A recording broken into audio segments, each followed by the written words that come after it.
आज मैं आपके सामने फिर एक बार अपनी दिल की बात रखना चाहता हूं, अनुमति हो तो। प्रधानमंत्री जी, पहले तो मैं कहना चाहूंगा कि इस रिपब्लिक नेटवर्क का बहुत बड़ा सौभाग्य है और सबसे बड़ा सौभाग्य है कि हर बार रिपब्लिक समिट में आप मौजूद रहे।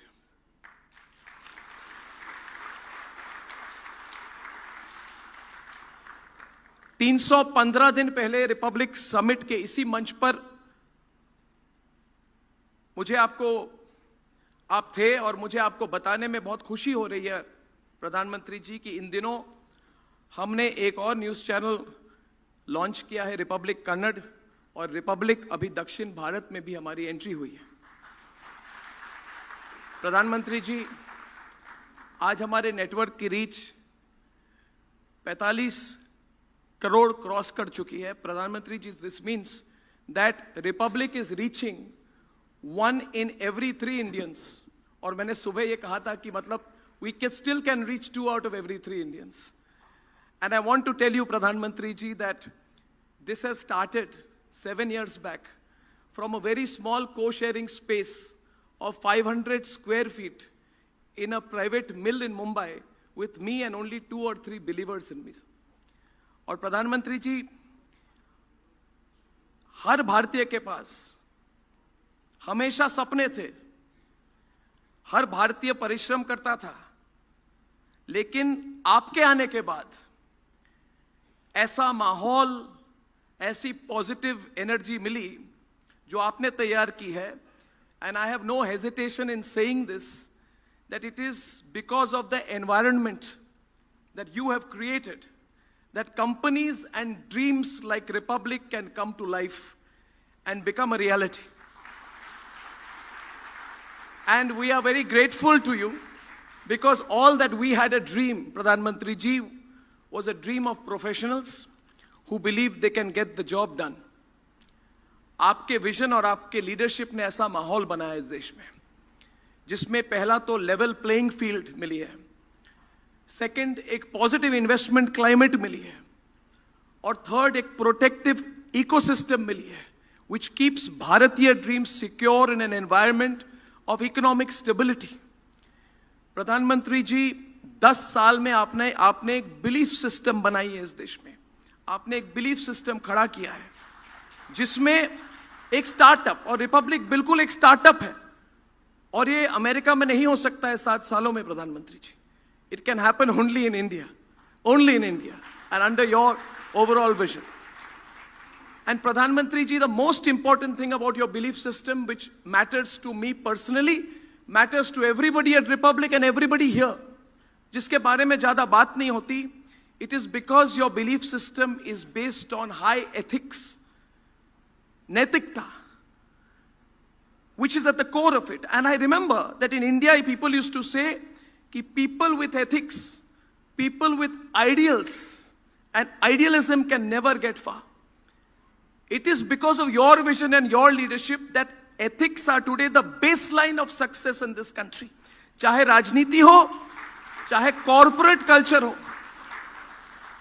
चाहे मीडिया हो, एथिक्स, नैतिकता के जरिए सफलता की सीढ़ी चढ़ी जा सकती है। This is what we have personally benefited from. प्रधानमंत्री जी, आपके विजन से हम प्रेरणा लेते हैं। अभी हमारा लक्ष्य है कि हर साल एक रीजनल लैंग्वेज में एक चैनल लॉन्च करना चाहते हैं। हमारे पास उतनी पूंजी नहीं है, अगर हो सके तो हम 2 लॉन्च करेंगे। And I want to share with you that this goal of Republic, प्रधानमंत्री ji, is not backed by any foreign money, foreign investment. I tell you frankly, there is not 0.00001% foreign investment in this company. I can tell you it is the purely Swadeshi company from the soil of India, Pradhan. हमारी asset सिर्फ हमारा मेहनत है, क्योंकि at a personal level, जैसे परिवार से हम आते हैं, जिस परिवार से मैं आता हूँ, my mother who is in the audience here, she's been a school teacher. My father was an army officer. हम मध्यम वर्गीय परिवार से आते हैं, हम कोई डायनास्ट नहीं है, और हमने अपने करियर के पहले दशक में अपने सपने को टूटते हुए भी देखा है अलग सिस्टम के अंदर अभी जो माहौल है, the sense of stability that you have given has changed everything.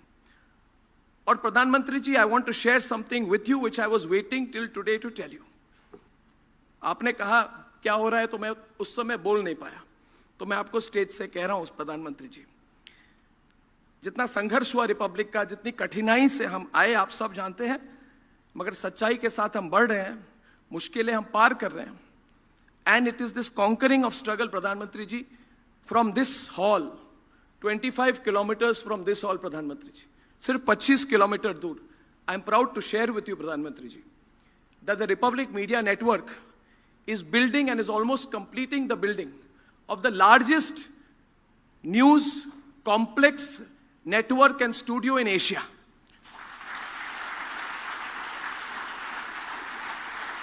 And I have no hesitation in saying I am inspired by you, because you may not remember, Pradhan Mantri ji, but 7-8 years back you said that India needs a global media.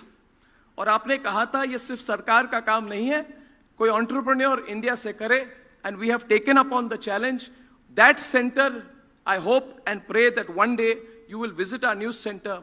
My dream is to set up within 1 year, 1.5 years, Pradhan Mantri ji, the first global news organization from the soil of India, operating from New Delhi, from the national capital region.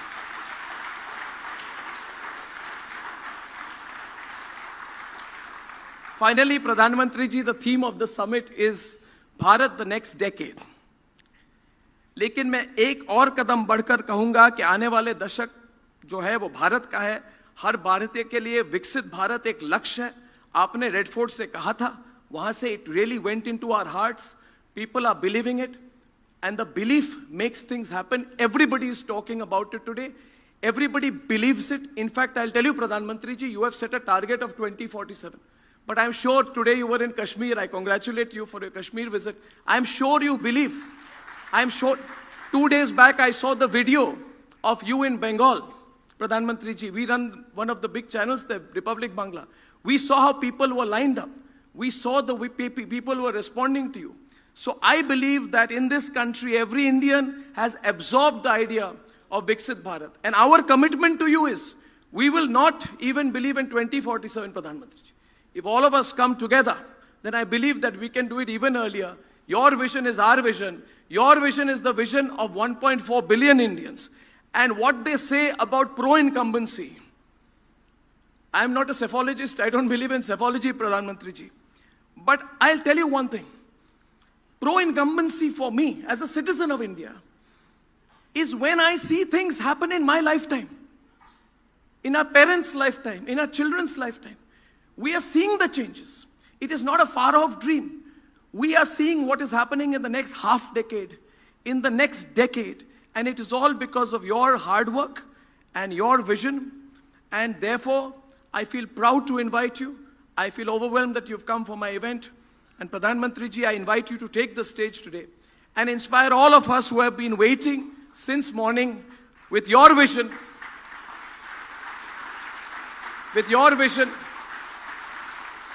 so that this message goes out to every Indian. I am again very grateful to you that you have come. Thank you, Pradhan Mantri. Thank you. Thank you.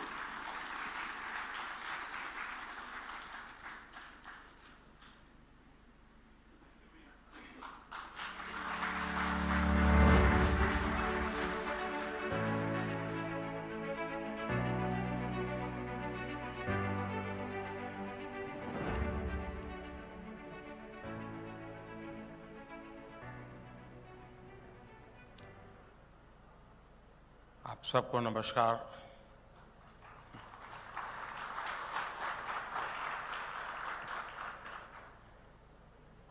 Republic team के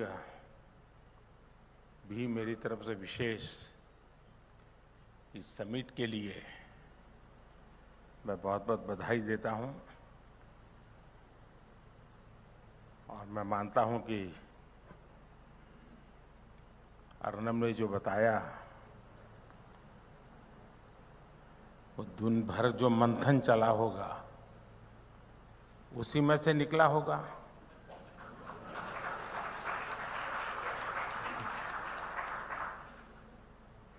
और मैं आने से पहले पानी इसलिए पिया, इतना सारा मैं पचा पाऊंगा कि नहीं पचा पाऊंगा।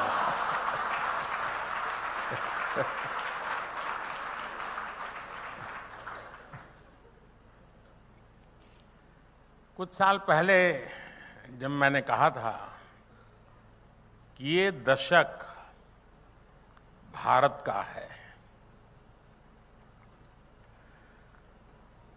अब जब हम पॉलिटिकल लोग बोलते हैं तो लोग यही मानते हैं कि ये तो पॉलिटिकल स्टेटमेंट है, ये राजनेता तो बोलते रहते हैं।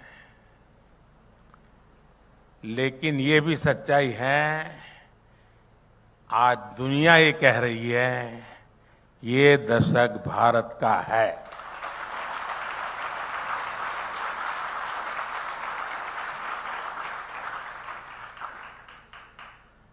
और मुझे खुशी है कि आपने एक कदम और आगे बढ़कर अब भारत द नेक्स्ट डेकेड पर चर्चा शुरू कर दी है। ये दशक विकसित भारत के सपनों को पूरा करने का एक अहम दशक है। और मैं मानता हूं कि जो भी जिसको इन्फ्लुएंस कर सकता है, कोई भी पॉलिटिकल आइडियोलॉजी हो, कितने ही ऑपोजिशन ख्याल रखते हो, लेकिन ये कहने में क्या जाता है कि भाई ये 10 साल काम करने जैसे हैं, उसमें क्या जाता है। लेकिन कुछ लोग इतनी निराशा की गर्त में डूबे हुए हैं कि उनके लिए न ये सोचना, न ये सुनना और न ही ये बोलना बड़ा मुश्किल हो गया है। कुछ लोग खास हंसी शेयर कर रहे हैं। तो स्वाभाविक है कि मेरी बात सही जगह पे पहुंच गई है।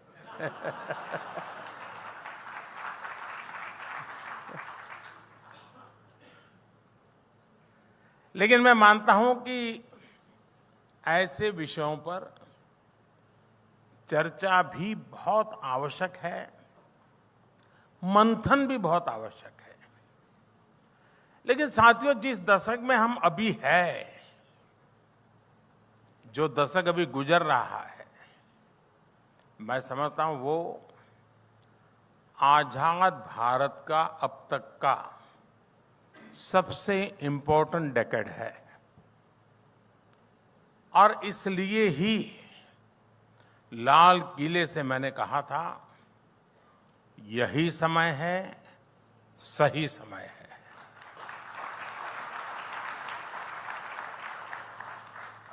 ये दशक एक सक्षम, समर्थ और विकसित भारत बनाने की नींव को मजबूत करने वाला डेकेड है। ये दशक उन आकांक्षाओं को, एस्पिरेशंस को पूरा करने का है जो कभी भारत के लोगों को असंभव लगती थी। एक मेंटल बैरियर तोड़ना बहुत जरूरी है। ये दशक भारत के सपनों को, भारत के सामर्थ्य से पूरा करने का दशक होगा। और मैं ये वाक्य बड़ा महत्वपूर्ण रूप बोल रहा हूं, सपने भारत के, सामर्थ्य भी भारत का।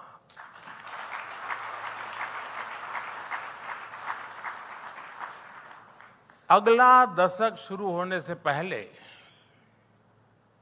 हम भारत को विश्व की तीसरी सबसे बड़ी इकोनॉमी बनते देखेंगे।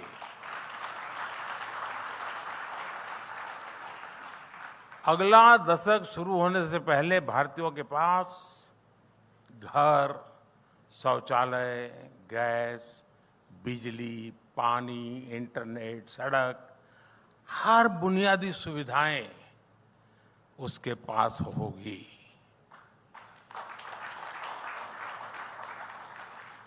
ये दशक भारत में वर्ल्ड क्लास एक्सप्रेसवे,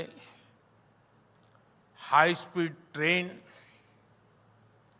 देशव्यापी वाटरवेज नेटवर्क, ऐसी अनेक इंफ्रास्ट्रक्चर की आधुनिकतम चीजों के निर्माण का दशक होगा। इसी दशक में भारत को अपनी पहली बुलेट ट्रेन मिलेगी। इसी दशक में भारत को fully operational dedicated freight corridors मिलेंगे। इसी दशक में भारत के बड़े शहर या तो मेट्रो या नमो भारत रेल के नेटवर्क से जुड़ चुके होंगे। यानी ये दशक भारत की high speed connectivity, high speed mobility और हाई स्पीड प्रॉस्पेरिटी का दशक होगा।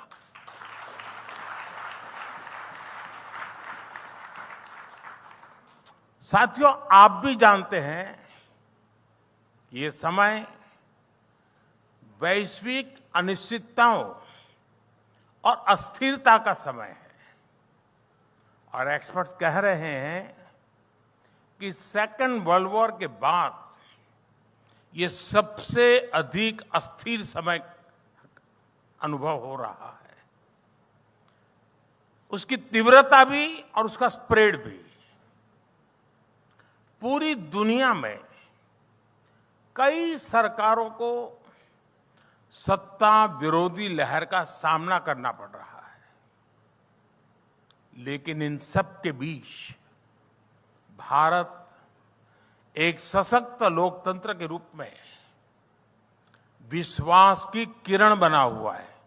मैं आशा की किरण नहीं कह रहा हूं, मैं विश्वास की किरण बहुत जिम्मेवारी के साथ बोल रहा हूं। और ये स्थितियां तब है जब हमने देश में बहुत सारे रिफॉर्म्स भी किए हैं। भारत ने ये साबित किया है कि गुड इकोनॉमिक्स के साथ ही गुड पॉलिटिक्स भी हो सकती है। साथियों, आज एक वैश्विक जिज्ञासा,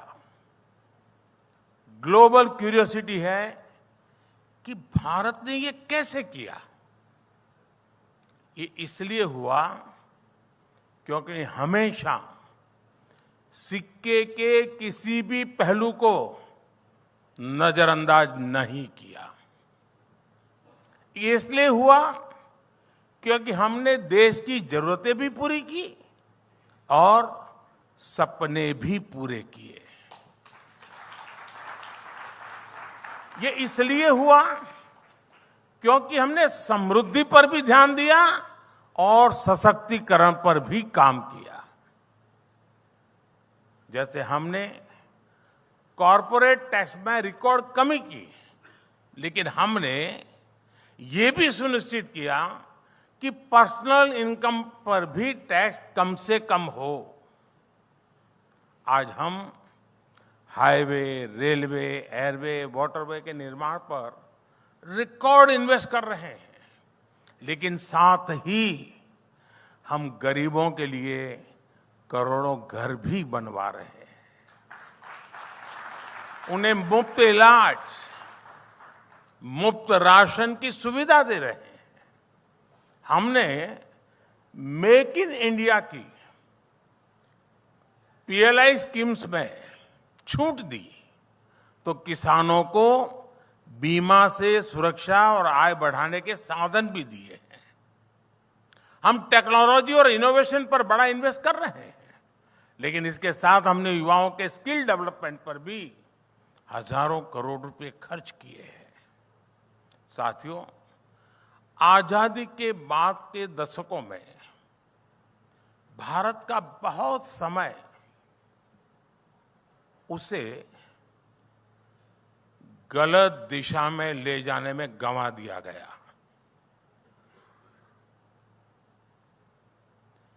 एक ही परिवार पर फोकस की वजह से देश का विकास डिफोकस हो गया।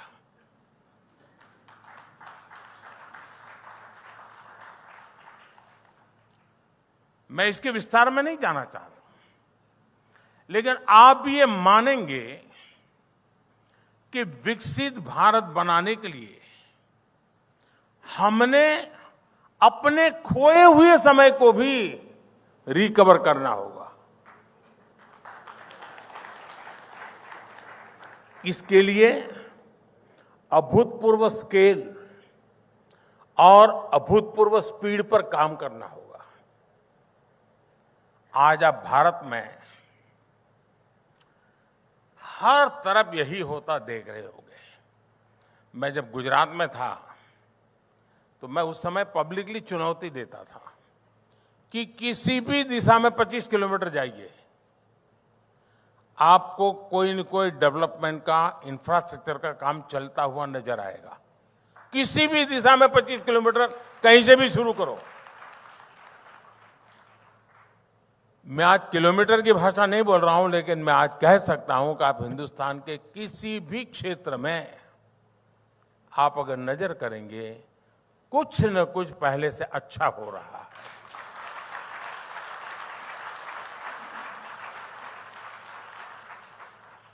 और आप लोग भले इस पर डिबेट कर रहे हैं कि तीसरे टर्म में बीजेपी को 370 से कितनी ज्यादा सीटें मिलेगी।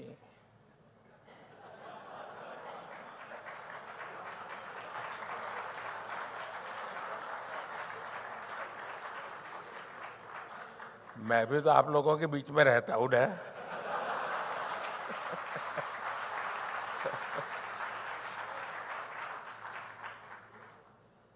लेकिन मेरा पूरा ध्यान देश के विकास की स्पीड और स्केल पर को और बढ़ाने पर ही लगा हुआ है। अगर मैं सिर्फ 75 दिन का हिसाब दूं आपको,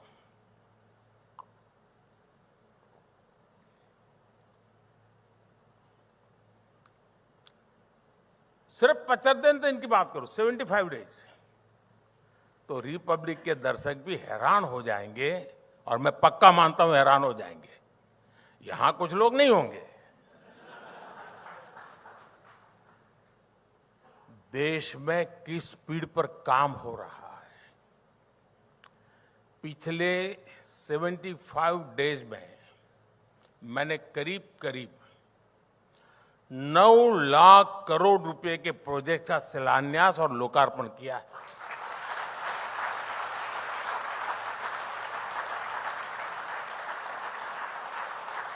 ये $110 बिलियन से भी ज्यादा होता है।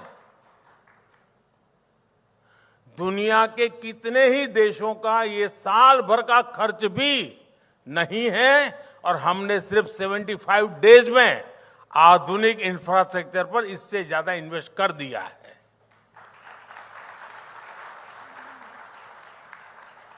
पिछले 75 दिन में देश में 7 नए एम्स का लोकार्पण हुआ है, 4 मेडिकल और nursing college, 6 national research lab शुरू हुई है, 3 IIM, 10 IIT, 5 NIT के परमानेंट कैंपस या उनसे जुड़ी सुविधाओं का शिलान्यास और लोकार्पण हुआ है, 3 IIIT, 2 ICR और 10 सेंट्रल इंस्टीट्यूट का शिलान्यास और लोकार्पण हुआ है। स्पेस इंफ्रास्ट्रक्चर से जुड़ी 1800 करोड़ रुपए की परियोजनाओं का लोकार्पण किया गया है। इन्हीं 75 दिनों में 55 पावर प्रोजेक्ट्स का उद्घाटन या शिलान्यास हुआ है। काकरा पार परमाणु ऊर्जा प्लांट के 2 नए रिएक्टर राष्ट्र को समर्पित किए गए हैं। कल्पकम में स्वदेशी फास्ट ब्रीडर रिएक्टर की कोर लोडिंग की शुरुआत हुई है, और ये एक बहुत बड़ा रिवॉल्यूशनरी काम है। तेलंगाना में 1600 मेगावाट के थर्मल पावर प्लांट का लोकार्पण हुआ है। झारखंड में 1300 मेगावाट के थर्मल पावर प्लांट का लोकार्पण हुआ है। यूपी में 1600 मेगावाट के थर्मल पावर प्लांट का शिलान्यास हुआ है। यूपी में ही 300 मेगावाट के सोलर पावर प्लांट का शिलान्यास हुआ है। इसी कालखंड में यूपी में ही अल्ट्रा मेगा रिन्यूएबल पार्क का भी शिलान्यास हुआ है। हिमाचल में हाइड्रो पावर प्रोजेक्ट का शिलान्यास हुआ है। तमिलनाडु में देश के पहले green hydrogen fuel cell vessel को लॉन्च किया गया है। यूपी के मेरठ सिंभावली ट्रांसमिशन लाइन का उद्घाटन हुआ है। कर्नाटका के कोप्पल में विंड एनर्जी जोन के ट्रांसमिशन लाइसेंस का उद्घाटन किया गया है। इन्हीं 75 दिनों में भारत के सबसे लंबे केबल आधारित ब्रिज का लोकार्पण हुआ है। लक्षद्वीप तक अंडर सी ऑप्टिकल केबल के काम को लोकार्पण करके पूरा करके लोकार्पण किया गया है। देश के 550 से ज्यादा रेलवे स्टेशनों को आधुनिक बनाने का काम शुरू हुआ है। 33 नई ट्रेनों को हरी झंडी दिखाई गई है। रोड ओवरब्रिज अंडरपास की 1500 से ज्यादा परियोजनाओं का शुभारंभ हुआ है। देश के 4 शहरों में मेट्रो से जुड़ी 7 परियोजनाओं का लोकार्पण किया गया है। कोलकाता को देश के पहले अंडर वाटर मेट्रो की सौगात मिली है। पोर्ट डेवलपमेंट की 10,000 करोड़ रुपए की 30 परियोजनाओं का लोकार्पण और शिलान्यास हुआ है। पिछले 75 दिनों में ही किसानों के लिए दुनिया की सबसे बड़ी स्टोरेज स्कीम शुरू हुई है। 18,000 कोऑपरेटिव के कंप्यूटराइजेशन के काम को पूरा कर दिया गया है। किसानों के बैंक खातों में 21,000 करोड़ रुपए से ज्यादा ट्रांसफर हुए हैं। और रिपब्लिक टीवी के दर्शकों को मैं याद दिला दूं कि ये वो प्रोजेक्ट हैं जिसमें मैं शामिल रहा हूं।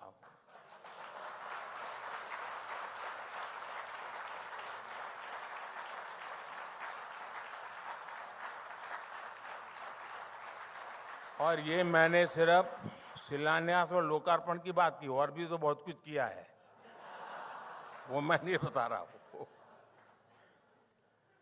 इसके अलावा मेरे सरकार के बाकी मंत्री, बीजेपी एनडीए की दूसरी सरकारों की लिस्ट अगर मैं बोलता जाऊंगा तो मैं नहीं मानता हूं आप सुबह की चाय का इंतजाम किया है कि नहीं किया है।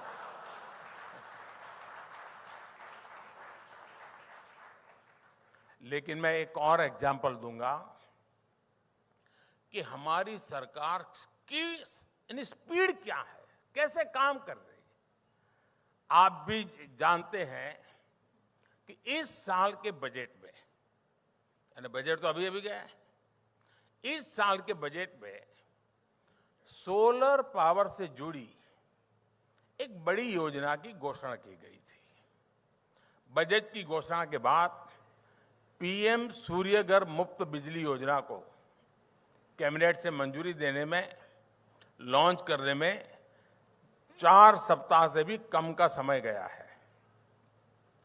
अब तो 1 करोड़ घरों को सूर्य घर बनाने के लिए सर्वे भी शुरू हो गया है। इस योजना के तहत सरकार की तैयारी 300 यूनिट तक मुफ्त बिजली देने और अतिरिक्त सोलर यूनिट से लोगों को कमाई करवाने की भी है। आज देशवासी हमारी सरकार की स्पीड और स्केल को अपनी आंखों से देख रहे हैं, महसूस कर रहे हैं, और इसलिए ही वो कह रहे हैं एक बार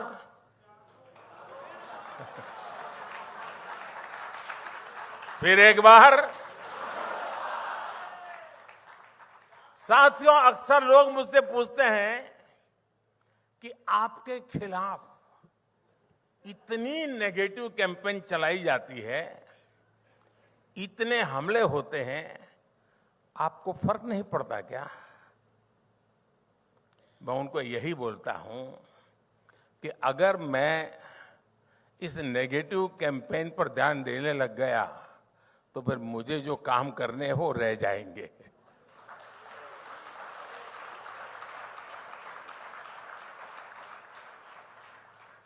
मैंने 75 दिन का रिपोर्ट कार्ड आपके सामने रखा है, लेकिन साथ ही मैं अगले 25 साल का रोड मैप भी लेकर चल रहा हूं।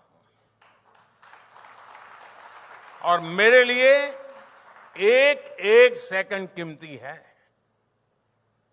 इस चुनावी माहौल में भी हम अपने कामकाज को लेकर जनता के पास जा रहे हैं, लेकिन दूसरी तरफ क्या है? दूसरी तरफ गुस्सा है, गालियां है, निराशा है। इनके पास ना मुद्दा है और न कोई समाधान है। ऐसा क्यों हो रहा है? ऐसा इसलिए है क्योंकि इन पार्टियों ने 7 दशक तक सिर्फ स्लोगन्स पर चुनाव लड़ा। ये लोग गरीबी हटाओ कहते रहे, ये स्लोगन से उनकी सच्चाई है। बीते 10 साल में लोगों ने स्लोगन्स नहीं, सॉल्यूशंस देखे हैं।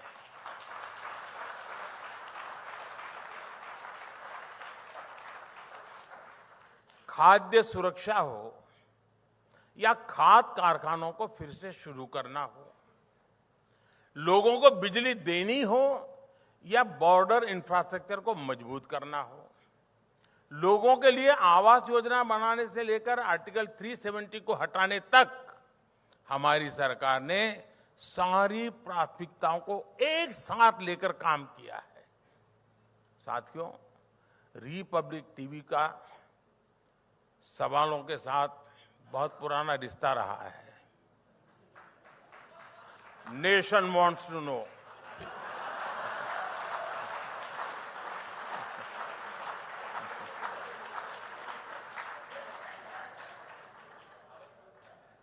और ये कहते कहते आप लोग अच्छों के पसीने छुड़ा दिए हैं।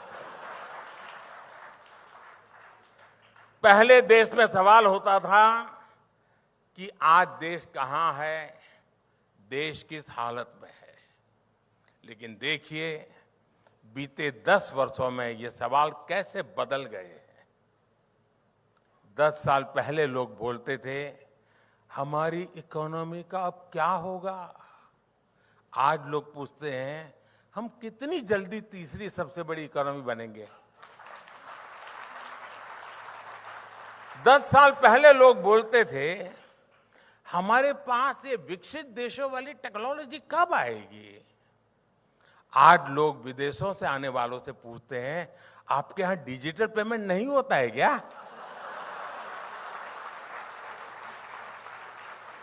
10 साल पहले लोग नौजवानों से कहते थे नौकरी नहीं मिलेगी तो क्या करोगे। आज लोग नौजवानों से पूछते हैं तुम्हारा स्टार्टअप कैसा चल रहा है। 10 साल पहले एनालिस्ट पूछते थे इतनी महंगाई क्यों है। आज यही लोग पूछते हैं पूरी दुनिया के संकट के बाद भी भारत में महंगाई नियंत्रण कैसे है। 10 साल पहले पूछा जाता था विकास क्यों नहीं हो रहा, आज पूछा जाता है आखिर हम इतनी तेजी से विकास कर कैसे रहे हैं। पहले लोग पूछते थे अब कौन सा घोटाला निकला, आज पूछा जाता है अब कौन से घोटालेबाज पर कार्रवाई हुई।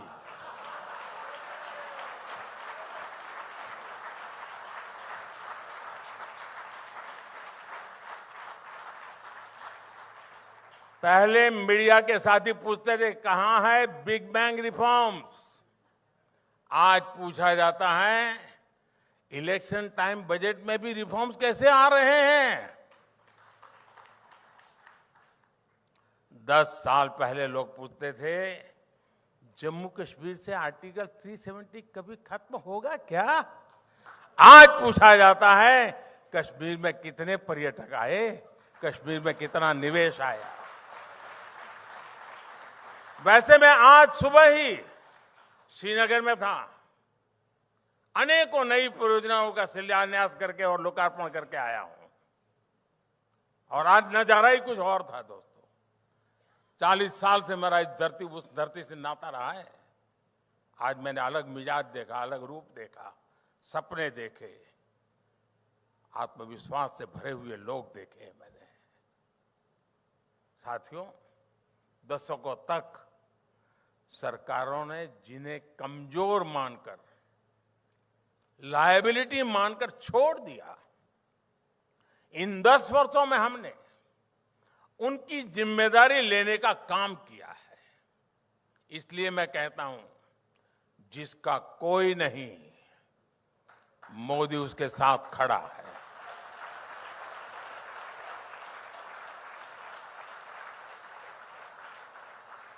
आप एस्पिरेशनल डिस्ट्रिक्ट का उदाहरण लीजिए। वर्षों तक इन जिलों को, यहां रहने वाले करोड़ों देशवासियों को पिछड़ा बताकर भाग्य के भरोसे छोड़ दिया गया था। ये पिछड़ा इलाका है। हमारी सरकार ने ना सिर्फ सोच बदली, बल्कि अप्रोच भी बदला और साथ साथ उनका भाग्य भी बदला। इसी तरह हमारे बॉर्डर किनारे के जिले और वहां के रहने वालों की भी जिंदगी थी। पहले की सरकारों की नीति थी कि सीमा से सटे इलाकों का विकास ना हो। ऑफिशियल कहते थे विकास ना हो। इस नीति के कारण वहां रहने वाले लोगों को भी परेशानी होती थी, पलायन होता था। हमने वाइब्रेंट विलेजेस प्रोग्राम शुरू किया, जिससे कि लोग सशक्त हो और इलाकों की स्थितियां बदले। दिव्यांगों का उदाहरण देखिए। वर्षों तक इन पर किसी ने ध्यान नहीं दिया, क्योंकि वोट बैंक नहीं थे। हमने ना सिर्फ दिव्यांगों को हर क्षेत्र में प्राथमिकता दी, बल्कि लोगों की सोच भी बदली। आप हैरान हो जाएंगे जी, मैं कहूंगा ये ऑडियंस को तो शायद बेचैनी हो जाएगी। हमारे यहाँ राज्यों में लैंग्वेज अपने अपने तरीके से विकसित हुई, विविधता है, गर्व का विषय है। लेकिन हमारे जो स्पेशली एबल्ड लोग हैं, जिनको सुनने बोलने की दिक्कत है, उनके लिए साइनेजेस की जरूरत होती है। आप हैरान होंगे, हमारे देश में साइनेजेस भी अलग अलग प्रकार के चलते थे। अब मुझे बताइए कि दिल्ली का आदमी जयपुर जाए और सामने वाला दूसरी साइनेजेस से बात करेगा तो क्या होगा उसका? आजादी के इतने सालों के बाद मैंने उस काम को किया, कमेटी बिठाई, और आज पूरे देश में मेरे दिव्यांग जनों के लिए एक ही प्रकार के साइनेजेस पढ़ाए जाते हैं। बात छोटी लगेगी लोगों, लेकिन जब एक संवेदनशील सरकार होती है ना, तब उसकी सोच, उसका अप्रोच जमीन से जुड़ा हुआ होता है, जड़ों से जुड़ा हुआ होता है और जनों से जुड़ा हुआ होता है।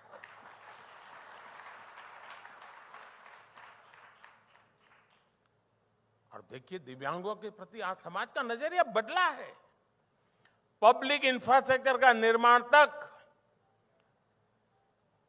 दिव्यांगों के हिसाब से अब बनना, आर्किटेक्चर्स जो होते हैं वो भी डिजाइन करते समय दिव्यांग के लिए बना करके ले आ रहा है। ऐसे कितने ही स्पेशल ग्रुप और कम्युनिटीज है जिन्हें आजादी के बाद से कोई महत्व नहीं दिया गया। हमने ऐसी गुमंतु जनजातियों के लिए स्पेशल वेलफेयर बोर्ड बनाया।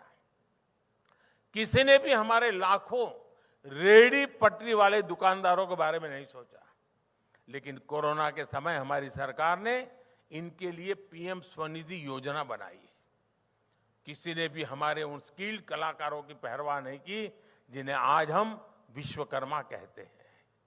हमने ये सुनिश्चित किया कि इस वर्ग को स्किलिंग से फंडिंग तक किसी चीज की दिक्कत ना आए।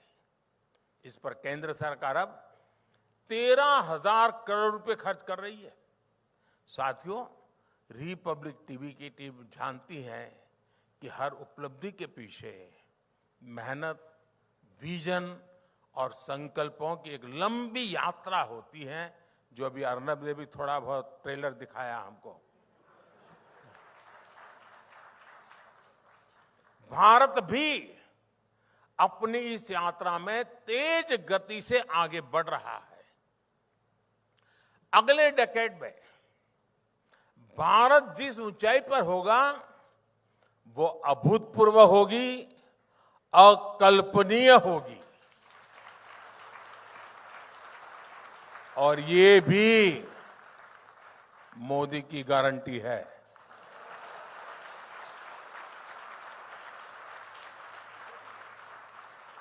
साथियों, मुझे अच्छा लगा आप भी एक ग्लोबल विजन को लेकर के आगे बढ़ रहे हैं, तो मुझे पक्का विश्वास है लेकिन जो आपने कहा तो मैं विदाउट रॉयल्टी एक दो सुझाव दे दूं। कोई रॉयल्टी की जरूरत नहीं है मुझे। देखिए, आप राज्यों की जो चैनल बनाने के लिए सोच रहे हैं, एक के बाद एक करने जाएंगे तो मेल नहीं बैठेगा साहब।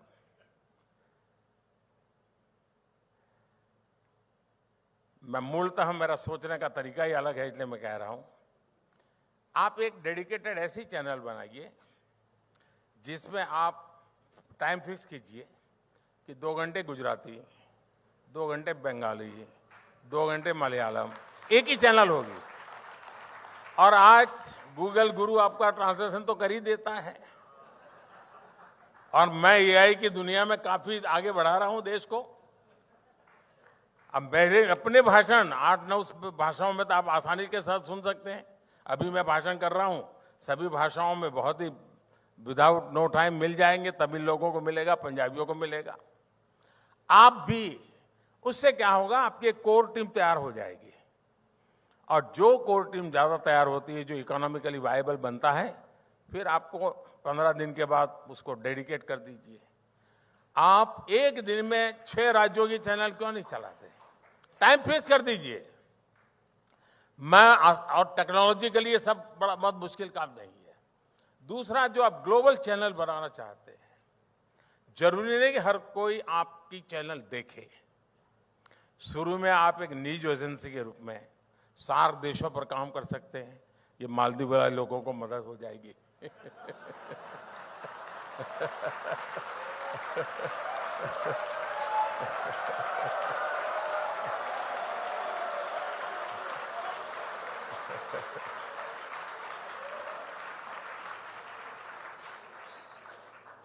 रशीद मेरा बहुत पुराना दोस्त है, तो मैं उसे कुछ भी कह सकता हूं।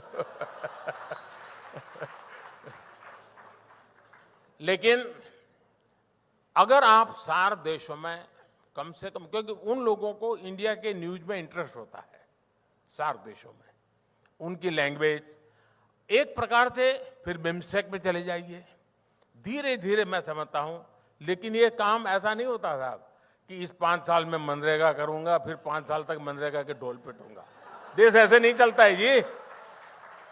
देश तेज गति से चलता है। देश को बहुत बड़े काम करने होते हैं।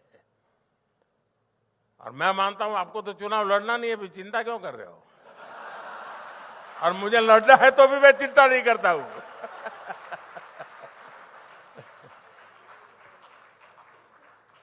चलिए, बहुत बहुत शुभकामनाएं, बहुत बहुत धन्यवाद।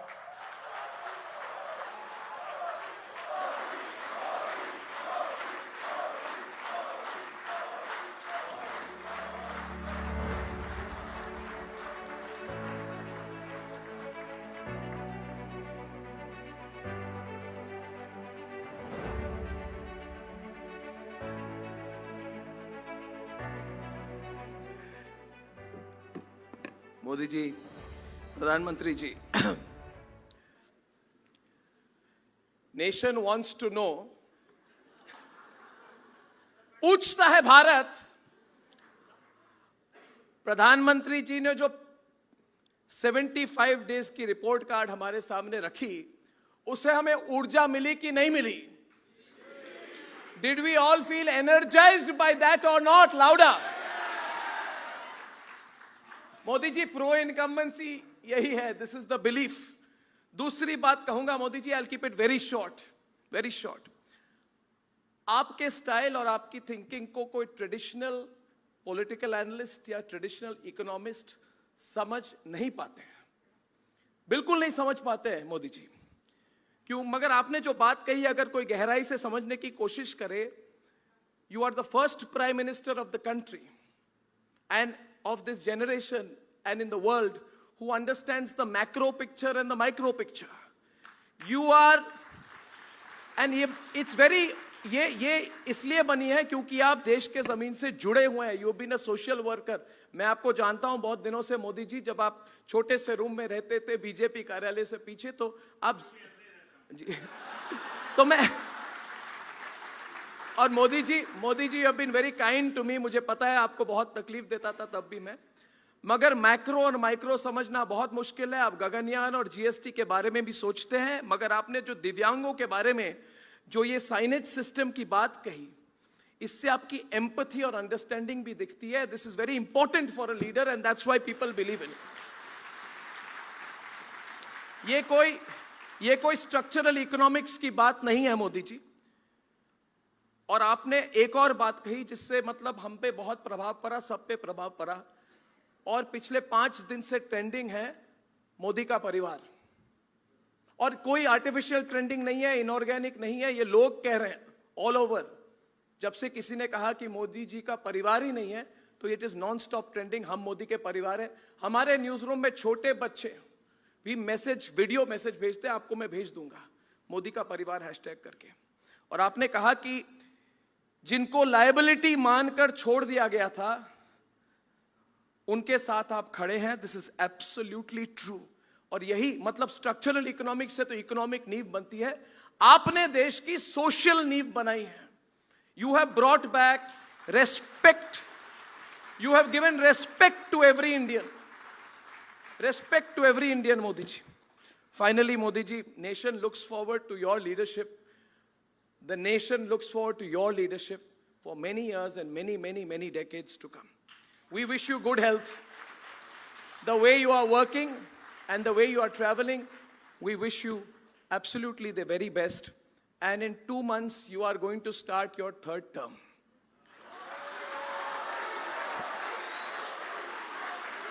मतलब अभी तो मतलब मोदी जी 7-8 हफ्तों में आप एक ऐतिहासिक मैंडेट के साथ अपने ऐतिहासिक 3rd टर्म की शुरुआत करेंगे। And we look forward to working with you to taking your vision of the country forward. Thank you from all of us at Republic. बहुत बहुत धन्यवाद प्रधानमंत्री जी।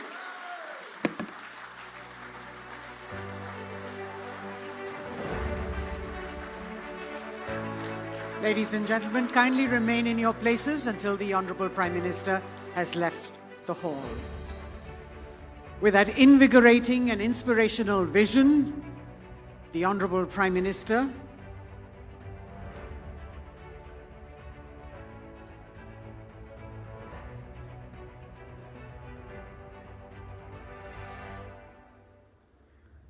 the Republic Media Network Summit 2024, ladies and gentlemen, draws to a close. Thank you very much, ladies and gentlemen. Please remain in your places until the Honorable Prime Minister has left the premises. Thank you to our esteemed speakers, guests, and believers in the future of Bharat's identity and destiny.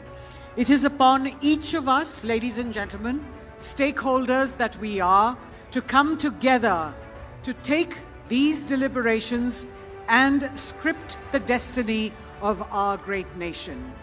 I would like to thank on behalf of the Republic Media Network, our sponsors, our main presenter, RP Sanjeev Goenka Group, powered by Reliance Digital, co-powered by Reva University, co-powered by Raveen, driven by Maruti Suzuki, insurance partner LIC, banking partner Bandhan Bank, state partners Uttar Pradesh government and the government of Meghalaya.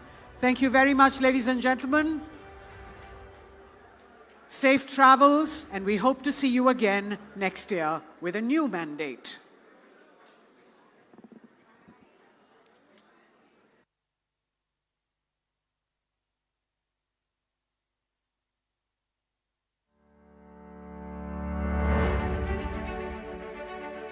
Public Media Network, I extend our deepest gratitude to him. Our deepest gratitude to you, sir, for sparing your precious time to be here with us today.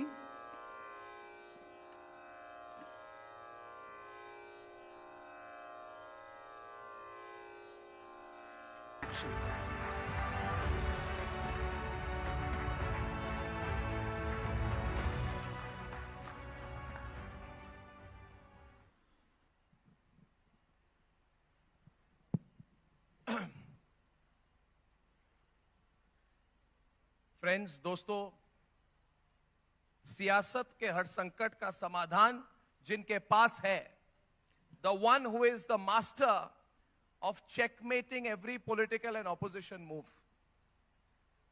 विपक्ष की सियासी सोच पर जो सबसे कड़ी चोट करते हैं, the one who is known in the country and around the world today as the modern day Chanakya of Indian politics. हमारे साथ आज, we are very privileged, we are very proud, we are very happy, Amit Shah ji. And we have waited for this a long time, that from your busy schedule, your very, very busy schedule, you have taken time to be with us at the Republic Network Summit. So, बहुत धन्यवाद, and let us start with a round of applause for him. Amit Shah ji, we are very happy today. We are very happy. बहुत सवाल हुए थे आज कि will he make it, will he come? He's so busy, there is a cabinet meeting, Prime Minister is in Jammu and Kashmir, but you are here, and we are very happy, and we want to speak to you openly, and a lot of people are watching this. आज हमारे सब channels में streaming सब लोग देख रहे हैं. So I'll start with my first question, Amit Shah ji.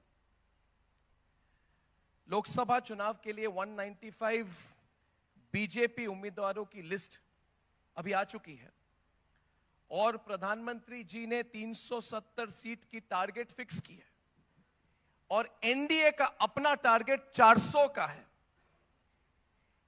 सवाल मेरा यह है अमित शाह जी कि ये जो टारगेट है, ये लक्ष्य जो है, ये सेंटिमेंट्स को लेकर है, उसके आधार पर है, या फिर कोई state to state detailed political mapping भी की गई है? इस पर आप अगर कुछ हमारे साथ जानकारी हमें साझा करें तो we can start with that. देखिए, भारतीय जनता पार्टी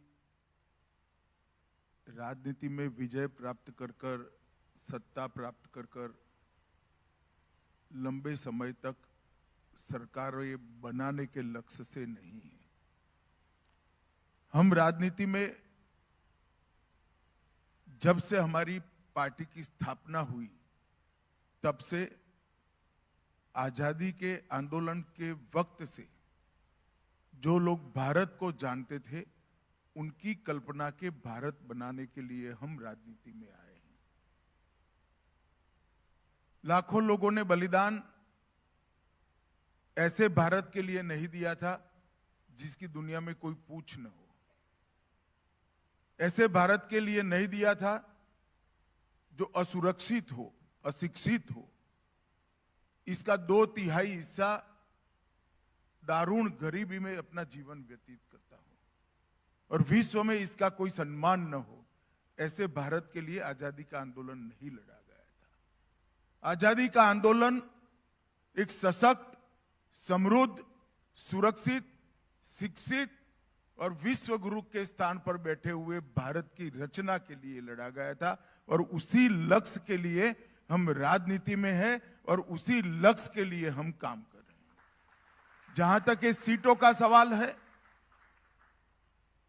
जब से हम पार्टी बनाए तब से लेकर आज तक, 1950 से आज तक, हम जो कल्पनाएं लोगों के सामने रखे थे, हमारा एजेंडा लोगों के सामने रखे थे, इसकी पूर्ति के लिए जब इस देश की जनता ने पूर्ण बहुमत की नरेंद्र मोदी सरकार बनाने का मौका दिया, मोदी जी पर भरोसा किया, मोदी जी को 2 टर्म पूर्ण बहुमत का सरकार दिया, तब ये 10 साल हमने इसके लिए काम किया है. और मैं मानता हूं कि आजादी से लेकर अब तक के इतिहास में ये 10 साल भारत के विकास की दृष्टि से, भारत की सुरक्षा की दृष्टि से और भारत के विश्व में गौरव को बढ़ाने की दृष्टि से ये भारत का स्वर्णिम काल रहा है.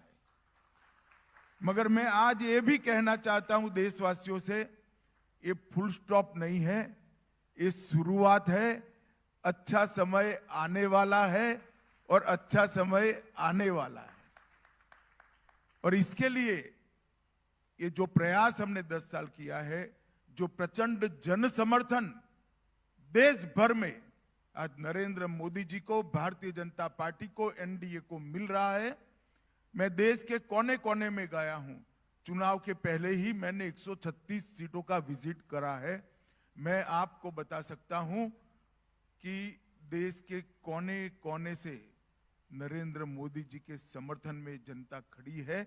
इसी के आधार पर हमने 370 के आंकड़े का लक्ष्य रखा है, 400 पार के आंकड़े का लक्ष्य रखा। ये लक्ष्य हमारा वास्तविक भी है और मैं आज बड़े विश्वास के साथ देश की जनता को कहने वाला हूं कि आप एक बार आपके मन में जो आशीर्वाद पड़ा है, प्यार पड़ा है, उसको मत में परिवर्तित कर दीजिए। 400 पार देखते देखते हो जाएगा और एक मजबूत सरकार बन जाएगी। अगला सवाल मेरा अमित शाह जी शब्दों के संयम पर है।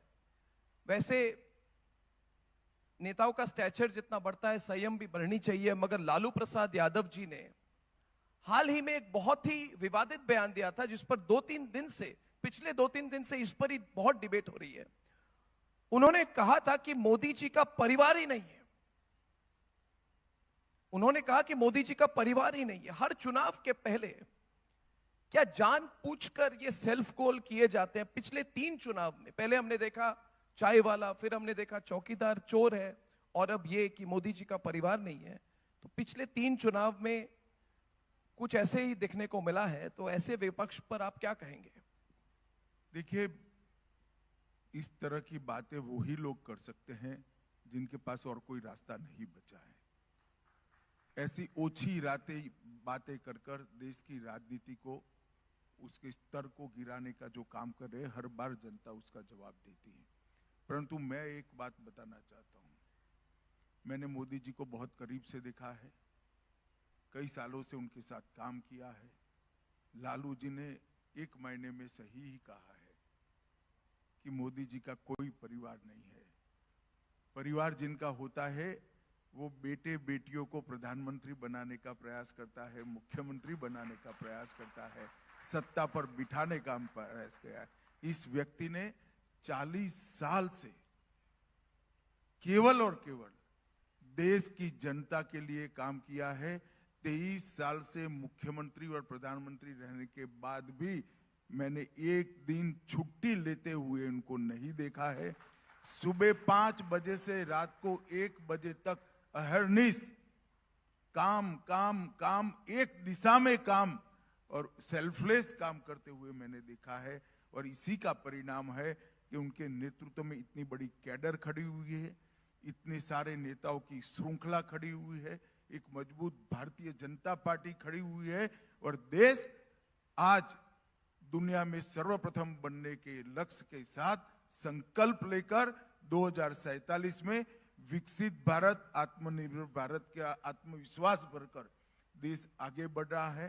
पूरी दुनिया कोई भी समस्या हो, पर्यावरण की हो, आतंकवाद की हो, इथेनॉल ब्लेंडिंग की हो, या दुनिया में आए हुए विवादों और विवादों की समस्या हो, हर समस्या में दुनिया राह देखती है। देश के प्रधानमंत्री नरेंद्र मोदी क्या कहते हैं, और जो कहते हैं वो ट्रेंड बनता है, जो कहते हैं उसको पूरी दुनिया स्वीकार करती है। और मैं मानता हूं कि लालू जी कभी ये राजनीति नहीं समझ पाएंगे, कि परिवारवादी पार्टियां कभी ये राजनीति नहीं समझ पाएंगी, क्योंकि इनके जीवन का लक्ष्य कभी भी देश नहीं रहा है, देश का गरीब नहीं रहा है, देश की जनता नहीं रही है, देश का सम्मान नहीं रहा है। उनका लक्ष्य केवल और केवल अपने बेटे बेटियों को राजनीति में उच्चस्थ स्थान पर बिठाना रहा है। वो सहन ही नहीं कर सकते कि एक गरीब घर का बेटा, चाय बेचने वाले का बेटा, जिसका कोई राजनीतिक बैकग्राउंड नहीं है, कोई जाति का बैकग्राउंड नहीं है, वो इतने बड़े देश का प्रधानमंत्री बनेगा, 2 बार बनेगा, 3 बार बनेगा और सफल प्रधानमंत्री बनकर देश को महान बनाएगा। वो सहन ही नहीं कर सकते। अमित शाह जी, एक गंभीर मुद्दा है जो इन्वेस्टिगेटिंग एजेंसीज, जो जांच एजेंसियों के साथ जो अभी हो रहा है, और ये सेंटर स्टेट रिलेशन से भी लिंक्ड है। हाल ही में बंगाल में संदेश खाली में ईडी की टीम जब गई तो उन पर हमला हुआ और हमलावर ने कबूला कि हां, हमने हमला करवाया, हमने लोगों को लेके हमने एक मर्डरस अटैक करने की कोशिश की इन्वेस्टिगेटिंग एजेंसीज पर। और ऐसे लोगों को समर्थन भी मिलता है वहां के जो रूलिंग पार्टी है स्टेट की। ईडी के समन भेजे जाते हैं मगर नेता हाजिर नहीं होते। इससे एक बुरा ट्रेंड देश पर भी जाता है। अरविंद केजरीवाल को अब तक 8 समन भेजे गए हैं, 8 समन। और कई राज्य ऐसे भी हैं जिन्होंने अपने रूल्स को चेंज करके सीबीआई को नहीं घुसने दिया। ये बहुत सीरियस मामला है और अगर ये झगड़ा और बढ़ जाए तो इसके बहुत इंप्लीकेशंस हो सकते हैं। तो आप इसको कैसे रोकेंगे आप अमित शाह जी? पत्रकार हो, आपको लगता है कि ये समस्या बहुत बड़ी हो जाएगी, देश गंभीर संकट में आ जाएगा?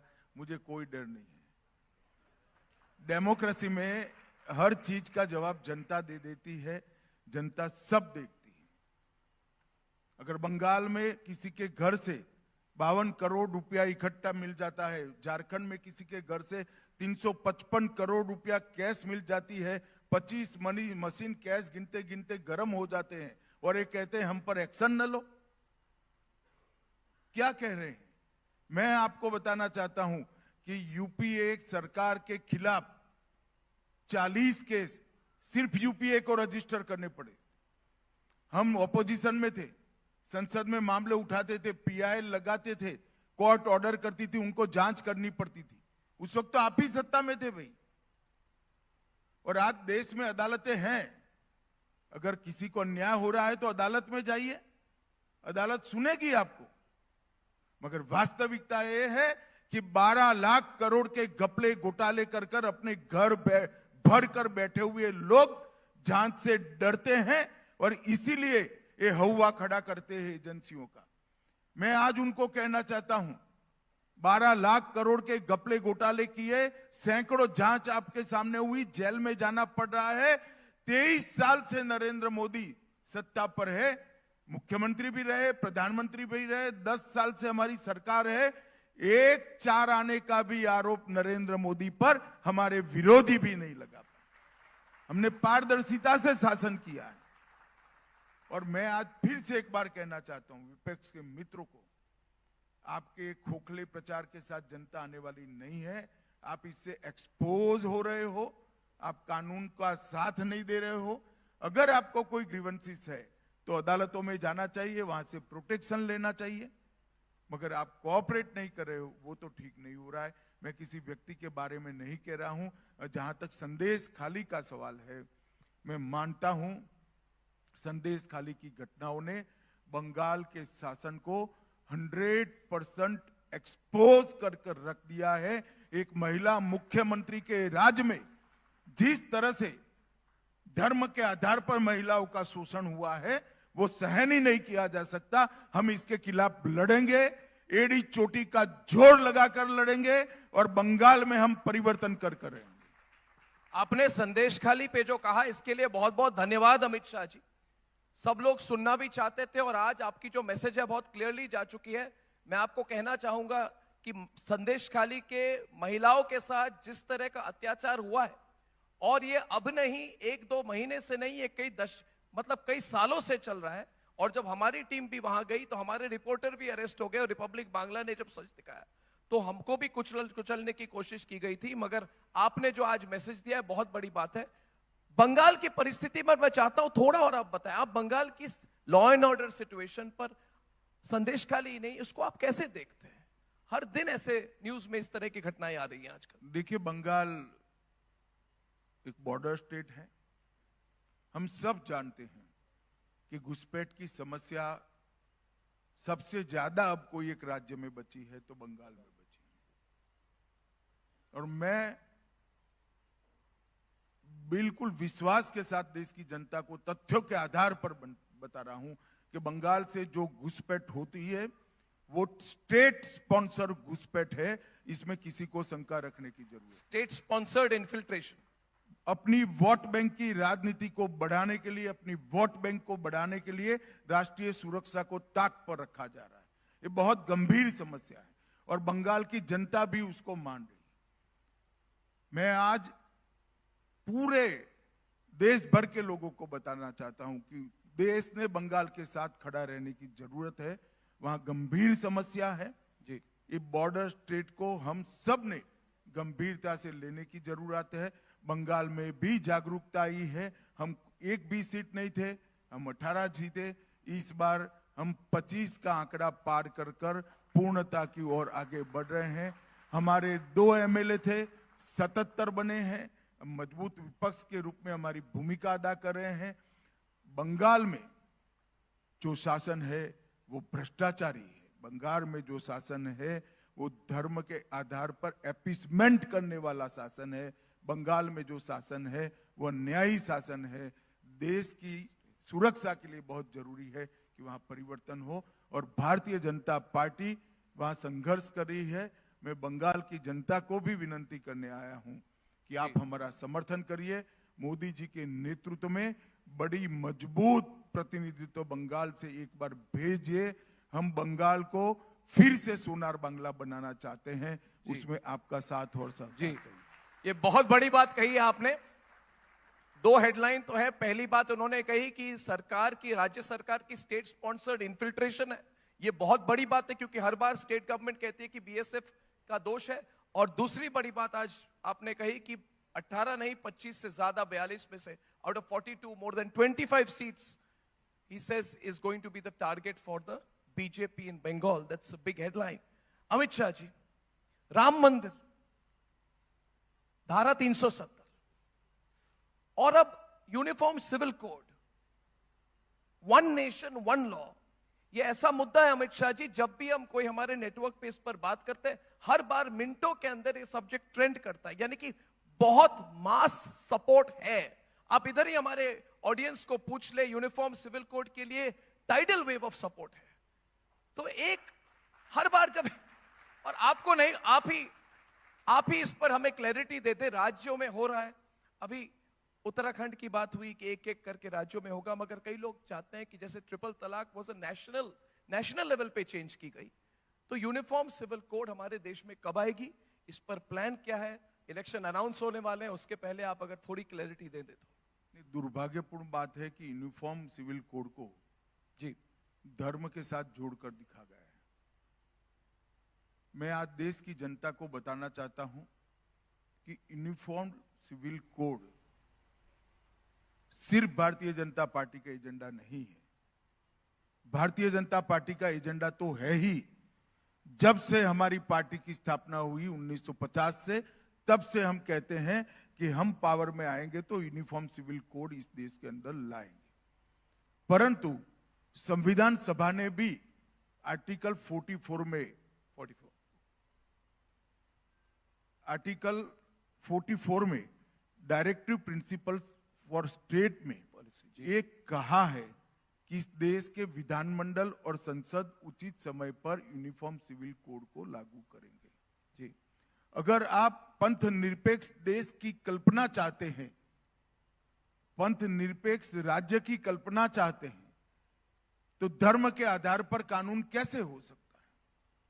धर्म के आधार पर कानून नहीं हो सकते। इस देश में एक कानून होना बहुत जरूरी है। जी, और उत्तराखंड सरकार को मैं बधाई देना चाहता हूं।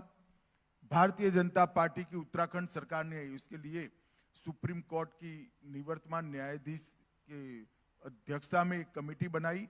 लगभग 780 पन्नों की रिपोर्ट आई है, इसमें 42 चैप्टर है और उसमें से एक बिल बनाकर उत्तराखंड सरकार ने, उत्तराखंड की असेंबली ने इसको पारित किया है, जो भारत सरकार में स्वीकृति के लिए आया है। कुछ ही दिनों में इसको हम स्वीकार भी कर लेंगे और उत्तराखंड ऐसा राज्य होगा देश में जहां सबसे पहले यूसीसी लागू हो जाएगा। आपने जो सवाल किया कि देश भर में कब लागू होगा, राष्ट्रीय स्तर पर। जी, देखिए ये बहुत बड़ा सोशल रिफॉर्म है। यूनिफॉर्म सिविल कोड बहुत बड़ा सोशल रिफॉर्म है। हम डेमोक्रेटिक कंट्री है, लोकतांत्रिक देश है। इस देश में हर चीज पर बहस होनी चाहिए। ये जो यूसीसी का बिल उत्तराखंड सरकार ने कानून पारित किया है जी, उस कानून की सोशल स्क्रूटिनी होनी चाहिए, इस कानून की लीगल स्क्रूटिनी होनी चाहिए और इस पर व्यापक बहस भी देश भर में होनी चाहिए। सभी दलों में भी होनी चाहिए, सभी धर्मों के मुखियाओं के बीच में भी होनी चाहिए। उसके बाद इसकी सोशियो लीगल स्क्रूटिनी के बाद कुछ टीथिंग प्रॉब्लम अगर आएंगे तो इसको दूर कर देश के सभी विधानमंडल इसको लागू करेंगे, ऐसा मेरा विश्वास है। परंतु मैं निश्चित रूप से देश की जनता को ये कहना चाहता हूं कि भारतीय जनता पार्टी मानती है कि कश्मीर से कन्याकुमारी और कामाख्या से द्वारिका तक इतने बड़े देश के हर चप्पे चप्पे पर यूनिफॉर्म सिविल कोड होना चाहिए और ये देश एक कानून से चले। तीसरे टर्म में हो जाएगा, तीसरे टर्म में हो जाएगा एक टारगेट। देखिए जी, मुझे ना टीआरपी बनानी है ना मैं जोत से हूं, तो ये तो जनता को ही तय करने दीजिए आप। मैंने रोड मैप मेरी पार्टी का जो है वो बताया। क्या आपको लगता है, एक फॉलो अप सवाल, कि India can not be truly secular without uniform civil code? अगर हम सेक्युलर देश हैं, असली सेक्युलरिज्म तो तभी होगी when all the people of the country are governed by one law. क्या आप मानेंगे कि हम सेक्युलर तभी बन सकते हैं पूरी तरह से जब एक कानून बने सबके लिए? कानून के आधार पर कोई देश पंथ निरपेक्ष नहीं बन सकता। देश की जनता ही पंथ निरपेक्ष। हम सालों से पंथ निरपेक्ष रहे हैं। हमारे यहाँ धर्म हमेशा राज्य का विषय नहीं रहा है, धर्म व्यक्ति का विषय रहा है, और धर्म व्यक्ति को बड़ा बनाने की दिशा में ले जाता है। ये कभी राज्य का विषय हजारों साल से भारत में नहीं रहा है। ये हमें क्या पंथ निरपेक्षता सिखाएंगे? हम हजारों सालों से इसी तरह से जी रहे। परंतु डेमोक्रेटिक सेटअप के अंदर पूरे देश के लिए कानून होना बहुत जरूरी है, और मैं मानता हूं कि ये जितना हो सके उतना जल्द हो जाना चाहिए। मैं अपना एक इंटरप्रिटेशन करता हूं आपने जो कहा, क्योंकि मैं कई बार आपके साथ जो इंटरव्यू की थी 370 हटाने के पहले कई बार मैं पूछता था, और इसी फोर्स, इसी पैशन और इसी स्टाइल से वो कहते थे कि हम पूरी तरह से कमिटेड है। और मुझे अभी भी याद है अमित शाह जी कि जिस सुबह 370 और 35A को अबॉलिश की गई, उस सुबह तक लोग कह रहे थे ये कभी नहीं हो सकता है, कश्मीर जल जाएगा। मुझे आज लग रहा है आप उसी फोर्स और पैशन के साथ यूनिफॉर्म सिविल कोड के बारे में कह रहे हैं, और हमें अभी भी उम्मीद है कि ये अर्णब बाबू का इंटरप्रिटेशन है। नहीं, मुझे देखिए अमित शाह जी, देखिए मैं थोड़ा इनफॉर्मली आपको कहना चाहता हूं, जिस दिन आप तो सरकार के बिल्कुल अंदर हैं, आप सरकार चलाते हैं, बाहर के लोग कोई विश्वास नहीं कर रहे थे कि इतना बड़ा चेंज हो सकता है। और आपकी क्लिप जो अभी हमने प्ले की, जो वायरल हुई और अभी तक वायरल है, आपको पता है, वो पाकिस्तान वाली क्लिप की, वो ये किसी ने विश्वास नहीं किया था। मुझे लगता है चेंज तो आप ला सकते हैं, and I think you will bring the change on uniform civil code. चले, आपकी शुभकामनाओं के लिए धन्यवाद। अमित शाह जी, बंगाल में ही नहीं पूरे देश में, गृह मंत्री जी, CAA कब लागू होगा?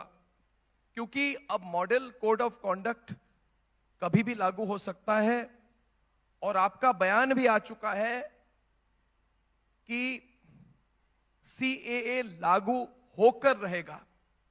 तो इस पर कोई टाइमलाइन आप कह सकते हैं कि कब होगा? मैं फिर से कहता हूं, CAA ये देश का कानून है, पत्थर पर लकीर है, ये वास्तविकता है, ये लागू होगा ही होगा, और इस चुनाव के पहले होगा। इस चुनाव के पहले होगा, इस चुनाव के पहले होगा।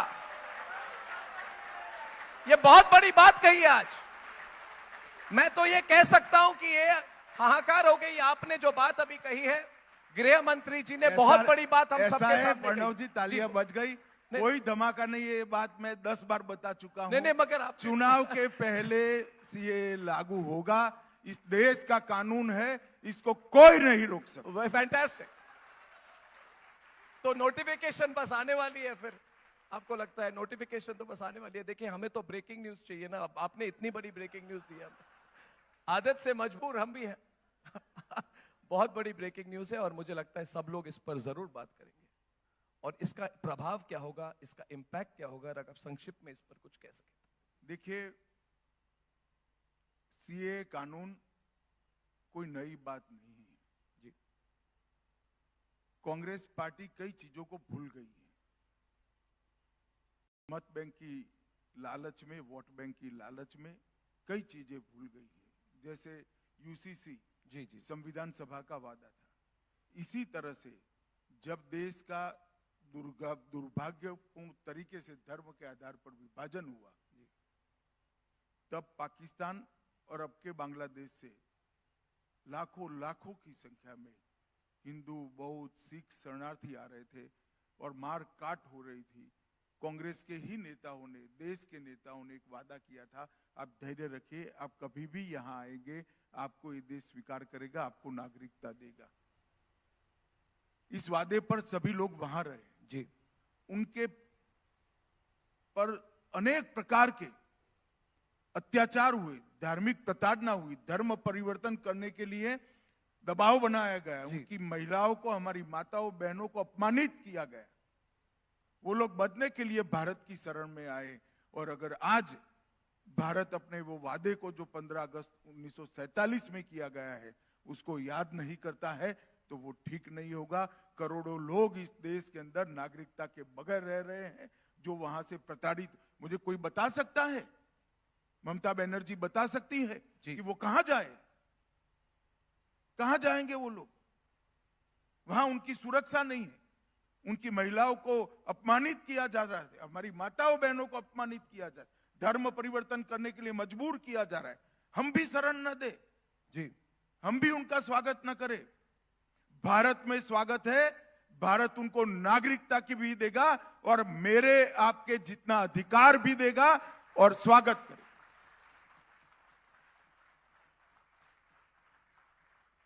इतनी खुलकर बातचीत हो रही है, लोग कह रहे हैं सरकार मीडिया से बात नहीं करती, बहुत एक एक न्यूज पॉइंट हमें मिल रहे हैं, वी आर वेरी हैप्पी। तो अमित शाह जी, आप बहुत डायरेक्टली बात कर रहे हैं, बहुत खुलकर बात कर रहे हैं, और ये इसके लिए हम बहुत ग्रेटफुल है। अमित शाह जी, ये देश में बंटवारे की राजनीति पर सवाल है, ये बहुत डिबेट हो रहा है।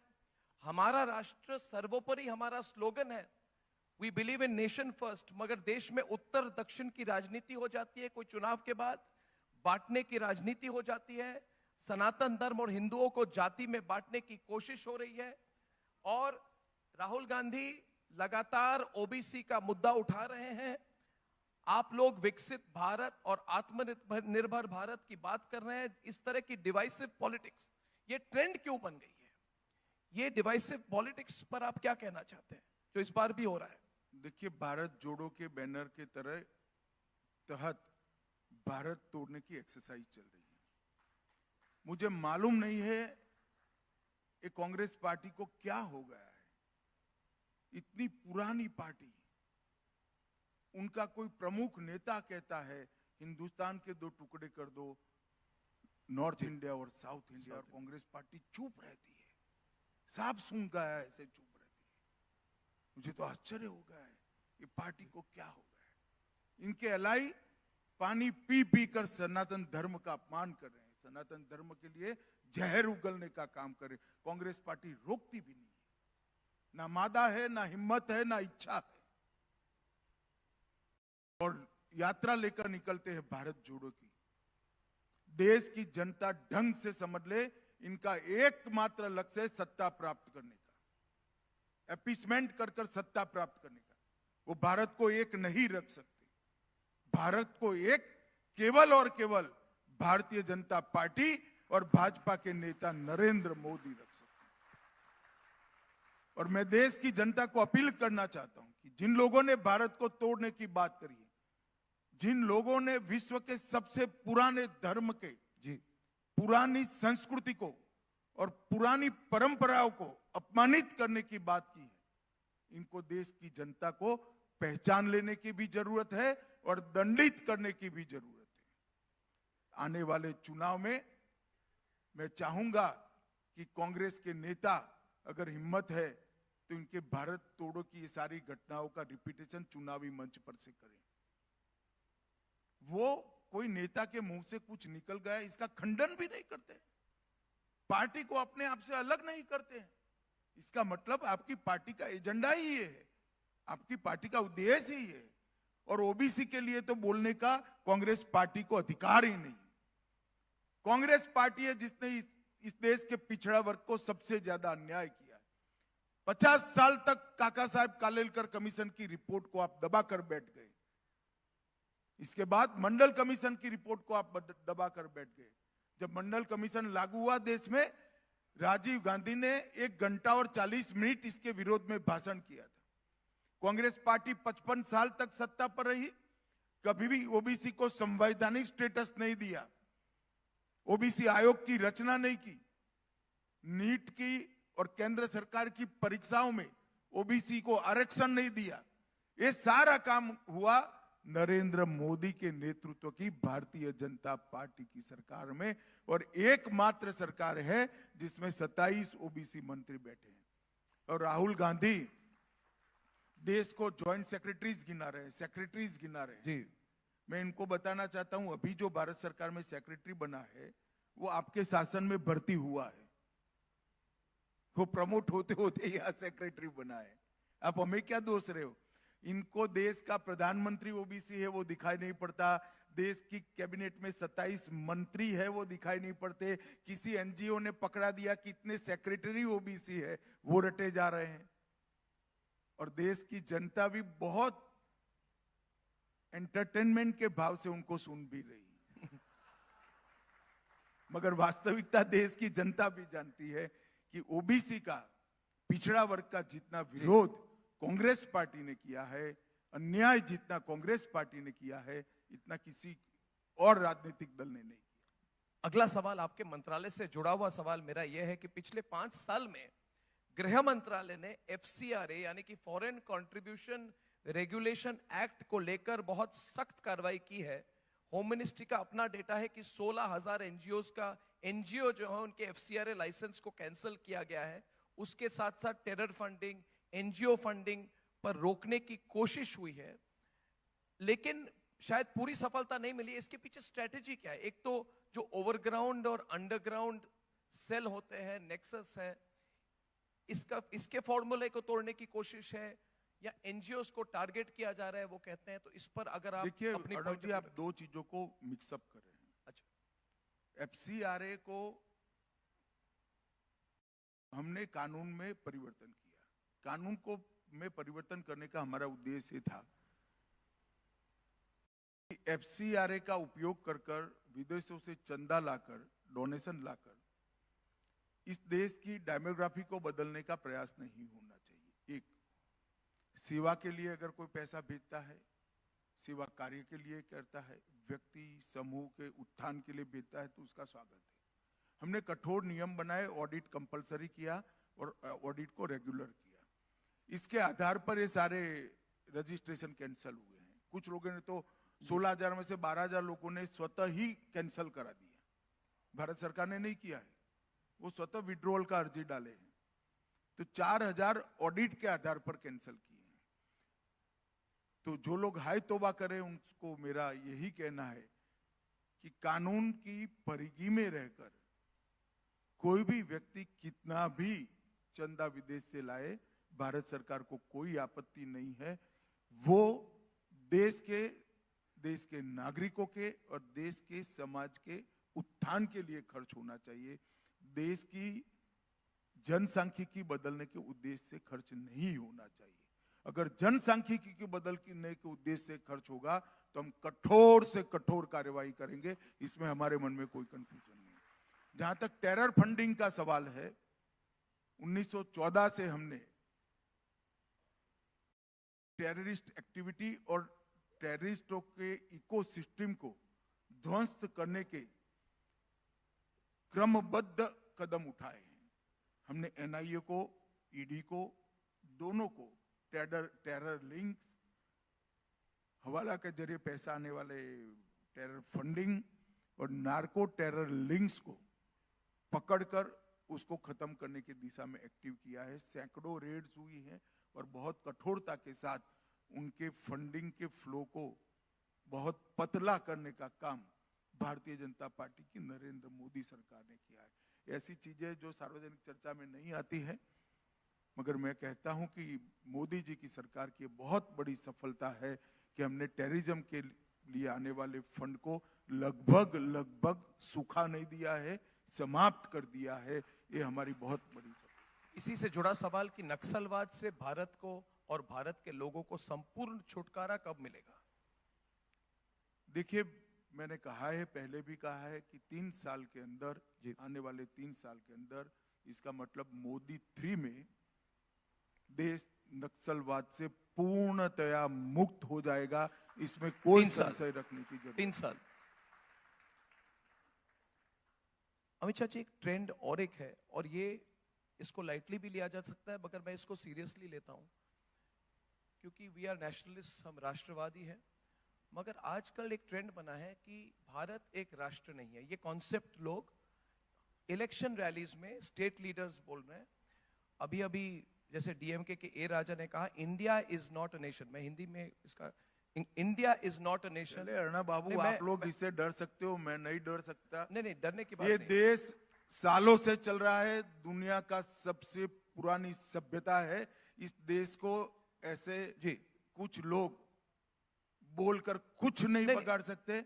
जनता तय कर लेगी। देश में लोकतंत्र है, ऐसा जो बोल रहे हैं जनता ही उसको जवाब देगी। मैं आपकी बात को मानता हूं, मगर इस पर थोड़ी सी चर्चा हुई। सेंटर स्टेट फेडरल स्ट्रक्चर, इसकी बात होती है कि अगर हर बार कई विपक्ष के नेता, राज्य स्तर के नेता ये कहे कि भारत एक राष्ट्र नहीं, तमिलनाडु राष्ट्र है मगर भारत राष्ट्र नहीं है, तो और राहुल गांधी, आप कहेंगे उनकी बात को सीरियसली क्यों लिया जाए? क्योंकि वो विदेश में जाकर हर जगह राहुल गांधी बोलते हैं, हर जगह हम चौंक जाते हैं कि कोई भी वो विपक्ष के नेता है, फॉरेन सॉइल पे वो जाकर कहते, यूनाइटेड किंगडम में कहते हैं कि भारत राष्ट्र नहीं है, इट इज अ नेगोशिएशन। और ये सीरियसली बात, इस पर मतलब इस पर रिस्पॉन्ड कैसे किया जाए या इसको इग्नोर किया ऐसा जाए? है अर्णव जी, इसमें जनता को रिस्पॉन्ड करने की जरूरत नहीं, कांग्रेस पार्टी ने रिस्पॉन्ड करने की जरूरत है। नेता बदल दे, बाकी कुछ करने की जरूरत नहीं। अमित शाह जी, आजकल हर जगह और एक चर्चा है कि India does not have an opposition. As the master strategist of the Bharatiya Janata party, and we must compliment Amit Shah ji for building what is the world's largest political party.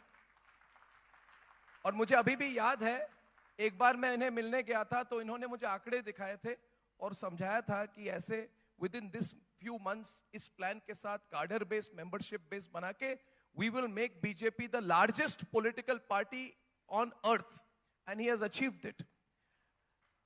तो Amit Shah ji, that is very good, but कभी कभी ऐसा in a democracy, is it not a genuine worry कि मतलब कि देश में एक स्ट्रॉन्ग ऑपोजिशन राष्ट्रीय स्तर पर नहीं है? एज अ पॉलिटिकल एनालिस्ट आप कैसे देखते हैं इसको? ऐसा है, मैं भी मानता हूं देश में मजबूत विपक्ष होना चाहिए जी, मगर मैं नहीं बना सकता। सत्ताधारी पक्ष और विपक्ष की रचना संवैधानिक है, वो देश की जनता बनाती है। हम भी विपक्ष में बैठे हैं, जनता ने हमें विपक्ष बनाया था, आज जनता ने हमें अधिकार दिया है। तो विपक्ष को मजबूत बनाना या निर्बल बनाना उनके काम के आधार पर देश की जनता तय करती है। कोई सरकार तय नहीं कर सकती, कोई पार्टी तय नहीं कर सकती। हम संवैधानिक व्यवस्था से जीने वाला राष्ट्र है। मैं इतना ही कर सकता हूं कि विपक्ष निर्बल हो तो भी भारतीय जनता पार्टी हर रोज आत्मचिंतन करती रहे, हमारे अंदर अहंकार न आए, हमारे यहाँ पर भ्रष्टाचार न आए, हमारे यहाँ परिवारवाद न आए, और हम लोकतांत्रिक मूल्यों को संभाल कर इसका जतन कर कर आगे बढ़ते हैं। हम इतना ही कर सकते। विपक्ष को मजबूत करना, रखना, नहीं रखना, ये सब देश की जनता को तय करना है, सब पार्टियों का परफॉर्मेंस देखकर। और देश की जनता, मैं मानता हूं कि बहुत मैच्योर डिसीजन लेती है। जी, ये बड़ी बात है, मगर क्योंकि लोकतंत्र में एक विपक्ष होना और विपक्ष का मजबूत होना भी बहुत जरूरी है। आप आज से 5-10 साल बाद किसको विपक्ष देखते हैं? मतलब who do you think will be the opposition to the BJP? देखिए, इतना दूर का आकलन कोई नहीं कर सकता, सिर्फ करने के खातिर कोई कर सकता है। देश में एक प्रकार से बहुत डायनेमिक डेमोक्रेसी है जो परफॉर्मेंस को इवेल्युएट कर कर अपना मैंडेट देती है। तो देश की जनता का मूड और देश की जनता का मैंडेट पहले एक जमाने में जातिवाद, परिवारवाद, भ्रष्टाचार और तुष्टीकरण के आधार पर तय होता था। अब मोदी जी ने पॉलिटिक्स ऑफ परफॉर्मेंस को एस्टैब्लिश किया है। परफॉर्मेंस के आधार पर ही देश की जनता तय करेगी। जो परफॉर्म करेगा देश उसको अधिकार देगा, जो परफॉर्म नहीं करेगा वो विपक्ष में बैठेगा। उस वक्त का 10 साल के बाद का विपक्ष या सत्ताधारी पक्ष भी हमारे परफॉर्मेंस के आधार पर ही देश की जनता तय करेगी। हम अच्छा परफॉर्म करेंगे तो हम अधिकार में होंगे। हम में पैदा हो रही बुराइयों को अगर हम कंट्रोल नहीं कर पाएंगे तो विपक्ष अधिकार में होगा। वो 10 साल के बाद देश की जनता है। मगर जी 10 साल आपने पूछा है, इसलिए मैं मेरा एक आकलन कह रहा हूं, 10 साल तक तो मोदी ही है। हेडलाइन 10 साल तक मोदी जी हैं। ये बहुत बड़ी बात अमित शाह जी ने आज कही है, और हर बात जो कह रहे हैं बहुत गंभीरता के साथ और सोच कर कहते हैं। अमित शाह जी अपने शब्दों को बहुत मतलब सोच समझ के कहते हैं, और ये it's a very big statement. तो ये जो बात कही, इसके साथ अमित शाह जी, हम चाहते हैं, हमने कहा था आज कि जो हमारे सेशंस में आ जाएंगे उनको एक सेंस मिलेगा। और मेरा आखिरी सवाल ये होता है कि सरकार में कैसे काम हो रहा है अगले दशक के लिए। हमारी जो थीम है Amit Shah ji, it is Bharat the next decade. और आपने परफॉर्मेंस असेसमेंट की बात कही। पहली बार हमें लग रहा है कि सरकार ऐसी बनी है देश में जो अपने परफॉर्मेंस को असेस करते हैं, जिसमें quarterly meeting, daily meeting, weekly meetings, Piyush Goyal ji भी बोलते हैं कि management, assessment, performance, key result areas, KRA, इस तरह से काम हो रहा है। तो आप अगर एक थोड़े एज एन इनसाइडर आप एक सेंस दे सके कि काम कैसे हो रहा है और किस विजन के साथ हो रहा है, तो विल बी वेरी ग्रेटफुल। देखिए, आजादी के अमृत महोत्सव का मौका जब नरेंद्र मोदी जी के नेतृत्व में भारतीय जनता पार्टी की सरकार को मिला, तब देश के प्रधानमंत्री नरेंद्र मोदी जी ने अमृत महोत्सव का उपयोग बहुत विजनरी तरीके से किया है। एक युग दृष्टा नेता ही ऐसा सोच सकता है, इस तरह से किया है।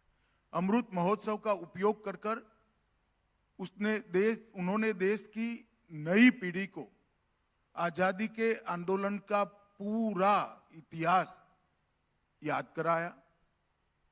आजादी के आंदोलन के नेताओं का, जिन्होंने देश के लिए अपना सर्वस्व बलिदान किया, इरिस्पेक्टिव ऑफ पार्टी पॉलिटिक्स, उनका महिमा मंडन किया।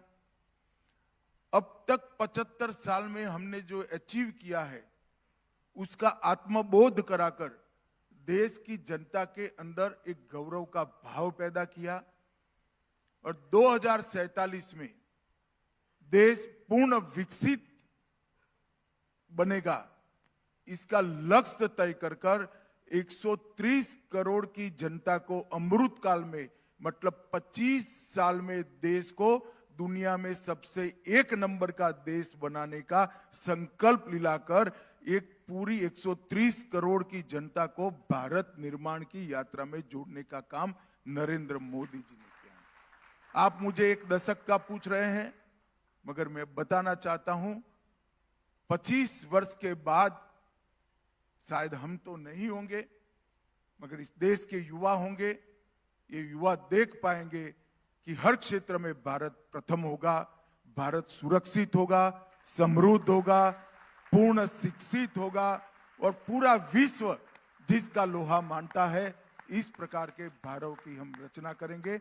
और हमारी संस्कृति, हमारा इतिहास, हमारा धर्म, हमारी भाषा पूरी दुनिया के अंदर सम्मान के साथ देखी जाएगी। सबके साथ सह अस्तित्व रखते हुए हमारा जो पुराना है उसका गौरव भी हम पुनः प्रस्तापित करेंगे। ऐसे भारत की रचना ये 25 साल में करने का लक्ष्य मोदी जी ने रखा है, कोई एक पार्टी का लक्ष्य नहीं है। This makes Assam, in a very competitive federal landscape, one of the fastest growing economies in the country. So I think that's a huge achievement. And I am told that day after tomorrow, just outside Guwahati in Jagi Road, a 30,000 crore semiconductor investment is being made by the Tata Group in Assam. And I just turned the clock back, Himantoda. You've seen Assam 10 years back. If you would mention Assam, people would say conflict, terrorism, lack of resolution, not a good place to invest. So you've changed things dramatically. Congratulations for that. Where do you see things go and how have you got here? I think those who have visited Assam earlier and those who will visit now, they will see a complete change. Assam is one of the fastest growing economy. So far as country is concerned, I think we are in the top 3 or 4. Our GSDP growth is around, we are constantly achieving 16 to 17% every year for last 3-4 years. economy is going up. Then Assam was known for various law and order issues, right from the days of you can start from the day of India got freedom. We had Naga movement, we had got Mizo movement, floods, emergency, language movement. But last 3 years, Assam has not witnessed even a single band agitation, absolutely peaceful situation. Recently, I have written a letter to 600 businessmen, those who have left Assam during the peak alpha period. I wrote a letter personally to them to come back to their original home. And I wrote it, I signed it to 600 persons who left Assam at that point of time, in those traumatic period of time. So things have changed, economy is doing good, political, social situation is good.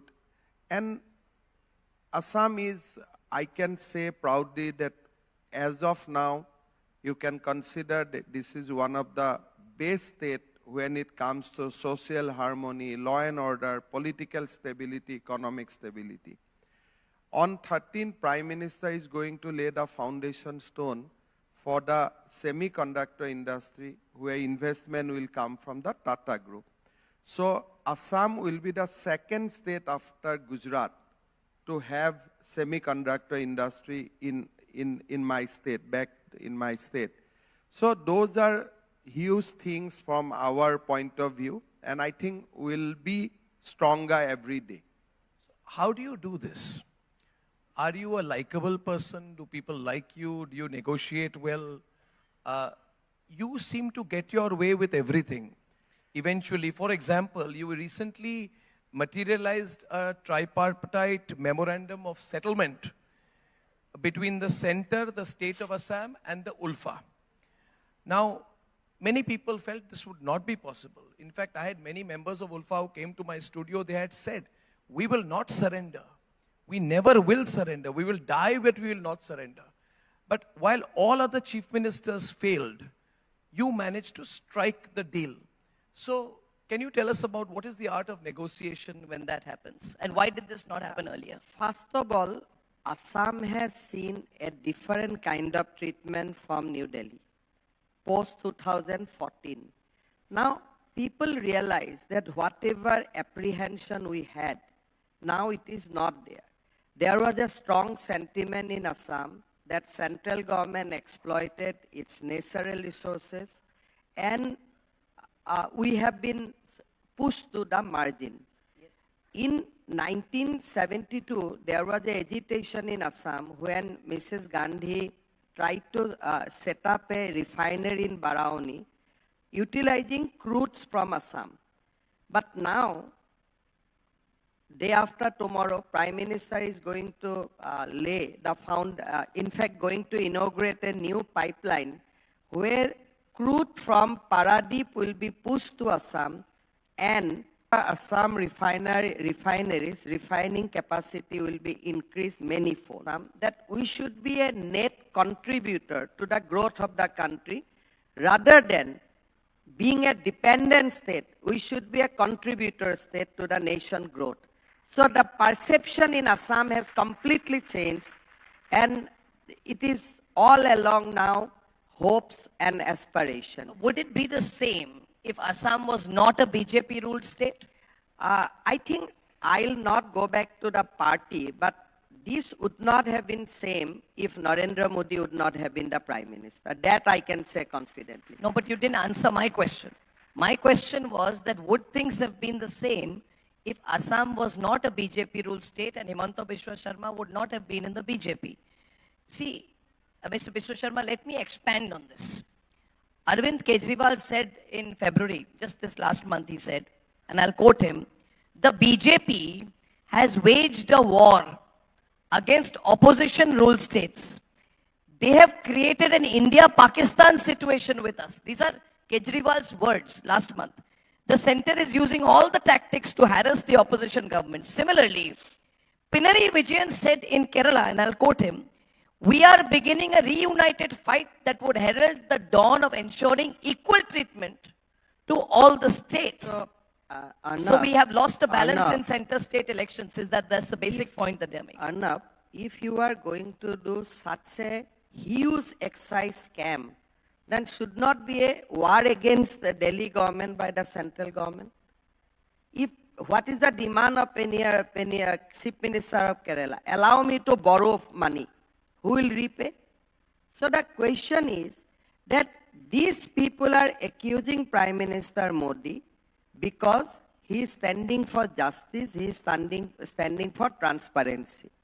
Now in Assam, if you come back to my state, let's go back to Assam. If you come back to my state, then if a Prime Minister start visits to a remote northeastern state, which always in trouble twice a year, he start spending his time for the development of Astalakshmi, knowing very well that there is no much dividend he has to accrue in terms of politics because we have hardly 14 seats.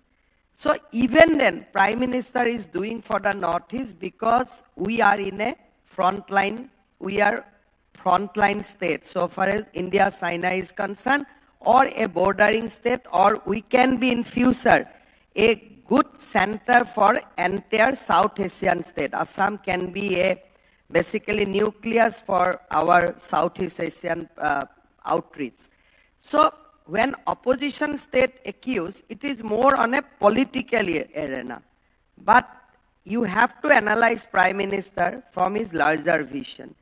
Is it not Delhi who has able to host the G20 summit?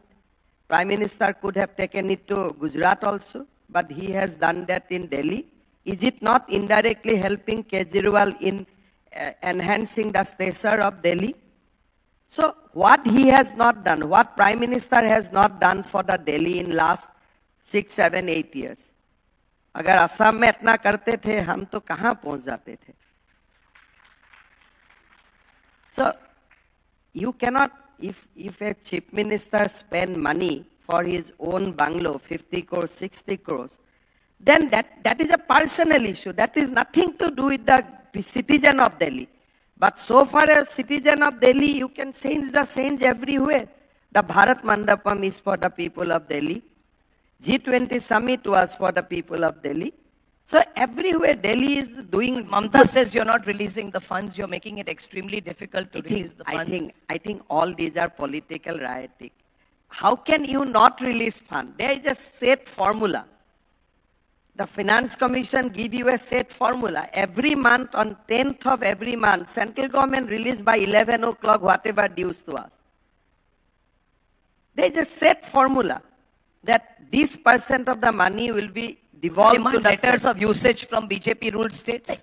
Would you think- demand I proof think of usage from BJP ruled states? Every morning, Are you put to the same kind of scrutiny that Mamta Banerjee there is? is no need of scrutiny. Every month on 10th or 11th, Nirmala Sitharaman or Ministry of Finance gives a tweet. She elaborated how much fund has been released to which state. And you will see that every states are getting money. I don't know what more money Mamta Banerjee are asking from Delhi.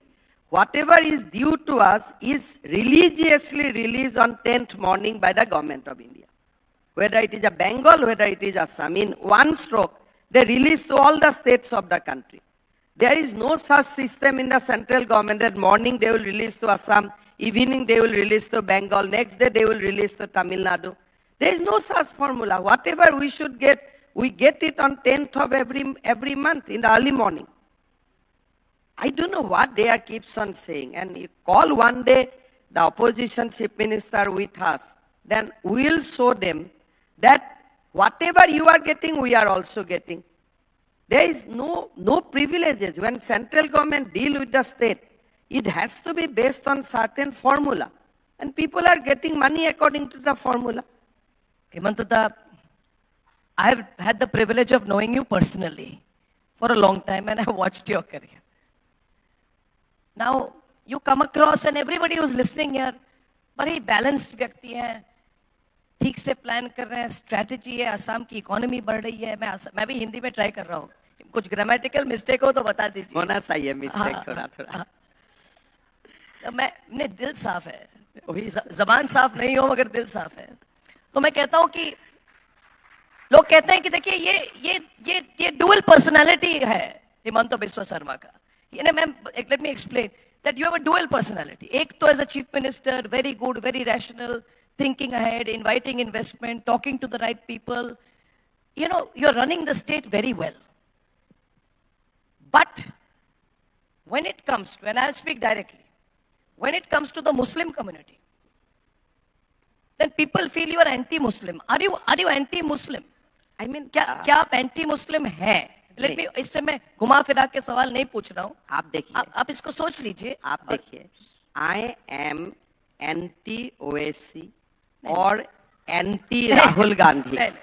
But when it comes to the Muslim people, I'll request you, give me a camera and a cameraman. Let us together travel to the Muslim population in Assam, and you will see how much love and affection I have from them. नहीं, but that is जो तो आप कह रहे हैं। But आपकी जो विचारधारा है, see, I'm not saying, I'm asking you, you don't be defensive on it. कौन सा विचारधारा? आपका विचारधारा जो आप जो बोलते हैं, जिस तरह से बोलते हैं आप, जिस हम तरह से आप बातें करते हैं, दो शादियां नहीं आप जो करना बोलते चाहिए। हैं, नहीं आप बोलते हैं मदरसा बंद कर दो, बंद करो ना, मदरसा बंद कर दो।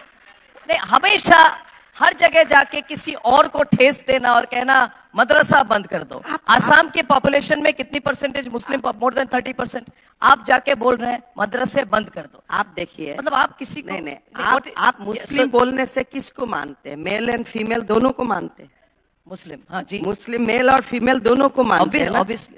तो मैं जब बोलता हूँ कि भाई आप दो शादी मत कीजिए, तो मेल नाराज हो जाते हैं, फीमेल तो खुश हो जाते हैं ना।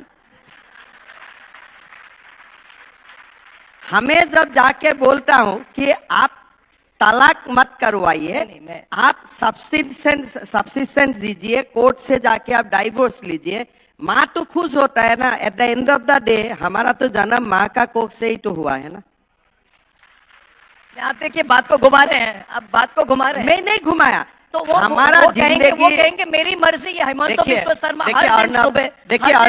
हर दिन सुबह हमारे एक कस्टम को अटैक करते हैं। नहीं, ये कौन सा कस्टम? किसने बनाया हुआ कस्टम? कुरान ने तो ये कस्टम नहीं बनाया। होली कुरान में ये कस्टम नहीं लिखा गया है।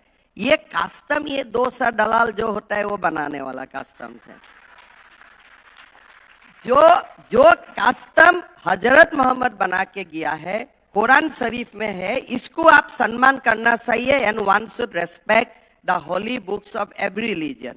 लेकिन जो बीच का दलाल लोग हैं, उनका आप क्यों इतना मानते हो? किसको आप दलाल? जो लोग बोलते हैं कि मुस्लिम बहनों का तलाक का बाद उनको सब्सिस्टेंस नहीं मिलना चाहिए, ये किसने कानून बनाया? ये कानून किसने बनाया? ये कानून तो कोई रिलीजियस टेक्स्ट में नहीं है। ये कानून है असम मुस्लिम marriage and divorce registration act of 1935। कानून मेरा असेंबली ने बनाया था, मैं असेंबली में ही खत्म कर दिया। आपके जिसने बनाया उसी ने खत्म कर दिया। तो अगर कोई कहे हेमंत दा, देखिए अगर कोई कहे ये अप्रोच जो है, नहीं जो एक मिनट, ये जो अप्रोच है, सॉरी मुझे ये एक मिनट, देखो ये थोड़ा सा मैं आपको एक बात अप्रोच है, आप बोलिए, मैं आपको एक मेरी बात बोलने दीजिए। ये जो मुस्लिम रजिस्ट्रेशन कानून था, मुस्लिम marriage and divorce registration act 1935, ये हजरत मोहम्मद ने नहीं बनाया था, ये शायद सर मोहम्मद सादुल्ला ने बनाया था जो सीएम था जी। तो मैंने सादुल्ला का कानून को मैंने निरस्त कर दिया, लेकिन I have not touch anything of Holi Quran. मगर आप ओवरनाइट नहीं कर सकते ना। वो कहते हैं आप एक में बात करने दीजिए, मैं उनकी बात रख रहा हूँ, ये मेरी बिलीफ नहीं है, ये कोई गलत फहमी नहीं हो लोगों में। वो कह रहे हैं कि ये तरीका होता है। एक मिनट मेरी बात सुनिए हेमंत, एक तरीका होता है, एक अप्रोच होता है। ये हिमंत बिस्वा शर्मा का अप्रोच अनडेमोक्रेटिक है जो चल रहा है। हमें बुलाइए, हमसे बात कीजिए, बदरुद्दीन अजमल को बुलाइए, उनकी पॉलिटिकल पार्टी है, लोगों से बात कीजिए, कमीशन लगाइए, लॉ कमीशन लगाइए, रिकमेंडेशंस लीजिए, तरीके से बात कीजिए। ये जो आपका माई वे और द हाईवे अप्रोच हो गया, नहीं माई वे और द हाईवे अप्रोच जो आपका है, वो लोग कह रहे हैं आप कर रहे हैं क्योंकि मैं खुलकर कह रहा हूं आप पोलराइज करना चाहते हैं वोट को. देखिए, you want to polarise the vote. I'll tell you. Is it? That's the I'll point. tell you 2.3 point clearly. जी. ये कानून में क्या लिखा था कि छोटे बच्चा का भी विवाह होते हैं तो जो काजी बोलते हैं they can register the marriage and that marriage become legal. ये कानून में वो लिखा हुआ था. हमने जो बाल विवाह का खिलाफ काम किया, high court enlarged many of them on bail, saying that in Muslim Registration Act, registration of child marriage is genuine and it is a bona fide, it is legal, so you cannot arrest. So then हमने जाके कानून को जो assembly ने पारित किया था उसी असेंबली से हमने खारिज किया और बाद में खारिज करने के बाद सबसे तो मशवरा होते ही रहता है. खारिज करने के बाद आप बात करेंगे. बात. ये ऐसी बात होगी कि 370 निकाल दीजिए उसके बाद आप बुलाइए हुर्रियत को. बाद ही बात कीजिए, पहले बात मत कीजिए, कंफ्यूज हो जाएगा. Viewers, this is, I mean, we are talking about Bharat, the next decade. आप कभी भी जब निर्णय लेना होता है, अगर 370 कानून को खत्म करने का पहले अमित शाह जी सबका साथ चर्चा करते थे, क्या 370 विलुप्त हो जाते थे? ये कोई बात आप कन्विक्शन और प्रिंसिपल में चलो कि ये देश में चाइल्ड मैरिज नहीं होना चाहिए. That is the main conviction. Once you have that conviction in your mind, रास्ता में जितना भी रुकावट है हटा के चला जाओ. और कोर्ट में चली जाए, बात कोर्ट में चली जाए तो कोई इशू नहीं है. आपको कन्विक्शन, कोर्ट्स तो हर चीज में घुस रहे हैं आज. नहीं, देखिए कोर्ट का अपना एक अंदाज है. हम कोर्ट का बात कोर्ट में डिस्कशन कर लेगा, आपको तो वो कोर्ट में चलेगा. बट आपको एज ए मेरा जो मानना है कि हमारा पहले कन्विक्शन होना चाहिए कि 370 जाना चाहिए. फिर अगर आप वो कन्विक्शन में फार्म है तो कैसे जाना चाहिए लोगों को मत बुलाइए. खत्म करने का बात बुलाइए, भाई खत्म कर लिया अभी बात करो कैसे क्या आगे करना है.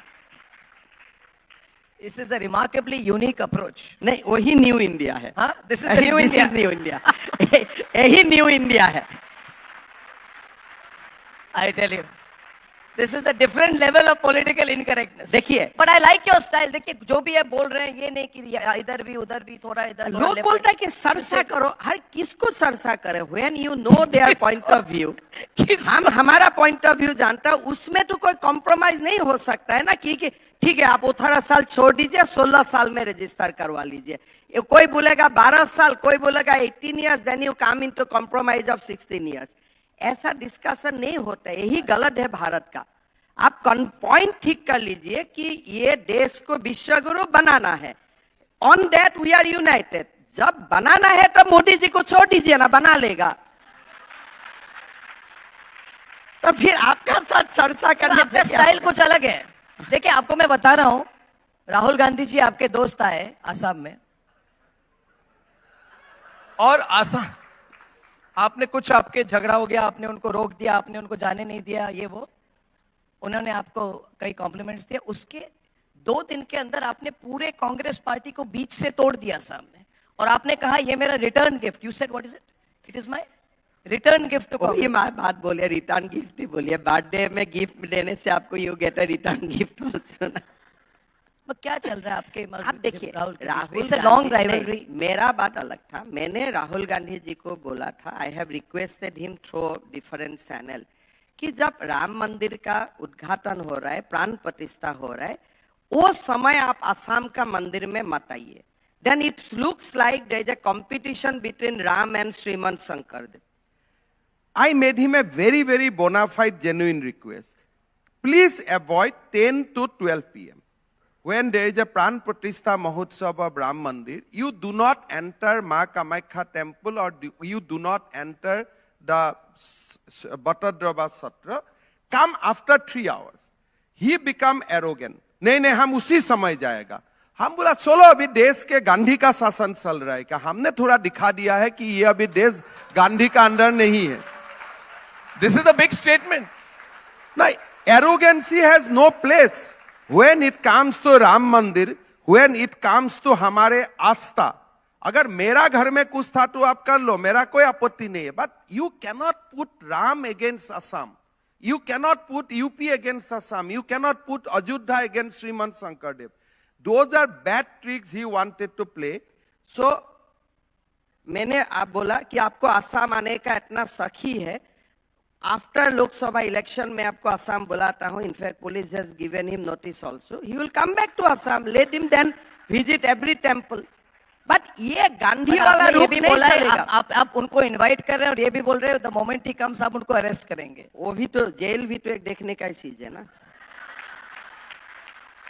उसमें क्या है? ये थोड़ा सा देखिए लोग पॉपुलर है मुझे पता है सब इधर ताली लगा रहे हैं. आपका और योगी जी का स्टाइल जो है ये बुलडोजर टाइप का अप्रोच है. कोई बुलडोजर नहीं है. जेल क्या? Can I put into anybody jail? The court will put into somebody jail. मैं तो जेल में डाल ही नहीं सकता हूँ. So if somebody goes to jail after legal obligations, legal procedure, तो उसमें how can we stop it? आपने असम जाके you try to break law and order. I'll put a search sheet in the court. If court put you on the jail, how can I help you? I am nobody. Chief Minister cannot control court. मतलब तो एक serious question. ये it's a different approach. I mean, this is the approach, and he says this is the approach of New India. The response seems like you are getting more popular with these things. No, I don't have any problem with it. I also have this approach. No, this should have been approached before. That's good. No, I अगर ये approach हो जाते थे तो आपका राम मंदिर 75 साल पहले हो जाते थे. मतलब people has to be decisive. नहीं तो काम नहीं होगा. You have to be decisive when it is a conviction. The conviction is shared by the people of India. Then you don't stop. I understand. You have worked very, very, very, very hard to bring the Northeast completely into the mainstream. If there is one leader in the last few decades who has removed to a large extent this sense of alienation of the Northeast, the word alienation in the Northeast, earlier in 1980s, MPs from Assam would always come and say, Center, please give us royalty, please give us royalty. That's changed. Was Manipur a setback? I'm asking a straight question on Manipur. Because you said in August 2023 that the situation from Manipur will only come from the heart and not from bullets. And everybody is aware he's the chairman of the Northeast Development Alliance, a congregation of all the NDA parties in the entire Northeast, not only Assam. Now, there was a narrative during the crisis in Manipur, which is a serious ethnic crisis, that the BJP failed. And they said the Manipur crisis reveals the limits of BJP's politics in Northeast. There was an ethnic crisis in Manipur, but it was used to say the entire approach to Northeast, the lookist policies of the Modi government has failed. First, how do you react to this typecasting? B, was there any mistake made in Manipur, and is there a solution in sight? You see, every states of Northeast are not same. Yes. So, in the Manipur crisis also, the crisis is between the two communities. But the most important fact, you will not heard even Meitei criticizing BJP, Kuki also not criticizing BJP. Because they have reconciled to the fact that it is our issue, and when they met us, they said that we are not in a happy mood, but kya kiya jaye? This is our issue. What are you maintaining back? I'll tell you. Suppose now government of India is saying that we are going to fence Indo-Myanmar border. Right. Now, on this, Meiteis are welcoming, but Naga, Mizo, and Kuki are opposing. So, because they have their people in the Myanmar and they want a free movement. There are a lot of contradiction in the Northeast. And these contradictions are not creation of BJP. These contradictions are there from the beginning. So, you are trying to resolve one contradiction after one contradiction. We have resolved Assam. We have resolved Arunachal Pradesh. We have resolved Meghalaya. We have the Mizoram. It was peaceful. It remained peaceful. But the contradiction or the problem in Nagaland, in Manipur, it is there. Nobody is denying. But the problem is, you can see the love and affection for the Modi. When national media is playing out the Manipur story.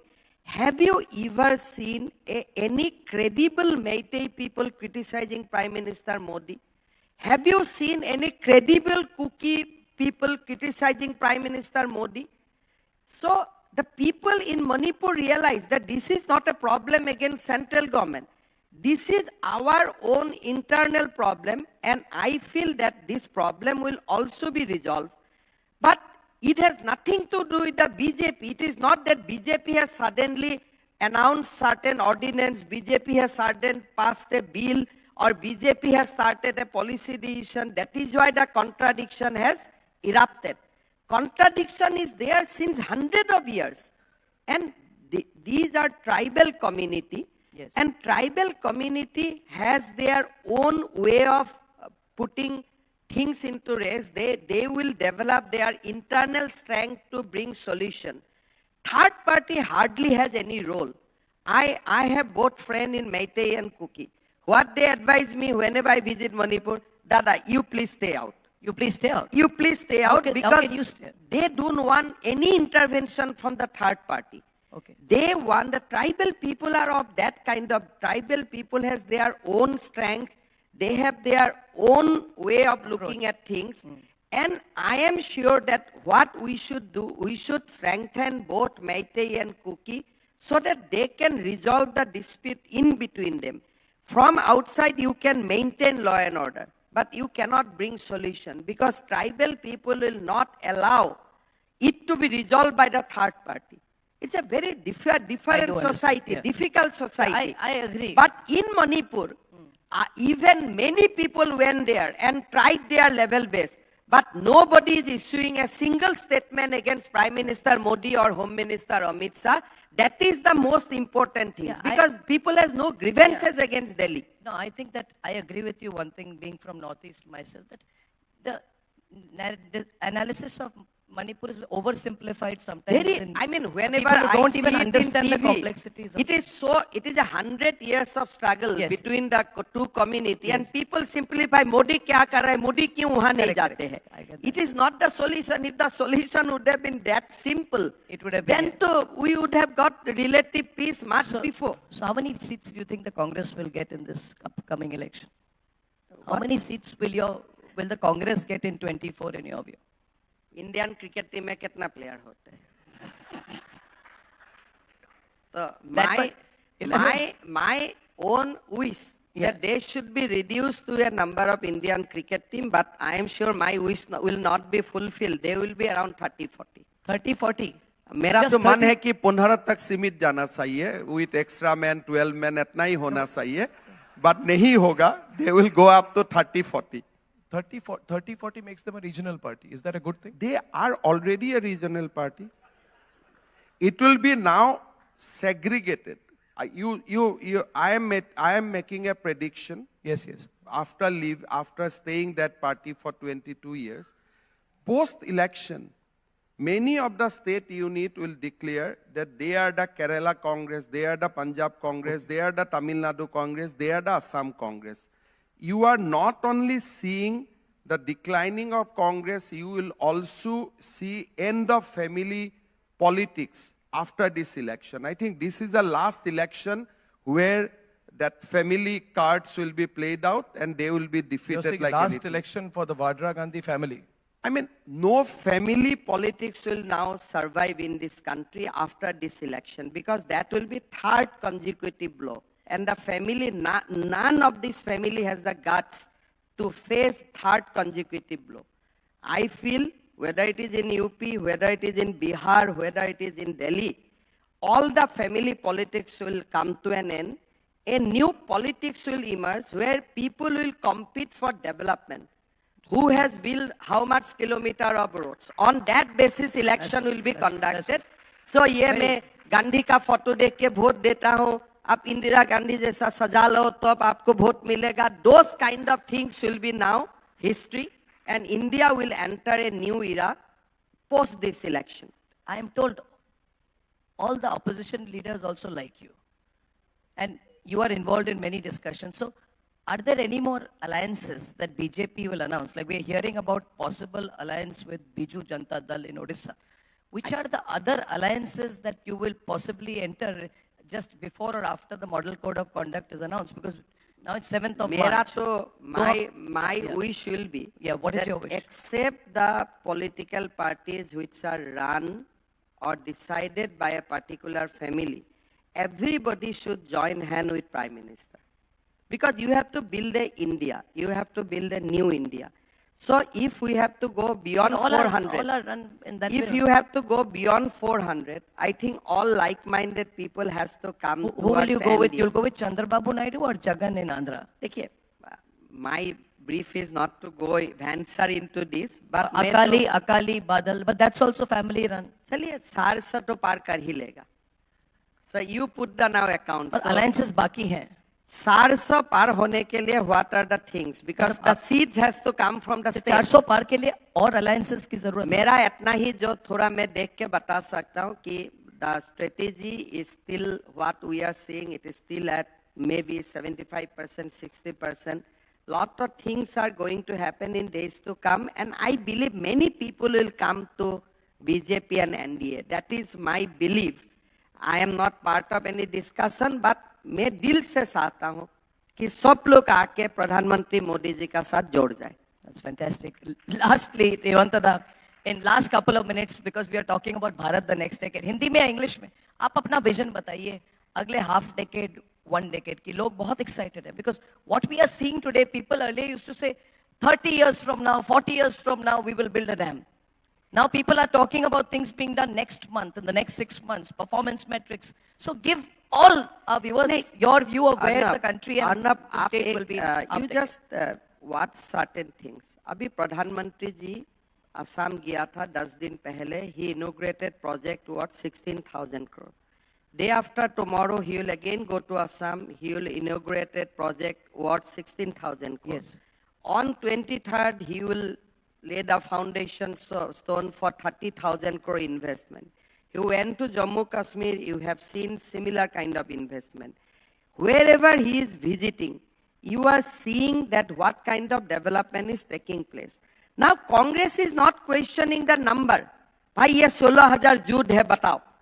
They have no statistics. They have nothing to challenge the development journey of Prime Minister. They have accepted कि भारत में विकास हुआ है. अभी हम विकास का पीछे नहीं लगूंगा. We admitted that Modi ji has done lot of development. Bharat का लोगों को विकास का बात अगर छोड़ दीजिए, हमें और क्या चाहिए? हमें तो कुछ चाहिए भी नहीं. हमें तो विकास ही चाहिए. तो prime minister has promise Vikas and बहुत बड़ा विकास. मैं तो मानता हूं कि ये 10 साल में जो हुआ है, ये तो खाली एक थिएटर का पहले थोड़ा दूसरा फिल्म का क्लिप वगैरह निकालता है ना, ही है. पिक्चर हमें तो पिक्चर, मेन पिक्चर अभी बाकी है. We are yet to see the best from the prime minister. Well, thank you. Imantada, I have really enjoyed the session. You have invigorated the crowd, and I wish you good health.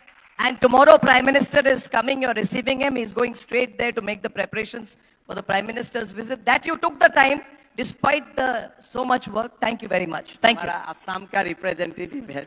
आपका हमें तो आना ही है मुझसे. Thank you, Imantada. You're very kind.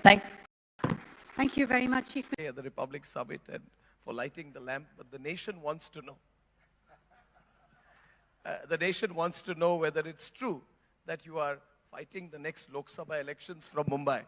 So let's start with a political question. In fact, at the WTO Director General gave it away when he said, why has Piyush Goyal not come for WTO yet? So he says, you see, he's very busy. He's fighting an election. So they've announced it even before the BJP at the WTO. So maybe you want to tell We've me been that. fighting elections ever since the day I was born, probably. The Lok Sabha election. But I think these are decisions the party takes. We have a party parliamentary board which makes all these decisions. I can only tell you I would love to fight the election. Oh, great. If the party gives me an opportunity. Great. That's a good headline to start with. Piyush Goyal says he's going to be excited to fight the election if the party gives him an opportunity. Fantastic. I actually like this, that, you know, in the Congress time, everybody was only from the Rajya Sabha. I think the next time, almost most of the cabinet will be from the Lok Sabha. So that's going to be very, very exciting. Congratulations in advance. Mr. Goyal, your party has set a target which seems to be going up. You know, you used to predict 335 to 340 till 6 months back. And now your party has estimated a number of 370. Is this 370 number a psychological tactic or more than that?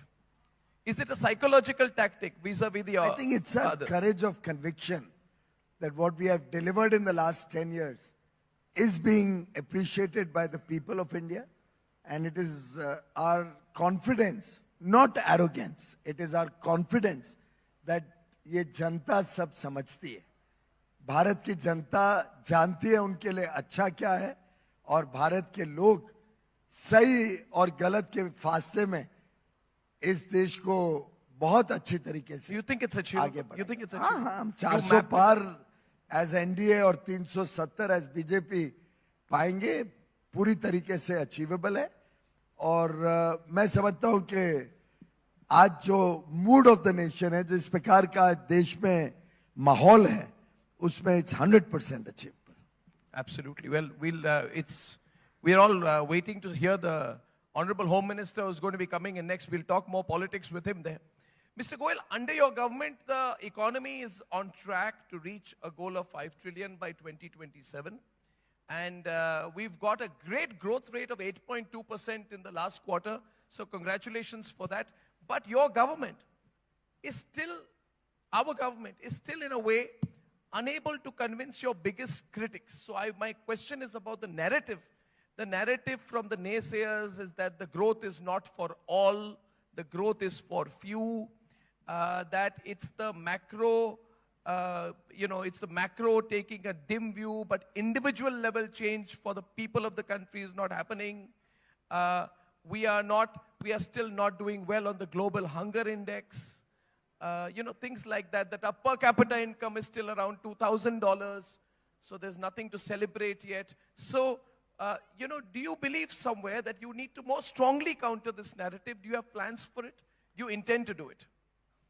Well, I think this question can best be answered by the 4 crore families, which is almost 20 crore people, who are today living in a pakka house that the central government has provided for.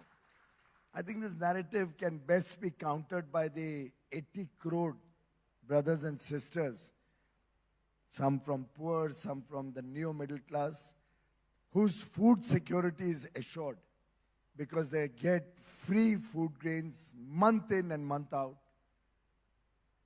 through years, particularly during the COVID period when we had doubled the food grain that was distributed. This narrative can best be answered by the 55 crore plus beneficiaries of free health care under the Ayushman Bharat scheme, or the 11 crore plus sisters and mothers who today don't have to use a wood or coal-based chula, but have a cooking gas connection. It can best be explained, I think, to the naysayers by the 11 crore 20 lakh families who didn't have a toilet at home. And personally, that's the one subject that has touched me the most. That Honorable Prime Minister, as soon as he came into office, his focus was on Swachh Bharat, his focus was on open defecation-free India, and his focus was that every woman, or for that matter, every person, has a right to dignity. And he spent large amounts of money to make sure that everybody gets a toilet at home. I think the naysayers have no choice but to take sense what's happening on the ground, where people have benefited from the 3 tracks that I just mentioned. Yes. After all, infrastructure has a huge multiplier impact on the economy, gives jobs, gives economic activity, all of which supplemented with social welfare programs, only some of which I listed out. The encouragement to young entrepreneurs through mudra loans, to the startups of our young men and women. I can list out maybe 100 programs right now which have helped change the mindset of India. पर एक पुराना गाना है ना, समझने वाले समझ गए. ना समझे वो अनाड़ी है. I didn't say that. I said it. I said it. I go for the kill. I go for the jugular. I'm not a politician. I'm not a diplomat. I'm very used to that. I've but had to face you Then it's- for the last 15 years now. Now you should also go for the jugular since you're going to be fighting the Lok Sabha elections. You just go for the kill. See, I have this view, Mr. Goel, that there is a romance going on between India and the world right now that is not going to last. And I believe we should be very clear about the future where things are headed. You know, this whole line, we are working with the whole world. Look at how we managed Ukraine. We managed to work with America. We managed to work with Russia. We managed to work with Europe. Europe is becoming insular. But then I believe this romance will not last, and you can counter this because as we grow from 3 to 5 trillion, 5 to 8 trillion, and you yourself just said we will 15 trillion by 2035, we will not be an object of curiosity. We will be a serious competitor, and I believe a little bit of that wrinkle, that tension, that stress showed up at the Abu Dhabi WTO meeting, where you held on to the position that Indians on fisheries, farmers, we cannot compromise. You were pushed back. Some people say you're wrecking things. So I'm saying, my view is, and I want a complete answer to this, they will accuse us of more protectionism. They will say, why is Elon Musk not coming to India? And you will say, we have enough manufacturers for e-vehicles in India. You will say, come to India on our own terms. They will say, we want their terms. You know, so, and if Donald Trump becomes President of the United States, you know how aggressive he is. How will we manage this? Do you see the stress on trade and economy growing between India and the rest of the world? Absolutely not. You don't? Fact, I think this is Arnab at his old aggressive best coming out today. But I'd like to join issue with you on that. First of all, it is difficult for somebody who's used to being a superpower, who's used to being on top of things and dictating to the rest of the world. It's very difficult to reconcile on the changing geopolitics that's evident in the world today. So we had a situation where India, at the Uruguay round, when GATS or TRIPS were being negotiated about 40 years ago, Yes. we were a weak country. We compromised on many things. And I don't think the then government, irrespective whichever party was in government in the 80s, they could never visualize an India of 2024. They could never visualize that India and Indians will start asserting themselves. They could never visualize that India could also aspire to become a developed or a prosperous nation. And therefore, many wrongs, many decisions were made at that time, which we are fighting for today, where we are holding our ground, where we are working with other developed nations, and we have a very good coalition of the global south. Yes. And Prime Minister Modi has led from the front. He's got the African Union full membership of the G20. The entire less developed countries and developing world looks up to Mr. Modi's leadership today. And they look up to India holding the ground for what is good for them. Sometimes, even the less developed countries or countries who are not yet up the prosperity chart, particularly the small countries, do not realize that they're going down a path which may seem okay for the present, but can be very dangerous for them. And I think India plays that role of balancing the interests. We want all the countries to grow with the developed countries. At the same time, the developed countries are also gradually reconciled and recognizing that economic opportunity and business is only possible with a developing country like India. Somebody where there's 1.4 billion people, largely young people, 2/3 of our population in the working age, where the demand for goods and services is going to come from. So I think India offers a perfect opportunity to be friends with, to work with, to engage with as a democracy where the rule of law prevails, and the world is recognizing that. So while there may be some trepidation, some difficulty in accepting it, I think there is no choice but to work closely with India, and you will see in the months and years to come, more and more partnerships being forged, more and more relationships being developed between India and the developed world particularly the developed world which believes in the rule of law, transparency, and ethical business. I thought there was a lot of stress. I thought you were not getting any hugs and handshakes when you went for your global events. They looked at you with trepidation. Not at all. I'm received very warmly. I have some wonderful relations across the world, as does my colleague Dr. Jaishankar, who's truly showcased to the world Absolutely. the India story like never before. Absolutely. Absolutely. I call him the rock star. You have. That video went viral. And truly, he makes each one of us Indian proud. The way he presents the India story, Yeah. the way he stands up for what India is Yeah. doing.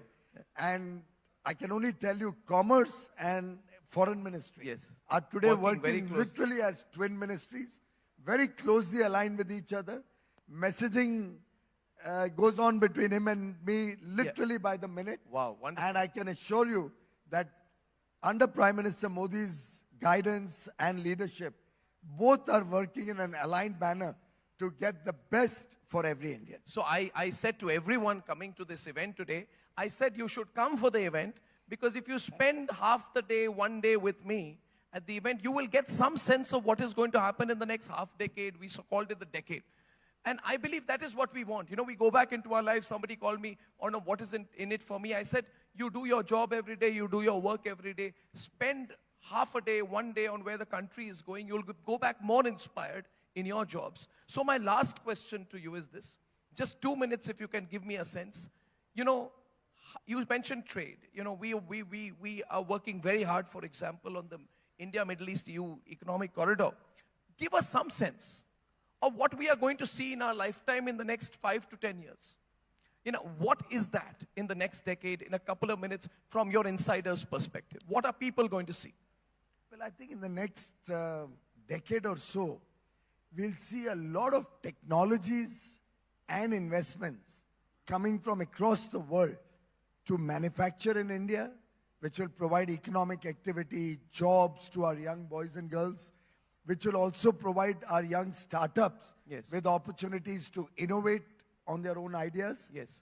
And this will be necessary for the developed world Yes. who are looking for a trusted partner.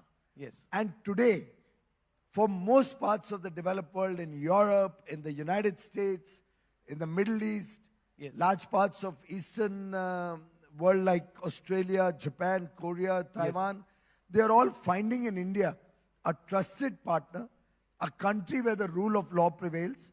And this is going to drive huge amounts of investment and technology, which will not only serve the needs of a growing aspirational India, which will also be the sourcing base for the world. Case in point could be, I think, Apple. Apple started with very small beginnings. Oh yeah, that's They're a big already at story. 7-8% of their global production coming out of India. Absolutely. Next 2 years, they expect to take it up to about 25% of their global production. And the story across the world, wherever we go, people are telling us our largest workforce today is in India. Our second largest is in India, but in 2 years it will be the largest. Our R&D all comes from India. Our innovation is happening in India. So by and large, across the world, there's a lot of excitement about engaging with India. Yeah. And I can assure all your viewers through you, as we do in Parliament, Yes. that be bold, Yes. go for the big ticket, big vision. Yes. Don't ever compromise for second best. India is going to be on top. We'll provide the best quality of goods and services, highest level of management talent, best skill sets, and integrity and ethics in workplace, which will be unparalleled anywhere in the world. That's so important. Well, I'm full of positive energy after this. And, you know, I love the fact that nowadays, when a minister reaches for an event, till the last minute he's checking a file, till he's got 2 phones. So he works incredibly hard, but he still gave us time. And we are proud of you. In all of them. I think the space sector has been one torchbearer in showcasing an example to this country that it is possible for India to make its own path, her own path, in the domain of space technology to do it in different manner than that others did. I think all of you know the history of our space domain has been different from other nations. Where the many other powerful nations started the space program by developing the arsenal in their stock and slowly moving to the launch vehicles, the satellites, and the applications. And we went in a different direction, bringing about applications first and then creating the capability for launching and deploying them later. And similar example has been seen in the missions like Chandrayaan-3. We were able to engineer a mission with very, very low budget, I must say, not really an approach which is very, very innovative, using a launch vehicle capability which is just available there for you to do the mission, and then the mission strategy and planning to reach you up to the moon and land it very, very carefully, where others have difficulties during this time frame. So it showcased the capability within India to do such missions. So what I foresee in the next decade is that we should be able to develop an ecosystem of technology implementation for the life of every Indian citizen in a manner that other country has not yet done. Mr. Somnath, there are a few images that every Indian, perhaps in this room, will never forget. Images of rockets being brought on a bicycle. Then you have had bullock carts that were used to move around. And of course, every Indian was aggrieved when there was this cartoon that was put out by the Western media, that elite club. I would say, and every Indian in this room would say, that today ISRO has smashed the door of that elite club. And if it is possible, it's because of you and your team. So I want to ask you today, take the opportunity of asking, what is it that you would tell those who try to demean Indians, and how has the journey been? The journey, I would say, is fantastic, but we want to hear it from you. What's been the journey for you and your team? See, for people like us in the space domain, the technology domain, I think those narratives were entirely different. I think those cartoons that you are referring to are in another sector of the society, section of the society. We don't understand each other, I must tell you. We people in the space, we have been talking to all the power players in this domain, the Russians, the Americans, the Europeans. And possibly you may know that Sarabhai, when he started the whole space program in 60s, we were nowhere. We were just launching small rockets. But he was able to influence the Russians, the Americans, and the French and bring the rockets during the ages of the Cold War to India and then make a launch from here. The rockets came from the US, the computer came from Russia, the infrastructure for that came from France, and we were able to integrate all of that and then make a launch. So that's the power of that he displayed at that point in time. And we continue to do the same. Even today, they respect us very well. And though those ridiculing that is happening in some other sector of the society, I think let us not worry too much about it. Those who understand the domain respect each other. And there is great amount of respect even during the times of Chandrayaan-3 from NASA, from the Europeans, from the Russians. And they have been calling and telling us, and they have been sending us congratulatory letters for the accomplishment that we have. So we always had a very high level of recognition and respect from all those who have new space technology. Talking about some of these specific projects, missions that are coming in, I think so every Indian would be very excited when the Prime Minister actually spoke about, announced the names of the 4 astronauts, and everyone wanted to know who they are, the journey it has been, because a lot of people do not know that during this entire mission, the kind of hurdles that ISRO had to face, COVID pandemic being one, Russia-Ukraine war being the other. What is it that we are really looking at, Mr. Somnath, in terms of the Gaganyaan mission, because everyone would want to know about it? I must tell you that the Gaganyaan program is something quite different from a typical rocket launching and putting a satellite in orbit. So we are dealing with human beings now. And the complex nature of dealing with human beings out inside. And the whole technology is not forthcoming. And we were asked now to develop our own environmental life support system. And there are many elements like this. The spacesuit, the crew escape system, the computer system which will find out whether there is an anomaly going to happen in the rocket and then take an action for aborting them. Training, simulators, the medical capability that we have to understand the physical, the physiological and the psychological aspect of an astronaut and select them and manage them. I think all these skill sets we were not having, I must admit. And we thought that we can always go there and get help from many, many people. And of course, they are helping. But many of those help will come at a cost and at a time they decide. I think that doesn't go with us, our schedule. So our original schedule of meeting the goal of having the human space mission is affected definitely by the availability of this knowledge. So we decided that anyway, the time is lost because of the COVID. Of course, COVID created a little bit of disruption in terms of manufacturing, getting many of the materials. Now we have to buy quite a bit of complex electronics parts and many other materials from the foreign sources, and they were not forthcoming. And some of them we had to do it our own way of doing things. So now we have reset the timeline for the first launch of the crewed mission to 2025 end. And this year we are trying to complete all the development activities of all those systems which I just mentioned. Then conduct unmanned or uncrewed missions, at least 2 of them, or maybe 1 more. Then also demonstrate the about scenarios, which one of them which we have just done. Then also do hundreds of similar tests in this year and early next year to give the confidence to have the crewed mission by the end of 2025. So I must tell you at this moment that it's a really challenging enterprise. First of all, we have no experience of sending human beings to space till now. And we are talking to those people who are in this domain, like our Rakesh Sharma, who had the fortune to travel in one of the mission. And he is one who gives us a lot of information from his perspective of understanding.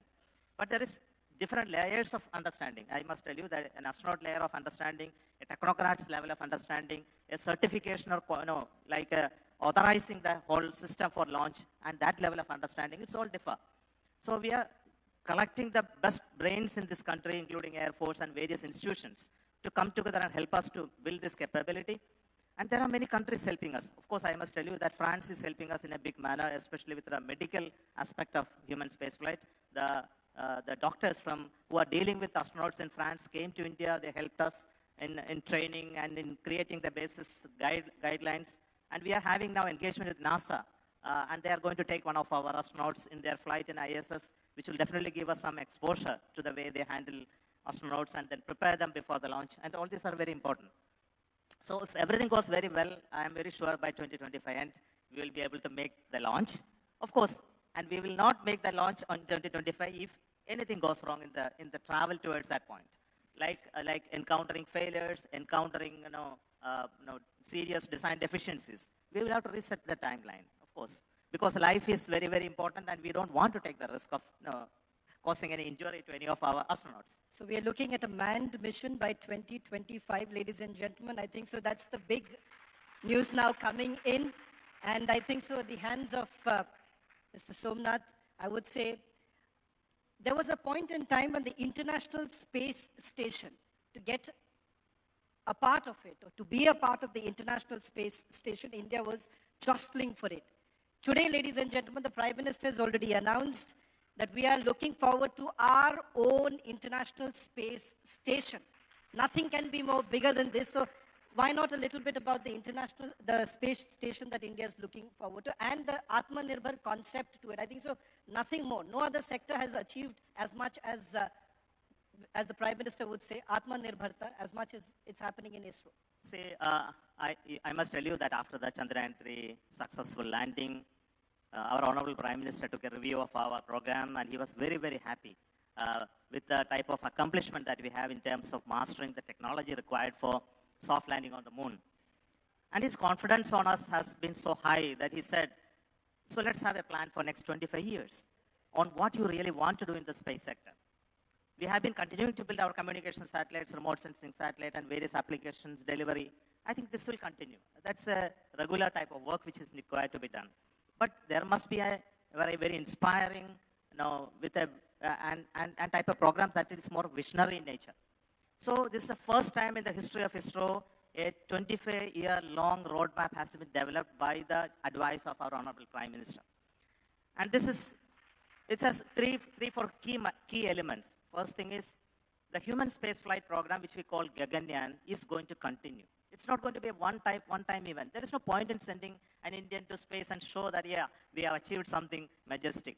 But it must really deliver something back. No, we see that access to space by human beings are so crucial for various technology elements. For example, we look at material science, we look at drug discovery, you look at additive manufacturing in humans or organs, or if you want to look at biogenomics domain, microgravity experiments become very, very important.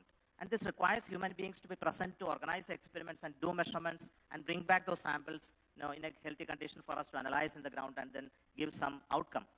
So there is hundreds of such experiments taking place in the International Space Station today from various countries. Unfortunately, in India, this domain is still to catch up, and I believe it will really happen. So the goal of the Bharati Antarikshya Station is to connect the human spaceflight program and the demand for new technologies that will come out of the microgravity experiments.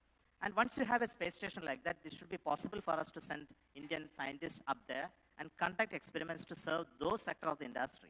So we believe it's not just going to show that we have an international station like others, but to deliver an economic benefit out of it.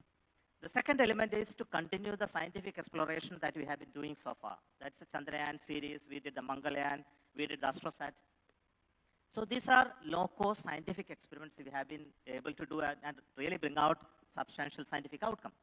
So we are now thinking about a series of missions to Moon, because Moon is a new area where it's emerging in every sector, and the new Moon economy is now taking shape all around. And we don't want to be left behind. So this is the second domain of it. The third is the human access to Moon and make an Indian land on the Moon. And it is an iconic element of the whole of this vision. Why we say it's not just landing a person on the Moon.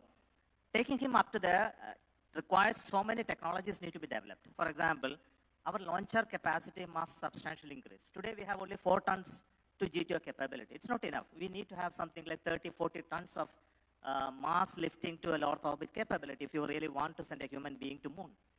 And once you do that, once you create that capability, your space station building will automatically happen. Let's understand the connection between these two. So the human access to Moon, the higher payload capability, building space station, scientific discovery in and exploring other planets like Moon, Mars, Venus, etc. They are all connected in a manner which will improve the technical capability of space sector, which will improve the economic benefit out of it. It will also give opportunity for industries to work in this sector and to have an economic activity in and around the space sector. So this is all connected in a manner that the overall space sector, which is now opened up after the 2020 announcement of the opening of the space sector, will really bring in a lot of activity in this sector. Since you talk about opening up the space sector also, and the kind of presence that we currently have. There was an argument, Mr. Somnath, that if we are opening it up, FDI, in the space sector, then you're essentially looking at more control from the foreign players. Is that a cause of concern, or would you say that this is pure fear-mongering that was essentially done? This comes out of the non-understanding of the economics of space activity. Today the overall space economy is sized approximately $500 billion US. Out of that, almost 70% of the business or the financial activity that is taking place is around the applications, or is around the hardware that are required for the ground operations, connectivity, network, and various other things. Around 15% is for building satellites, and rest is for only rockets and launch vehicles. So the overall economy is driven by application rather than the high-end sort, where the investment is very high, the return of investment is low. The rocket building and launching is not a very profitable business if you are not very good at like SpaceX. The satellite building and launching is the next profitable opportunity, but the bigger profitable venture is in terms of applications. For example, image processing and using communication services, navigation and timing services, weather-related services, etc.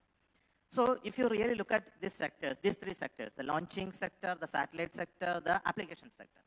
So in the FDI, what we have done is the application sector is now 100% automatic. That means whoever wish to invest in the application sector are welcome to India and then create their capability. So what really means is that in India and in around India, there is so much of markets available to create the possibilities of applications and then generate the activities around it. So when you create an economic activity around the applications, naturally the demand for satellites will increase. And now in the satellite sector, we are not allowing FDI to come automatically up to 100%. So that is regulated. It's only up to 74%. So now the activities on satellites increases. then naturally the demand for launches will increase. And the launcher side, the FDA is limited to only 49%. So the foreign players cannot directly come in and then build rockets here. It's possible only by government route only, where we do the due diligence on who is coming and who are going to be the players. So we have demarcated the sectors very clearly, the launcher sector, the satellite sector, and application sector, and the FDI bounds have been put appropriately so that our interests as a nation are not compromised. I also want to take the opportunity of asking you about Chandrayaan-3, because Chandrayaan-1 threw up the possibility of ice molecules. What is it that the world does not know about the findings of Chandrayaan-3? Mr. Somnath, we do have a habit of getting some breaking news. I'm hoping that you would be able to share with us what the world does not know about the findings of Chandrayaan-3. See, on the Chandrayaan-3, our target was to land on the southern side of the moon, very closer to the pole.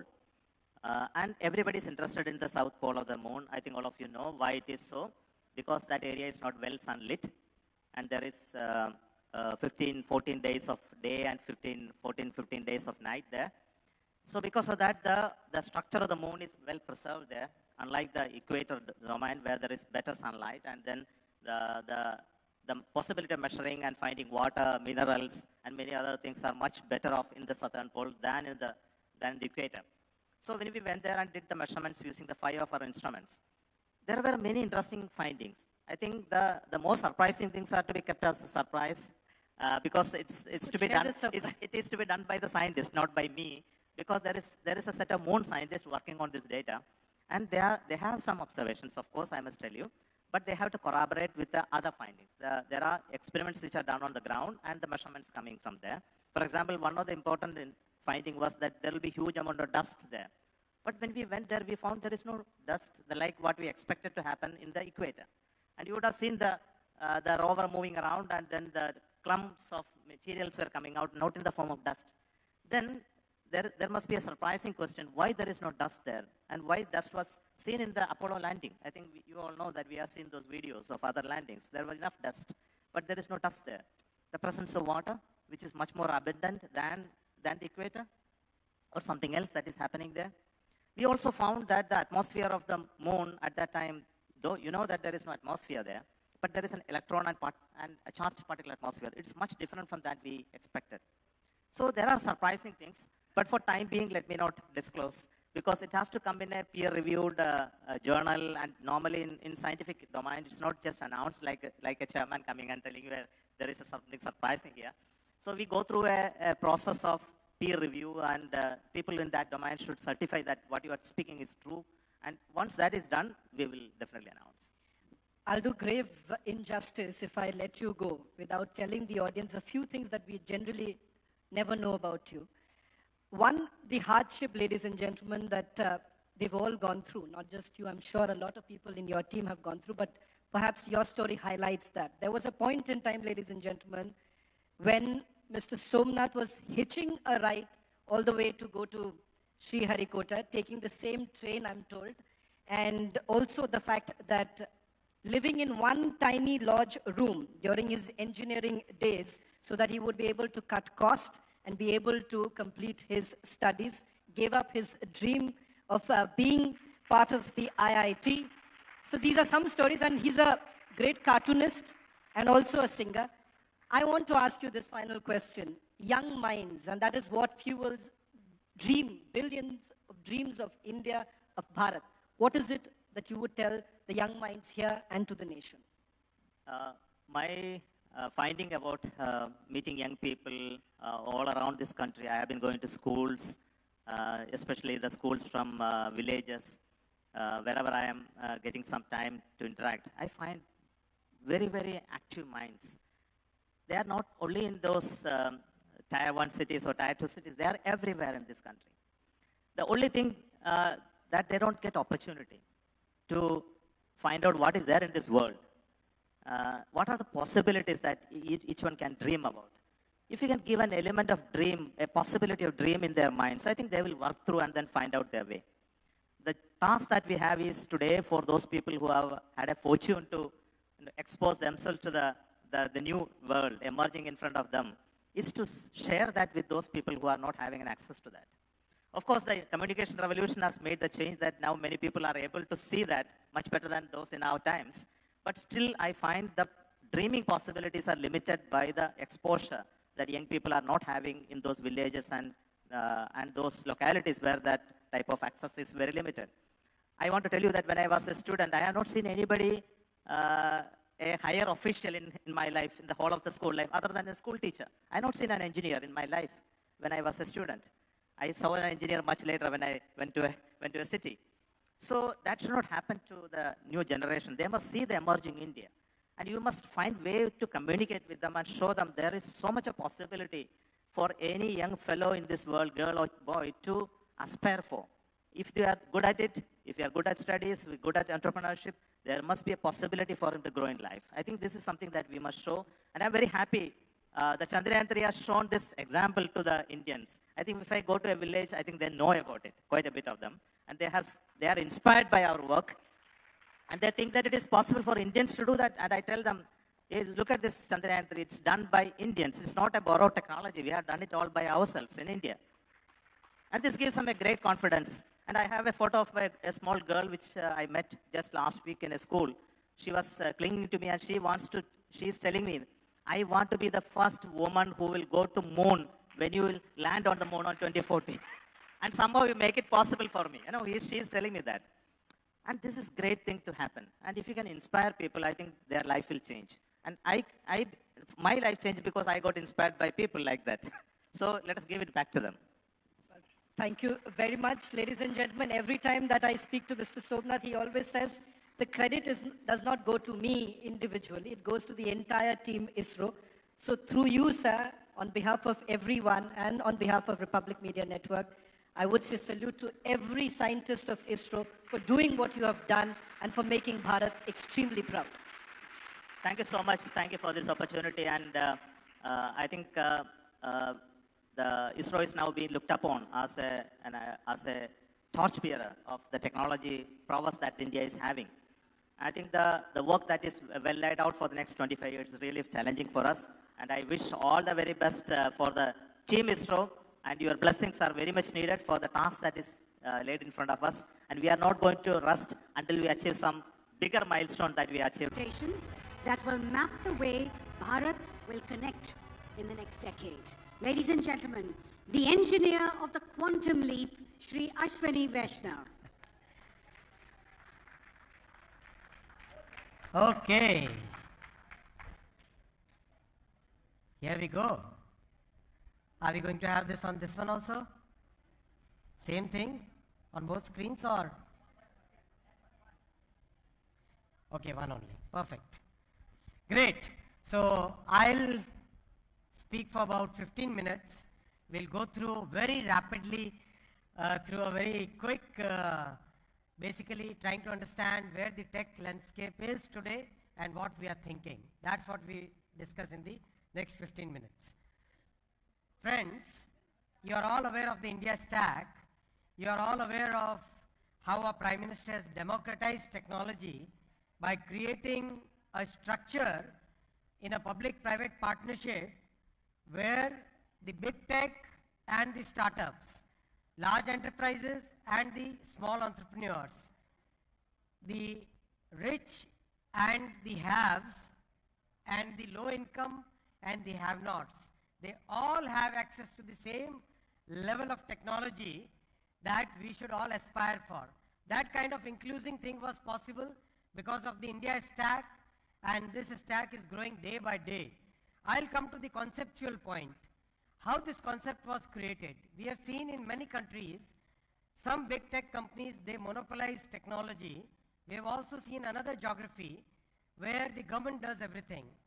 This is a very unique case in India because of our Prime Minister's clear thinking process that neither should we leave our destiny in the hands of a few big tech, nor should government be present everywhere. We should try to create a public-private partnership.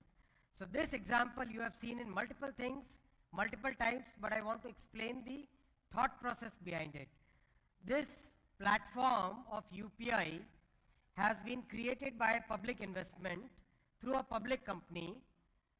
To this join the banks, digital identity, about 50 million merchants, hundreds and thousands of startups, e-commerce companies, enterprises, and about 43 crore people, 437 million users today have already joined it. You see the structure. In this structure, anybody can start a payment company today. You want to start a payment company, you can start it today. Because of this structure, the cost of a transaction has come down from about $10 to a few cents. 800-900 रुपए से कुछ 1-2 रुपए पे cost of transaction has come down. And that has made possible a whole lot of services, whole lot of new innovations which were unthinkable in the past.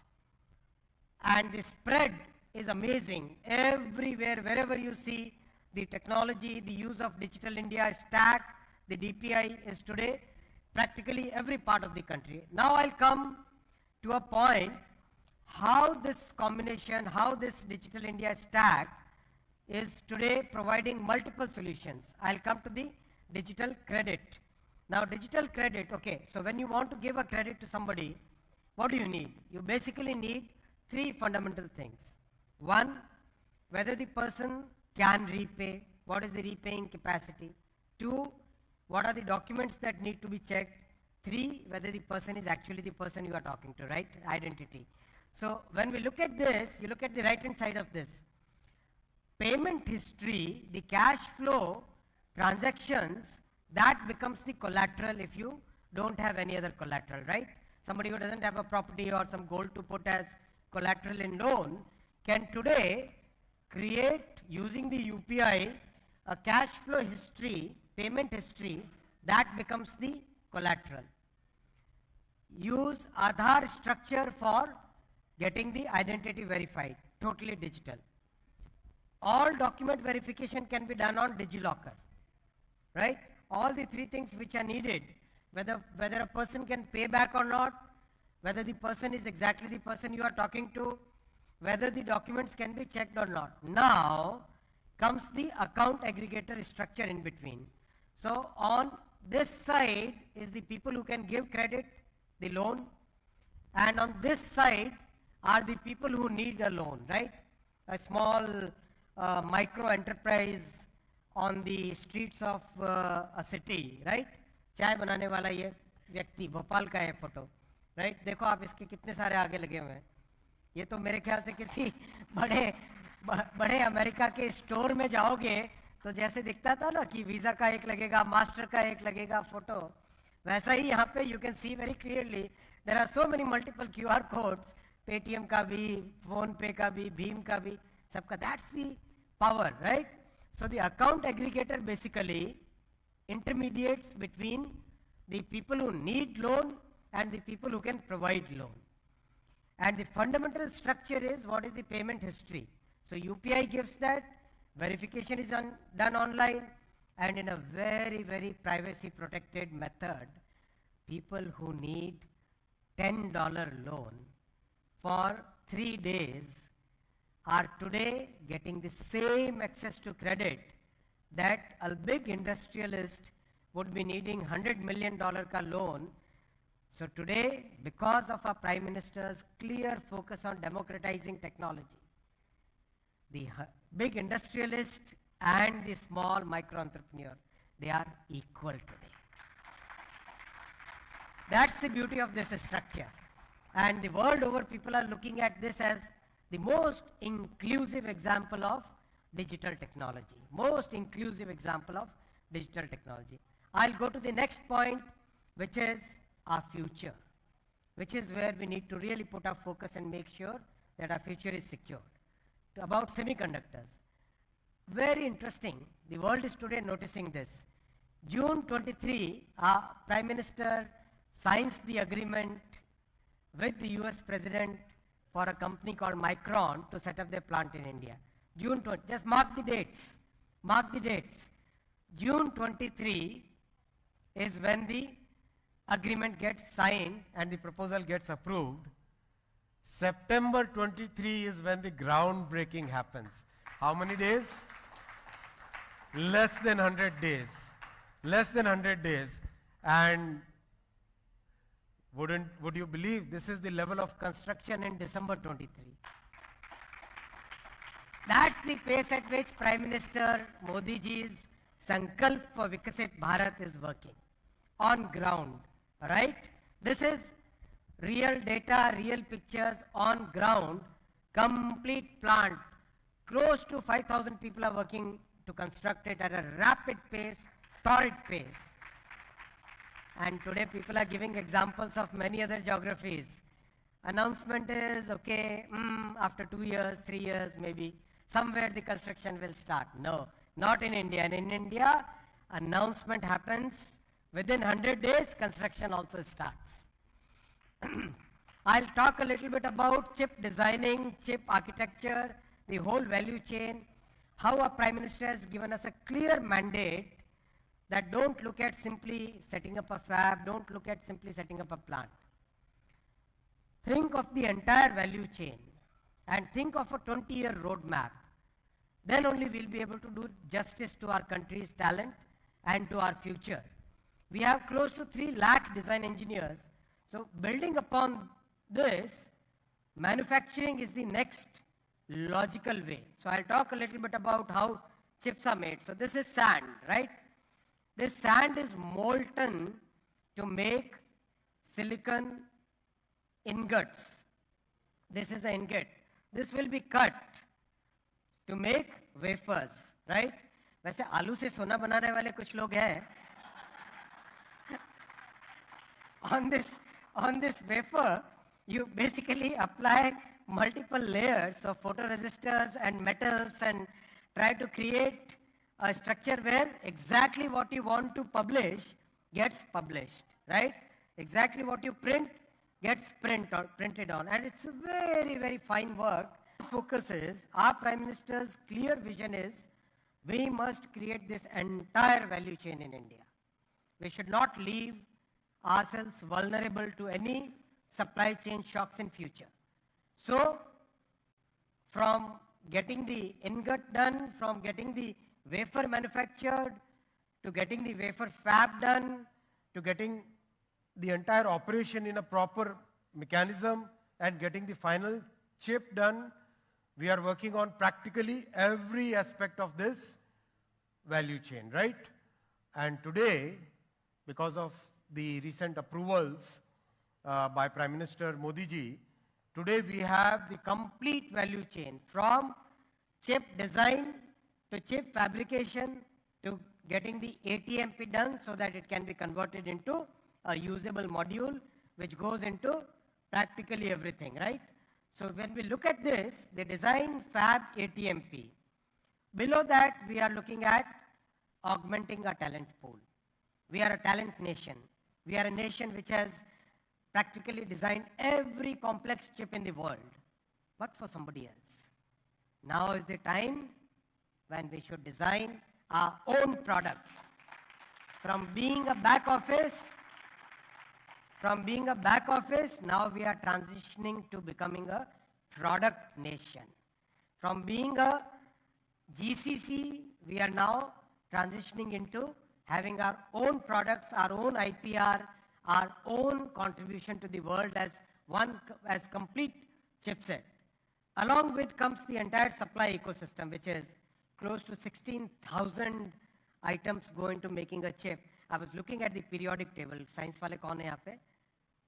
Quite a few, right? Periodic table.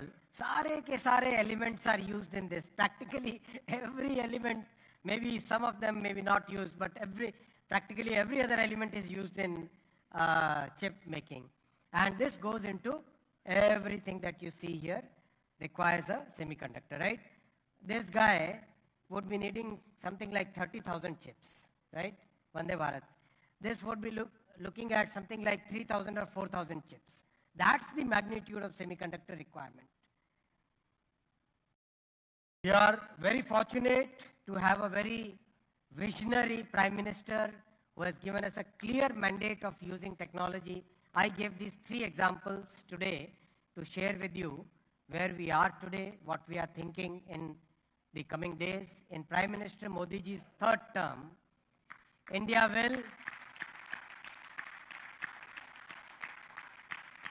will emerge as a major product nation, as a major manufacturing hub, and a major technology power. Thank you.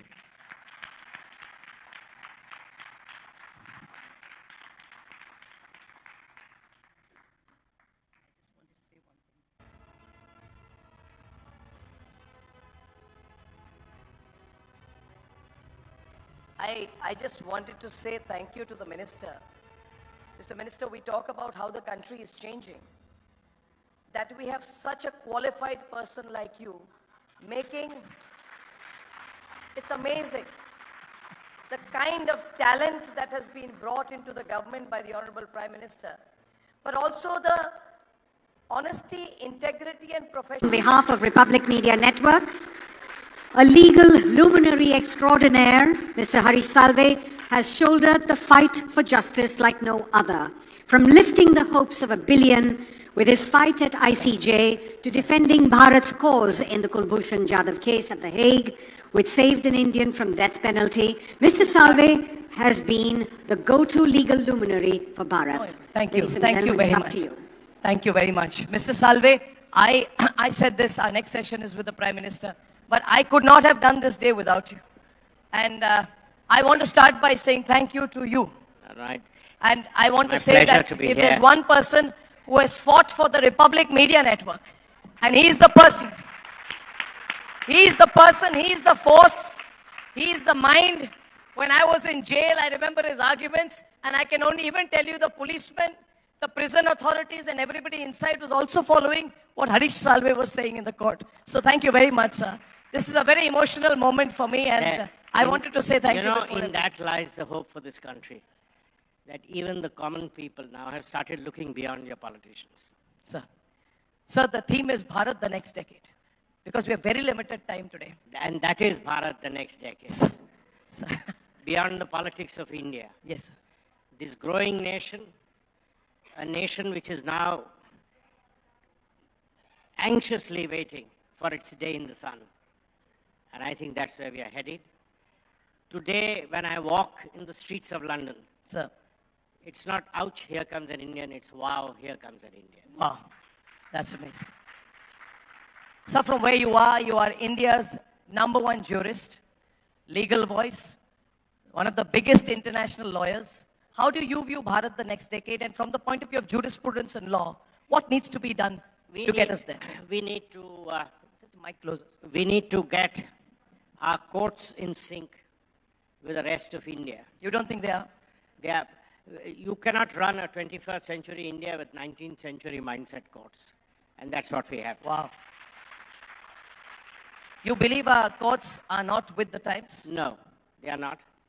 And I say so because I'm a part of the system. And I say so in a positive sense, not to denigrate or degrade anybody because that doesn't help. But there is a lot of catching up to do. There is a lot of catching up to do at all levels. Domain expertise has been brought into government. Domain expertise has to be brought into the judicial system. Can you expand on that? So if you have commercial courts, you must have judges who understand commerce. Blank when you talk of financial services. And that domain expertise has to come so that the lower rung of judiciary is repaired. Our Supreme Court has to go back to being what it was meant to be, the Supreme Court of India, not yet another court of India which pokes its nose in everything. Wow, that's going to make headlines coming from you, Mr. Salve. Rhythm would like to take that forward. It should, because today, unfortunately, the Supreme Court is hearing appeals from amending of pleadings, hearing appeals from every small little case which gets decided that way. You know, I now work in different jurisdictions, India and another jurisdiction. In United Kingdom, 9 out of 10 cases come to an end in the court of first instance. Yeah. We have to get there. Otherwise, this disrepair in our judicial system is not going to get sorted. The common man's interface with justice You have seen this for yourself. Yes, sir. The common man's interface with justice is first in the criminal justice system with the magistrate, Sir. and in the civil justice system with the district judge. And they have to be of fine fettle. Yeah. And when they are of fine fettle, the pressure on your high courts will go down. And then your high courts have to be brought up to mark. The commercial side of the high court, today Delhi High Court has some very good judges, but some very few very good judges. We need a lot more. We need a much wider base. And we have to get back the legal system into a pyramid. Today it's like a rectangular block. Everything goes from floor to floor. That's not how legal systems can work. Right. There has to be a pyramidical structure. Bulk gets sorted out at the lower level, a much smaller at mid, and right at the top, important questions Very of few. law. Rhythm. Mr. Salve, simple question. The sedition law, whether it's the privilege of breach. Her situation में हंसाएंगे, madness मचाएंगे। मेरे पिताजी आपके अरबाज भाई बहुत बड़े fan हैं। कहते हैं अरबाज भाई से कुछ सीखो आप। मैंने कहा क्या सीखना, कह रहे उन्होंने शादी कर ली, आप भी कर लो। तो मैंने कहा पापा उन्होंने जिस उम्र में करी है आपको सीखना चाहिए। बेंचमार्क सेट कर रहे हैं, ठीक है? सबके लिए स्कोप रखा है। मैडनेस मचाएंगे 9 मार्च से शनिवार रविवार रात 9:30 बजे सोनी एंटरटेनमेंट टेलीविजन पर। That this narrative that continues to be created in the courts needs to stop, and what's going to get these vested interests to stop? Whose constitution under threat? The constitution of certain political parties or the constitution of India? I don't see any threat to the constitution of India. Till constitution of India lives in our hearts, nobody can kill it, not the politicians, not the judges. It is India which is spirited. Who brought India out of emergency? Not the courts. The courts succumbed. It's the people of India who brought India out of emergency. Mrs. Gandhi realized she cannot continue this nonsense anymore. And that spirit has to continue till we have democracy in our heart. Today, I have seen the change in the political system. You have seen it, I have seen it. India has transitioned from and I don't mean this derisively, India has transitioned from an English-speaking public school culture to sons of the soil running the country, and running it very differently. Well said, sir. I say something. Speaking for myself, I would not be able to work if the courts went into Hindi. But should it be done? I don't see any reason why not. So, and I'm not being populist. The point is, India has to be run by Indians. People respect us now because they feel India is being run by Indians. Yes, sir. Sir, just one question before I ask Arnab to ask you a question. You've spoken about the word nepotism. You've spoken about your father was in the Congress and yet you chose to be a Solicitor General in the Vajpayee government. How did that work? One question. Second, diplomatically, we've seen the Jadhav case that you won. I also want to know today, when we get diplomatic victory in the Navy officers who've now been brought back, how is this system in India really going to be seen? See, it's always, today I don't think you see any real nepotism. And it's only, hopefully, it's in the fossils of history that it has now been put away. I don't think any appointments in recent times you can point a finger and say so-and-so's nephew or so-and-so's uncle has been made. When I was to be made Solicitor General of India by the Vajpayee government, it mattered little to Vajpayee that my father was a member of parliament in the opposition party. And that's the mindset which they have to get. If you want talent, you can't hold people to silly ideas like of their ideology or their parents' ideology or their uncle's ideology.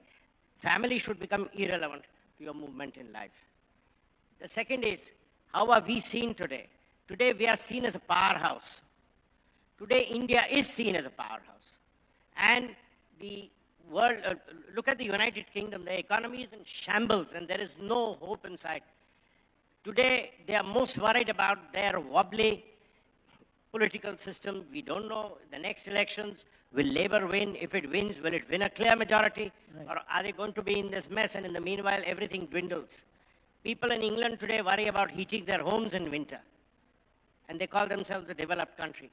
So, believe me, I mean, the infrastructure in United Kingdom is in shambles, absolute shambles. And look at us, we are changing by the day. Yes, so, sir. India is seen as a powerhouse and India is a powerhouse. And it's about time we showed the world we are one. I just have a couple of minutes because the Prime Minister is coming and, the security clearance. But I must ask, do you agree with the Collegium system? In Bharat, the next decade, should the system of judges selecting and electing judges continue to be? I really want you to speak straight on this, sir. It should never have been, and it should certainly not be. The Collegium system should be scrapped. The Collegium system was a band-aid on a wound. The political system at that time had started completely destroying the judicial appointment process by deviating from convention. Believe me, some of our finest judges came from appointments by the government. Where did Chinnappa Reddy come from? Where did D. Desai come from? Where did the great Krishna Iyer, the jurist, come from? Krishna Iyer was a communist from Kerala. He was in the communist government. He was made one of the finest judges ever. Who appointed him? Government of India. Are you willing to engage in a public debate with CJI D.Y. Chandrachud on this? What is there to debate? Show me one country in the world where judges appoint judges. And show me one authority, one sociological research which says if judges don't appoint judges, the independence of judiciary is compromised. Incredible. Today I'm getting a lot of headlines from this spots. No, I've always said this. Wow. Let me take that. I don't agree with the premise. You are also on the committee on One Nation, One Election. Yes. Therefore, you are advising on whether we can have all state and government elections together. Will we see it happen? The committee is, not me. The committee, you. But will we see it happen, or is it going to be deferred and deferred? Because I would like to comment. But would it Let's see. happen? Would you like to see it happen? Well, let's see. Can 2029 be a simultaneous election for states and central? You'll know the report will be made public shortly. By when? Shortly. When shortly? Shortly. Quite short. Quite short. But possible, in the realm of possibility. No, I don't want to comment. I don't want to. One last one, Rhythm, and then we have to. Sir, exactly what Arnab was asking you. This is something we're very fond of. We want to know whether there'll be simultaneous elections, but also shifting away from here. You're now living in the UK, a lighter question, a piano-playing lawyer, someone who should actually be called here to play the piano for us once upon a time. How are you, other than this, looking at your work? Do you think the Indian courts and the way they're working virtually is there to stay? A lot of people miss him here as well. No, I should tell you the basic difference, and I put it in one sentence. You have to start working by a calendar and a diary. You have to stop working in a way where this is the problem with the Indian mindset. Your time is valuable, everybody else's time is hopeless. So a judge will fix your case and make you wait till 4 o'clock. Unheard of. I knew 2 months ago that on 11th, Monday at 10 a.m., I'm appearing for the Enforcement Directorate in the High Court, Chancery Division, against Nirav Modi. I knew that 2 months ago. Yeah. So that's how the system works. And the case is fixed, the time is fixed, you go to the court, either somebody drops dead or the case settles or the case goes on. So the extradition is going to happen? This is not the extradition, this is attachment of But some do you properties. think for Malia and for Nirav? Extradition has been allowed in both the Yes, cases. yes. It is waiting for a political sign-off. Well, we feel so proud when we see you arguing at The Hague, and we feel so inspired. I have one last question. You'll see me now arguing in the European Court of Justice for the athletes. Wow. You know, the athletes against whom they've said where their testosterone levels are high, that Semenya Yes. and others. And we challenge it on the ground that is discriminatory Yeah. because gender has to be binary. You cannot create a third. Yeah. We had success in the first round, but let's see. Well, I mean, even all the judges wait for your every word when you're speaking. Your stature is incredible. But I have one last question. How do you say thank you to someone who has taken you out of jail? By staying out of it. No. Don't do anything which puts you back there. No, you never know who puts me back. I'm going to call you. And I'll tell you how you can do that. You have to give me a hug on stage for that. Thank you. That I will, happily. We do about 4x more digital payments than what China does. This is the first time that India is setting the agenda, and you're getting other peoples to comment on it. And the Prime Minister is really exercising leadership on that, on how to steer the world together on several issues.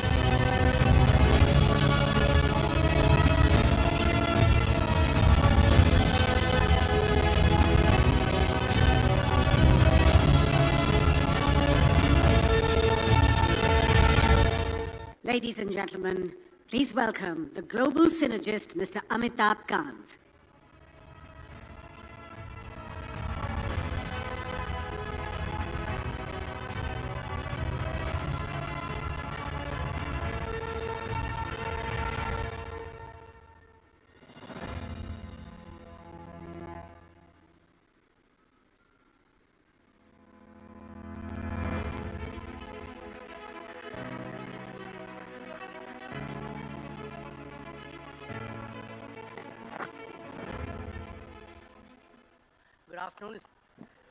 Good afternoon, ladies and gentlemen.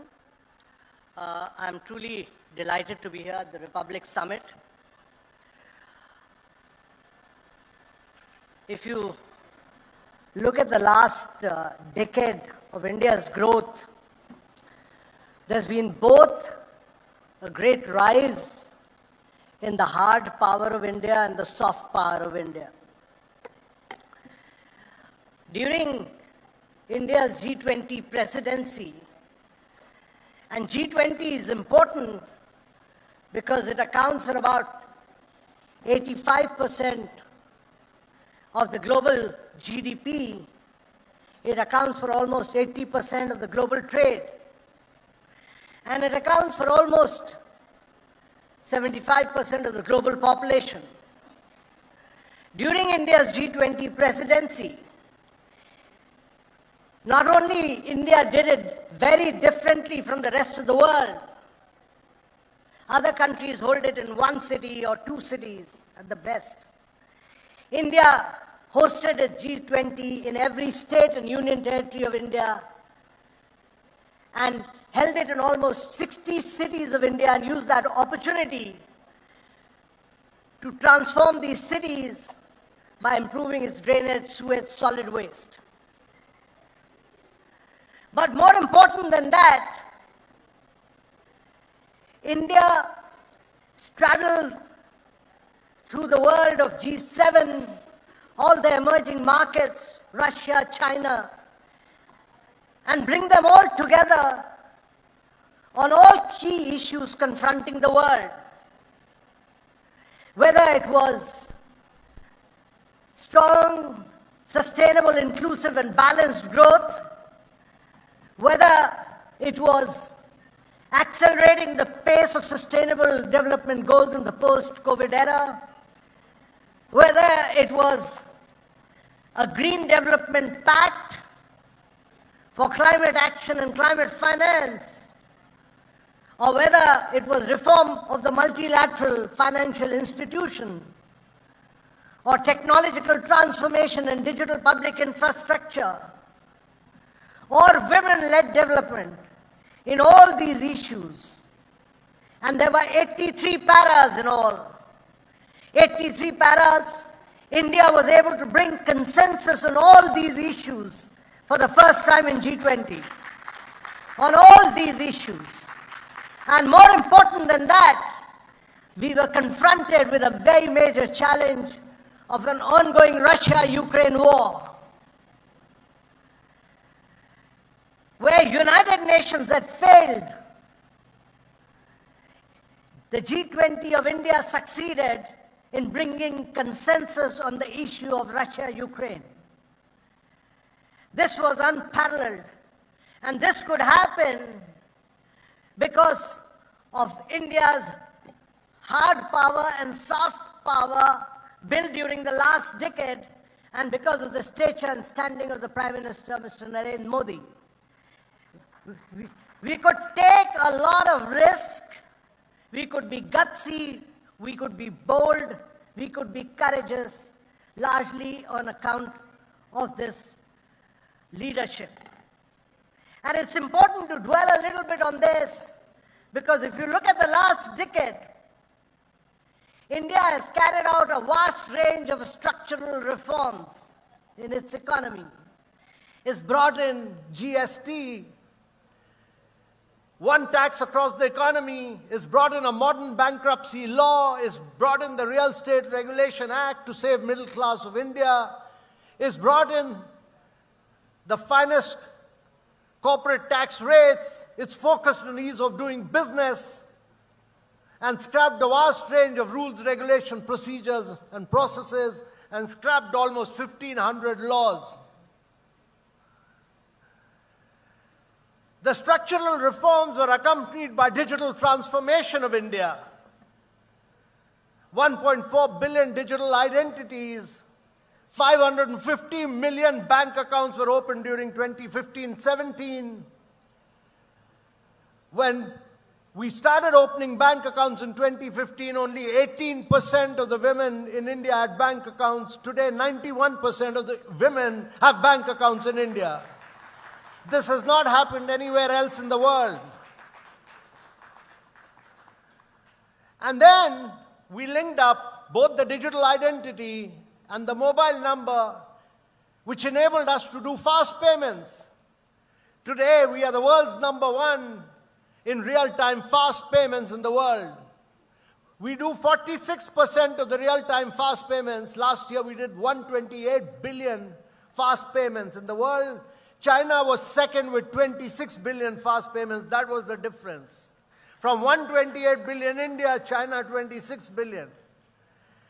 And then we had a number of our startups doing cashless, paperless credit, number of young startups doing wealth creation by taking stock market to rural areas, tier 2, tier 3 cities, a number of startups giving insurance in 1 minute flat on the basis of your mobile. So fast payments in 30 seconds, wealth creation in 30 seconds, and digital insurance in 1 minute. That has been the transformation of India.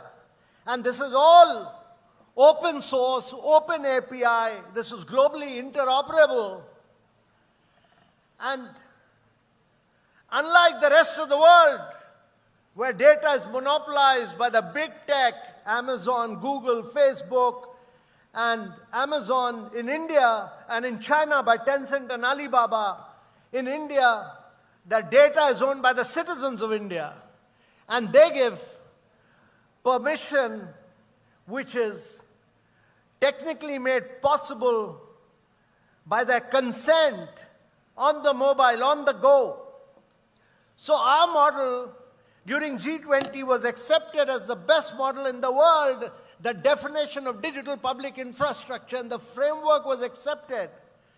And today we've taken it to 20 countries of the world, and tomorrow we'll take it to the rest of the world, because 4 billion people of the world do not have a digital identity.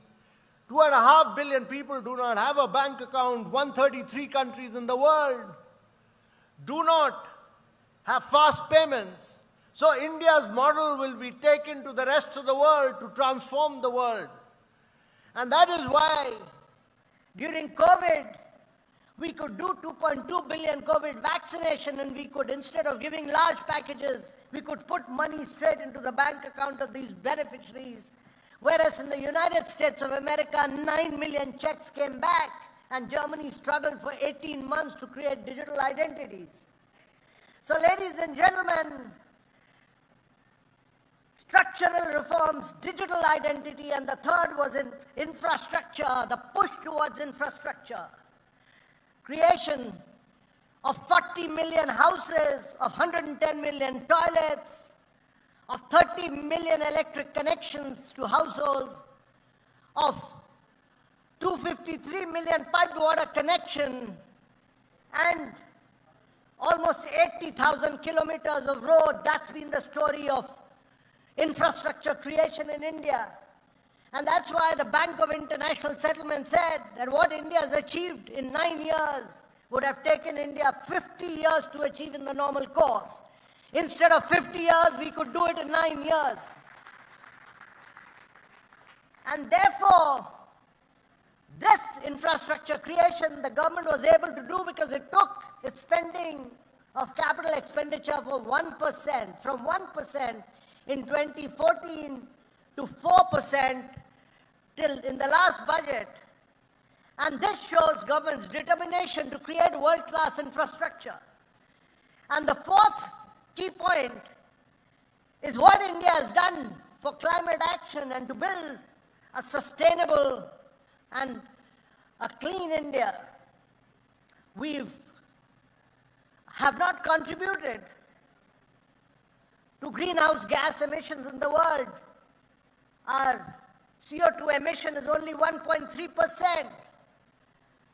Our total emission is 1/10 of the United States of America. But as a responsible nation, India took over the responsibility and created 187 gigawatts of renewable energy. We are the only G20 country to achieve its NDC targets 9 years ahead of schedule, and we've done it at record low prices. We brought down the price of renewable from 21 rupees to less than 2 rupees. In addition to this, we were able to provide over 110 million of our women cooking gas connections so that they need not burn firewood. We could provide 30 million households electric connection. And now we are moving towards green hydrogen so that we can green up all the hard-to-abate sectors of steel, cement, refinery, fertilizer. And instead of being a fossil fuel importing country where we import 180 billion worth of fossil fuel, by the time we become 147, we should be an energy exporting country of exporting green hydrogen or in its liquid form ammonia to the rest of the world. So from an importer of energy to an exporter of energy is our plan.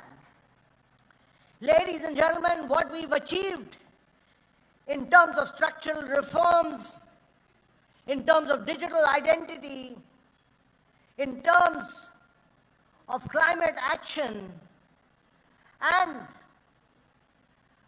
all these have been done with speed.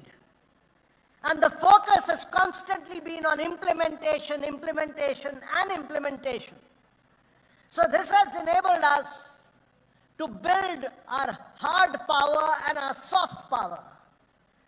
And ladies and gentlemen, it's important that as India accelerates the pace of its growth in its Amrit Kal period and accelerates it to the growth of 8 to 9%, because India is the only country which is growing at 8% plus in the last 3 quarters of its economy, and as it accelerates the pace on the basis of these transformations, India is heading to be the 3rd largest economy in the world in the next 5 years, surpassing Japan and Germany, and will be a $35 trillion economy by the time it becomes 147. And that would mean that if we would have raised the per capita income of every single individual from $2,500 to close to $18,000 per citizen, and the quality of life of every citizen would have improved. And therefore my belief is that in a globalized economy, it's the economic growth which gives you the hard power, and it's your belief in your civilizational strength, which we embodied in G20. We did not copy the rest of the world, we did not copy the West, but we went back to our civilization, the roots of our civilization, to say that we are Vasudev Kutumbakam, that we are one earth, one family, one future. We may have different political ideologies, we may have political differences, we may have geographical differences, but we all come from one cosmos. And therefore, on account of this philosophy, this ideology, and this civilizational ethos, we could achieve consensus on all complex issues confronting the world. And ladies and gentlemen, as we aggressively push for growth, as we aggressively push for reforms, as we aggressively push for digitization, as we aggressively push for infrastructure creation, and as we could push for sustainable growth because of climate action and climate finance, India will be in the forefront. And therefore, we will have the responsibility of leading the world.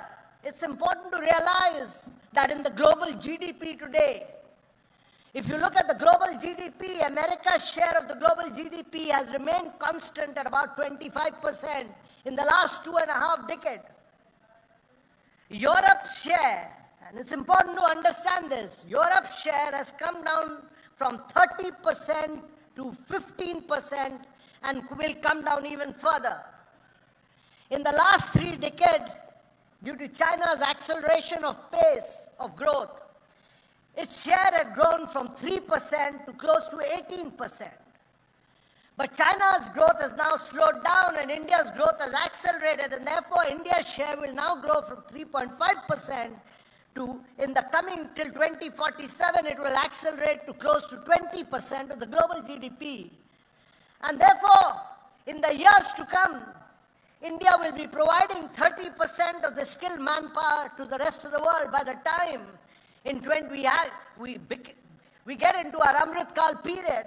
Imagine all your electricians, your plumbers, your carpenters, your hospitality managers which were trained in Lucerne in Switzerland will be all trained in India, and they will be running all the top hotels of the world. So the Indians will be skilled for the rest of the world. And the challenges of India will be to do very, very smart urbanization to improve our learning and health outcomes, to ensure that our agriculture productivity rises so that we can continue to accelerate the pace of our growth.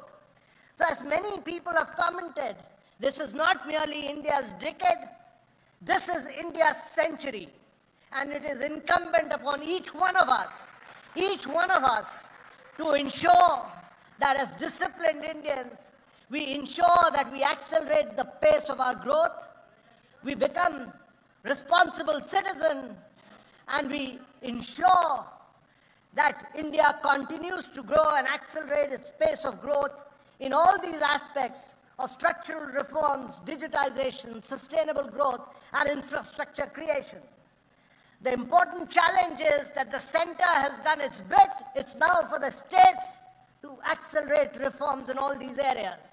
Now the responsibility for the next decade will be on many of our states. If our states start growing at rapid rates of 10% plus, India will grow at 11% plus. And therefore, it's not merely that the western part of India or the southern part of India accelerates its pace of growth, but the northern, the eastern, the central part, the southern, the western, all India must grow. And it's important that all these structural reforms which have been carried out by the center, the next phase is carried out by the states of India. They become the agents of change and they become the key drivers of growth. So ladies and gentlemen, I'm absolutely convinced that this is not merely India's decade, this is India's century. Russia, Ukraine, I'm choosing not to use any political descriptions, whether it was an attack, or the military invasion, whatever. I'm leaving all that out. I'm talking about the hard facts. It created a disruption, or in my view, a crisis which is equal to the 1973 crisis. Why is the 1973 date important? I was still in the university. I was on the teaching faculty of a Delhi University college. Price of crude went up globally from $1 to $3, 3 times increase. What happened in 2022, February? Just to give you a background, we can go to the next slide. Roughly, the world consumes about 100 million barrels of crude oil in a day. Russia, at that point of time, was producing 11 to 13 million barrels. Now, if one country which is producing 11 to 13 million barrels goes off the market, the availability comes down from 100 minus 11 or 13. As it is, Venezuela was under sanction, Iran was under sanction. So if you compound that, you would come to a situation where the global energy situation suddenly changes. So what happened in the world when this happened? One neighboring country, Pakistan, spiraling energy prices, forced people to shut off electricity at 8 p.m. I leave it at that. Sri Lanka, worst economic crisis yet. Then prices went up 80%, 100%. I'm not going to go further into detail. Next slide. What were the options before us? In the period before the Russia-Ukraine development, we were importing on an average something like 5 million barrels of crude oil in a day, which was equally divided between 5 of our suppliers: Saudi Arabia, United Arab Emirates, Kuwait, Iraq, and 1 million barrels or 800,000 from all the rest put together.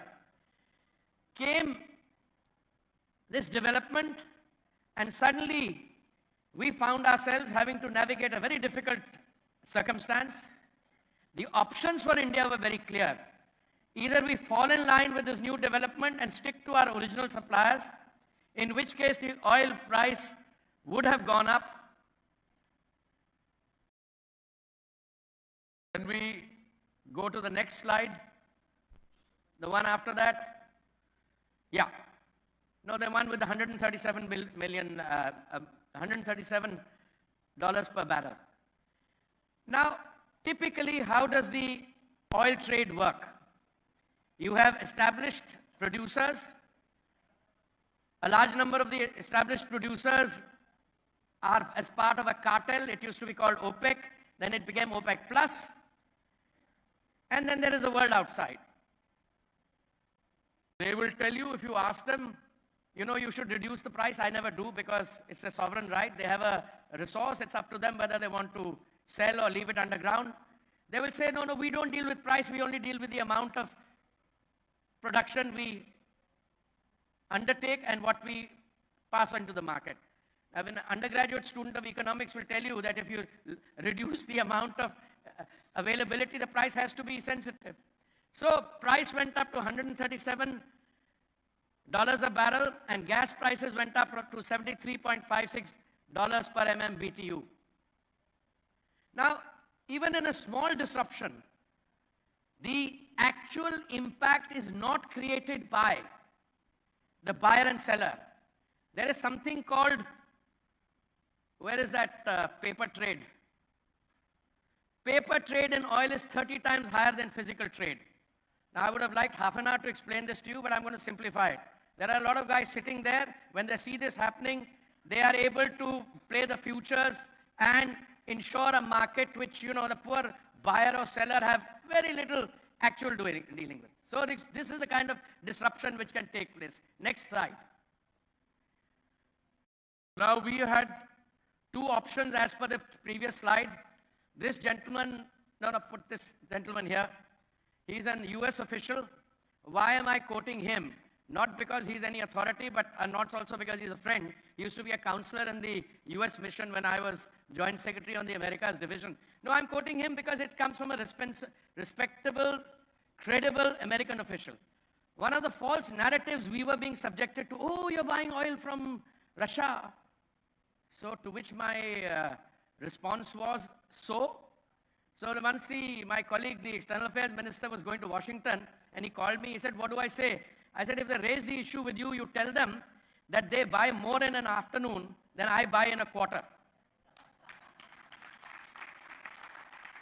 Now, it so happens that as External Affairs Minister, he gets to take the, association with that kind of a statement, but make no mistake, I am the linear progenitor of that view. And then I said something in addition. I said, listen, wait a minute. What are these sanctions about? I'm not interested. Sanctions can be passed by a country. They can be passed by the UN Security Council. I've presided over the UN Security Council. I've presided over 2 sanction regimes. So I know a little bit about that. What is this about? But I want to quote Mr. Payat to you. He said, India's decision to purchase Russian crude has helped stabilize the international energy markets, benefiting both global consumers and its own citizens through access to affordable fuel. Now, India is not only the world's largest democracy, if Arnab forgives me, it's also the most robust and loud democracy, and I'm not referring to effective TV channels. I'm just saying it's also the mother of democracies. What is the prime responsibility of a democratically elected government? And I'm talking about Modi ka parivar here. And I think the Honorable Prime Minister assumed responsibility and led from up front. Because a democratically elected government has to ensure availability, affordability, and sustainability, which means transition to green fuel. Next slide. So what did we do? You can please have a look at this. This chart is particularly interesting. In Delhi, over a period of November 21 to November 23, price of petrol came down by 11%, 11.82%, nearly 12%. In Spain, it went up by 12.7%, Italy by 11.23%, France by 16.17%, 21.25% increase in the United States. Now, you can tell me that you are probably comparing apples and oranges. Not really. We are looking at the base price and increases, and at a period of relative economic turmoil. What would we do? And what have we done? And I think this is where the Prime Minister deserves not just full credit, but the more appreciation you give, it's not enough. Why? We saw the crisis. You had to ensure availability. We said it doesn't matter from where we import. We diversified the sources of our imports from hitherto 27 countries, we took it to 39. Then, that's the first one, diversification of crude oil imports. Then we stepped on the gas on biofuels and alternate energies. I was part of the government in a different capacity as a civil servant. In the 10 years before 2014, we tried our best on biofuels. And we wanted only 1.5% biofuel blending in 10 of our states and union territories. What happened? We barely reached 1.4%, not 5%. Along came Mr. Modi and said, this has to change. You have to devise an ecosystem whereby 10 and 20% biofuel blending can take place. So he sets a target for November 2022 for 10% blending. Result, we do it 5 months in advance. He sets a target for 20% blending for 2030. We are confident enough to do it 5 years in advance. We will do it by 2025. So ladies and gentlemen, my submission to you is we are doing 12% blending. We have saved 41,000 crores on imports, as a result of which we've been able to hand over 42,400 crores to our farmers. So we've also converted Andatas to Urja Datas, that those who were providing us food are now providing us energy. Price stabilization. On 2 occasions, November 2021 and May 2022, the Honorable Prime Minister directed that we reduce the amount of excise duty that we charge on petrol and diesel, and we did it. I think you have a slide which, yes. Central excise duty cut 13 rupees per litre for petrol, 16 rupees per litre for diesel, reduced twice on such and such dates. Revenue foregone 2.2 lakh crores. But that was compounded by the BJP state-ruled states also reducing their VAT. Result, India's petrol and diesel prices were amongst the lowest in the world. What was the impact of that? The impact is, if you compare a BJP-ruled state and a non-BJP ruled state, at that point of time, Lucknow and Bangalore, a difference of rupees 5.37 per litre. And nobody fills a tank with just 1 litre. You fill it with 30 or 40. You see the price impact there. Similarly, Guwahati and Kolkata, Panaji and Amravati, Lucknow and Ahmedabad, this is diesel. So these are self-explanatory. Please move on. I just want to come back to the slide where, I'll come to the neighborhood in a minute. Come to the slide which shows that the domestic situation, what we were able to, not this one, no, this is the next one, the good corporate citizens. Now, when you reduce excise duty and your revenue foregone is something to the tune of more than 2 lakh crores, somebody has to take the hit. Government is foregoing revenue. You want to ensure availability and affordability at the retail point. So what happens? Our OMCs, or oil marketing companies played the role of good corporate citizens. They could have said, we are answerable to our shareholder, we are answerable to our boards, and we will not. No, they came forward and said, we will maintain the price line, which meant that they took under recoveries both in petrol and diesel. Yes, they incurred losses. Yes, they incurred losses. In the case of gas, I think they incurred a loss of 28,000 crores. When the situation improved, we stepped in, told the finance ministry, got government approval to reimburse them about 22,000 crores out of the 28,000 they had lost. They didn't crib, they went along. On petrol, I think they lost about 30,000 crores. And, you know, we said, no, you said marketing decision, etc. But he said, we'll help you. We'll help you because we will provide you equity so that, you know, your revenues are sustained. So that operational profitability.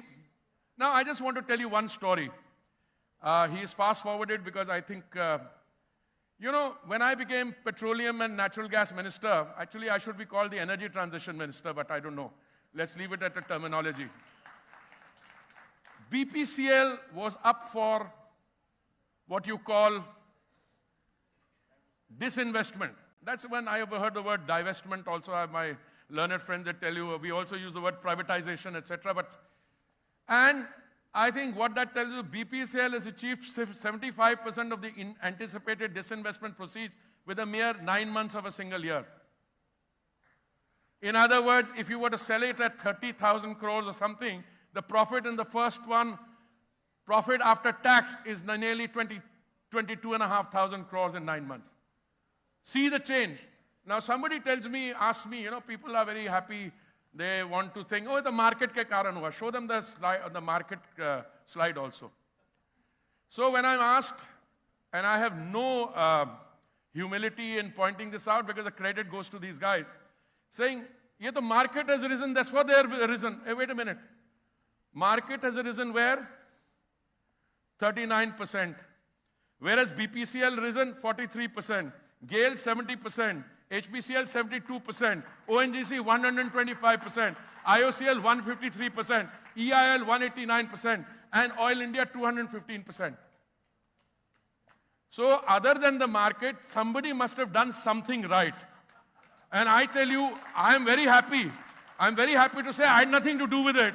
But at least the oil marketing companies give them credit. So when I use the word, when I use the word good corporate citizen, that is what good corporate citizenry is all about, with a helpful secretary and a helpful minister. Let's go forward. Now,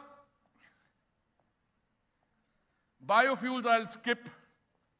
Two decisions which we took, I think, bear some mention. One is that the previous period, by the previous period, you know, in calendars you have before Christ, and I'm not going into that. I'm not going into that. One thing that Modi ji's government has been characterized by is absolutely bold decision making. Let me give it to you in a nutshell. Total amount of sedimentary basin we have is about 3.5 million square kilometers. When I became minister, I said, hey, what's the point of having a sedimentary basin if you can't get to the sediment in the basin? Sorry, I just play with words. Now, what we did was, thanks to the Prime Minister and very bold decision making, 1 million square kilometers of that sedimentary basin, which was a no-go area, has been opened up for investment. And what you're seeing today as a result is that new finds there. Now you'll see the story unfold. So that's the one. Recently, I was with the previous one. I was with the Prime Minister in Begusarai, and this last one was one of the projects there, because 35 kilometers, I think, off the coast of Kakinada in Andhra Pradesh, we found oil, which was found earlier, and that, what is it called, an FPSU? It was ready, the fully loaded ship was ready to take off. Now, it had been loaded, we were waiting for the Prime Minister to have an event, and he flagged it off. Now, what I want you to note is, at a time when we've got massive import dependence, this facility will produce 40 to 50,000 barrels of oil in a day. as early as the next 2 months. It will also produce gas from there. So this is going to increase our domestic production by 7%, just this facility. Now I want to go to biofuels. I've already done, but I just want to give you one comment. What does SAF mean? SAF means Sustainable Aviation Fuel. Now, as you know, some time ago, I had flagged a flight from Pune to Delhi. I think it was Air Asia, which used 1% sustainable aviation fuel. The world itself knows that as we go forward, not only because of ICAO in the International Civil Aviation Organization, but otherwise, we will have to go into sustainable aviation fuel. But if the European Union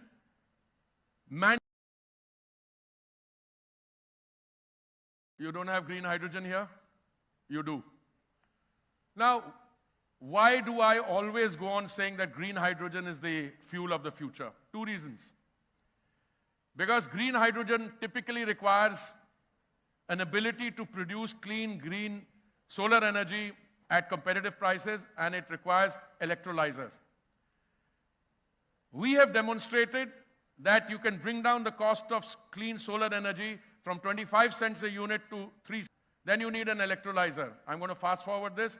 During the India Energy Week in Bengaluru in February, the Honorable Prime Minister visited a stall put up by BPCL where a domestically produced electrolyzer was available, which cost 30% less than any imported ones. This is the kind of innovation which is taking place in our country.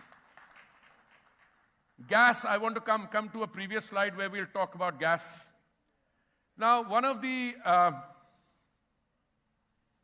let me simplify this. There are 2 kinds of gas that we are dealing with here. I know there are many other kinds of gases, but they're outside our purview this afternoon. The 2 I'm dealing with is the gas, liquefied petroleum gas, which comes in a cylinder, which is made kache tel se, crude oil. And then there is the natural gas. LPG is one thing we have had. It started in the 50s. Today, 60 years later, in 2014, we only had 14 crore cylinders connections in the country. Today, the Prime Minister's policies have led that 14 crores to become 32 crores. We introduced an Ujjwala scheme for our economically weaker sections, and we've already done more than 10 crore connections under Ujjwala. So that is affordable cooking gas, so that our sisters go away from, fossil fuels, from coal, wet wood, etc., kerosene in the kitchen. But you also have natural gas. What used to happen is that their earlier pricing, that slide with the floor, we used to base it on 4 hubs. And there used to be a 1-year time lag between the determination and the price. So we stopped that immediately, put in a 15-day period, removed the hubs, tied it to the Indian crude basket, introduced a floor and a ceiling. And today, suddenly, the natural gas prices are down. This is the kind of innovation that the Modi... See, when we talk of Modi ka parivar, it is ultimately that parivar which is the beneficiary of this thing. I mean, to some of my King Kong friends developing these highly successful people, gas prices probably will not matter. But believe me, to the common man, it did. When he went for the Ayodhya Ram temple consecration, he visited the home of a beneficiary of Ujjwala, Meera Manji. And this was a household which had been a beneficiary of some scheme. They got Ujjwala on then, and also some of the other scheme. That is where it matters the most. Okay, fast forward now. I think I'll need to... Next. I want to come for a minute to some of these. Compressed biogas, we are making very impressive strides. I think I'm going tomorrow for an inauguration of a plant in Gorakhpur. My oil marketing companies, we are very proud of them. 100 plants they're setting up in UP itself. Another 100 are already set up, but we have to scale this up. Because compressed biogas is something that we have available in plenty. It's only a question of operationalizing those plants. Electric vehicles, I don't need to tell you, it's a story open in every press. Every manufacturer is bringing in newer models of electric vehicles. The debate is whether it's electric vehicles with fossil fuels or electric vehicles with ethanol. My view is give it a little time, it'll be electric vehicles with ethanol. Fossil fuels, I've already told you. Net zero, I'll come in a minute. I want to spend a minute on the Global Biofuels Alliance. Today, if there is any form of clean energy which lends itself to implementation on a large scale, I think it's global biofuels. I have an industry in Pune which has an industry group which has already set up 1,000 biofuels plants in 100 countries. And all the biofuels plants running in our country, including the 2G1, are indigenous manufacture. Except the 3G1, which uses waste gases from a refinery in order to be able to, that is an American technology, but all the rest is domestic. So I was telling my friend who's now dealing with climate change, etc., that actually that is the place to go to. Countries in Africa, Latin America, they should emulate the example of countries like Brazil, which have great successes in biofuels. And I think biofuels, the story has just started. When we go into sustainable aviation fuels, we'll go through. But just a word on green hydrogen, because I skipped it. Why will green hydrogen succeed in India? Because you need an environment where there is local demand, local production, and local consumption. And India satisfies that along with countries like China and the United States. Fast forward. Well, I think it's pretty clear that our rate of energy consumption is about 3 times the global average, which is a sign that the economy is firing on all 6 cylinders, which is also a sign that the economy, you know, when energy consumption reduces, you are sure that something is going wrong. That's the case of the world's second largest economy, where there's suddenly plateauing demand or reduction of demand. And finally, how much money do you need? Well, we are taking the mix of gas in our energy mix from 6% to 15%. It will require something like $66 billion in the next 5 years or less, and believe me, it's happening. And we set up an India Energy Week, which we had the 2nd edition in Goa. A standalone campus is being created there. It'll be one of the world's best conference tourism sites. It's a 250-acre plot. This year we only used 18,000 square meters. Next one, which we have after the next one is in Delhi, the one after that in 26, will be, I think, something like 75,000. It's already a global event, and it's going to grow bigger as we go along. Okay? We will become the refining hub of the world. Why? We've already got 252 million metric tons per annum. We are taking it to 310 metric tons per annum soon, and the Prime Minister talks about 450. I've always been advised to slow down. Will you read so many of refineries? Yes, we will. Because I think all the world's refineries will not be operational. There'll just be 3 or 4 refining hubs in the world, and India will be one of them. Next is thank you very much.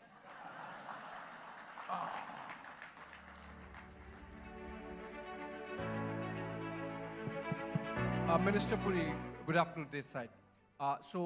When Minister Ashwini Vaishnav was making that presentation, I thought not many TED-talking ministers in the world, but it seems all of them are in the Council of Ministers of the country, you know. Fantastic Goldilocks moment for Indian economy, and some of which you captured in the presentation. I have a political question. I'm a political journalist. I would be surprised that working with my college friend Arnab and a channel like Republic, that you would confine yourself to energy. The questions have to be political. Yeah, I mean... but energy is political also. It's absolutely Just political. imagine if prices had gone up and availability had not been there, what kind of politics the opposition would have subjected us to. But it's so fantastic. That's why I'm trying to focus on politics, because somehow, it's my reading, maybe many might agree here, it's sort of getting boring because it's so one-sided. Your 2 predictions for the 2024 general elections, because we thought that it's getting a little boring because it's so one-sided. So basically, for those of you who didn't hear him totally clear, he's asking me to make a prediction for the 2024 election. I'll tell you something. Anyone who watches my social media feed or what I've been saying, I start by saying I'm not a soothsayer, I'm not an astrologer, but I have a reasonable and long-standing experience in predicting elections, and I don't predict them out of a crystal ball. I predict them on the basis of what I see on the ground.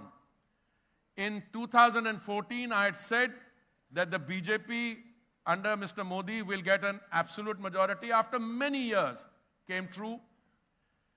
In 2019, I had predicted that we will cross the 300 mark, and we did. We reached 303. Before I make a prediction, let me say something that I have seen on the ground. The real story in the 2024 elections is the complete change narrative and the groundswell that I'm seeing in parts of the country which you normally do not associate with the BJP. I mentioned the southern states. I see the vote share of the BJP going up considerably there, and I see the situation in West Bengal. These are 2 pointers I would suggest to anyone wanting to make a political prediction, because we can come to the predictions later. What is my view? I think in West Bengal, I took a press conference on that yesterday, I think the women voters, after they've been subjected to the kind of atrocities in Sandesh Khali, they will give an answer to the TMC from the ballot box. Point 1. Point 2, in the southern states, I've spent a lot of time in places like Palakkad, other places. There's something very different happening there. I saw a report today that a former chief minister's daughter has joined the BJP. This is just a small pointer. But what I see in interaction, I've been going to a lot of events which have under 25-year-old, those who are the first-time voters. And I see a major change in response there. I did a workshop, where was it, in Bengaluru. It was a workshop of BJP spokesman in training. The kind of changed atmosphere. Exact number, I would not, I think we should wait, because an election typically has the processes consolidating about a week or 2 before that. Now we are a few days off from the election, but my prediction on the basis of the trends I'm saying, you're going to have the Honorable Prime Minister lead the country for another 10 years. You're going to have the BJP, which is already the world's largest party, also being the largest conveyor of goods and services to the common, to those who need them most, to the most vulnerable sections of society. And number 3, I think if this trend in the opposition continues, then I think a lot more people will join the BJP. Now you can ask me, is that good or bad? I frankly don't know. But I think people come to and gravitate towards a political party because they see, not only for themselves, but they see through the party, an opportunity for Samaj Seva, Desh Seva. And I think Mr. Modi has been able to drive one message very firmly home, that good governance is good politics. Today we are talking to people on the basis of what they've received and on the basis of what more likely is to come in the years. The way we approach healthcare delivery continues to evolve. So it's time now to hear from the people's doctor, the revered Dr. Devi Shetty, who joins us to deliver his vision statement on how he sees the future of healthcare pan out in India. Dr. Shetty has led the movement to address the immediate challenges and has also anticipated and adapted to future trends, ensuring that our healthcare systems on the ground are robust, accessible, and equitable for all. Dr. Shetty presents his futuristic vision on putting care into healthcare, a journey through which Bharat seizes the opportunity to reimagine healthcare, leveraging innovation and collaboration to create a healthier, more resilient future for generations to come. Ladies and gentlemen, Dr. Shetty. Thank you.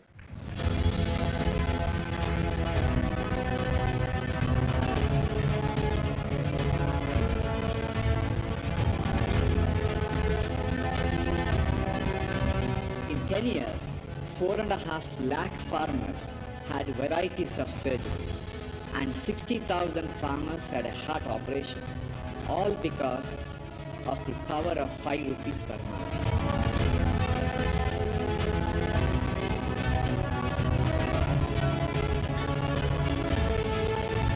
All this digital transformation of healthcare which will dramatically reduce the mortality morbidity in a hospital will happen in India.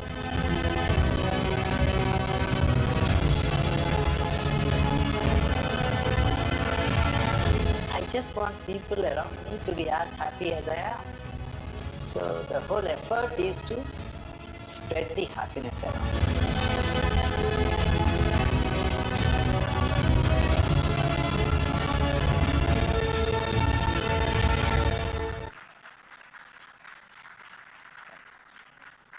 Thank you so much. I'm extremely grateful to Arnab and the Republic TV for giving me the opportunity. I have certain predictions about the future of my country. I believe India will become the first country in the world to dissociate healthcare from affluence, from wealth. And I believe, I'm sure, now you must be thinking, oh, we heard this before. It's going to take 50 years or 70 years to happen. It is going to take less than 5 to 7 years.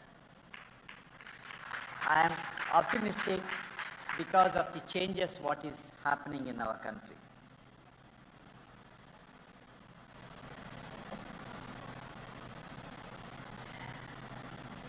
My suggestion or prediction what will happen is that the policymakers will change their thinking that the healthcare has to be given to people free of cost with the taxpayers' money.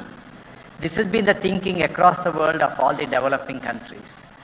But we studied the countries which have successfully offered healthcare for free to the citizens with the taxpayers' money.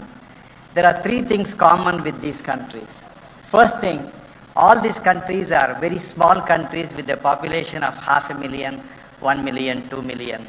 There is no single country, large country in the world, even as big as United States and as rich as United States, is able to offer tax-free healthcare to the citizens free of cost with the taxpayers' money.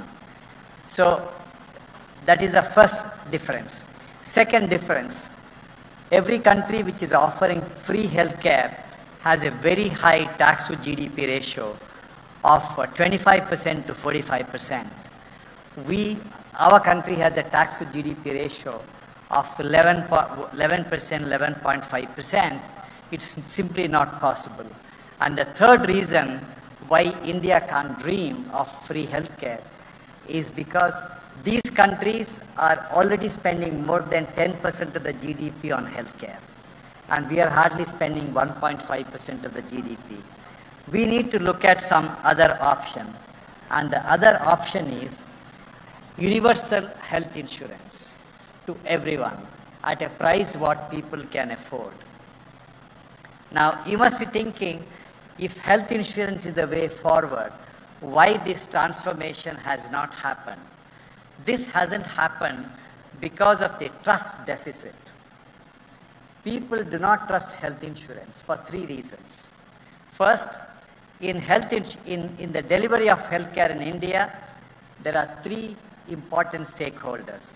First is the hospital, second stakeholder is the health insurance company, and the third important stakeholder is the patient. Hospitals do not trust the health insurance company. Health insurance company doesn't trust the hospitals. And the patient doesn't trust both parties. And these two parties don't trust the patient. So we have a situation wherein the three important stakeholders of delivering healthcare do not trust each other. And that business cannot be scaled up. But it is going to change when the hospital become health insurance provider. Today, about 16 to 18% of the heart surgeries in the country is performed by us. More people develop heart attack, it is better for my business. I have absolutely no incentive to prevent people from developing heart attack. But situation will change when I become a health insurance company. Today, when I tell a patient that you need a bypass grafting, first thing what goes to the patient's mind is it really required or he wants to make some money out of me? Whereas when I become a health insurance company and tell the patient you need a bypass, he will happily agree because I'm going to pay for it. Now, is the hospital going to become a health insurance company? Yes.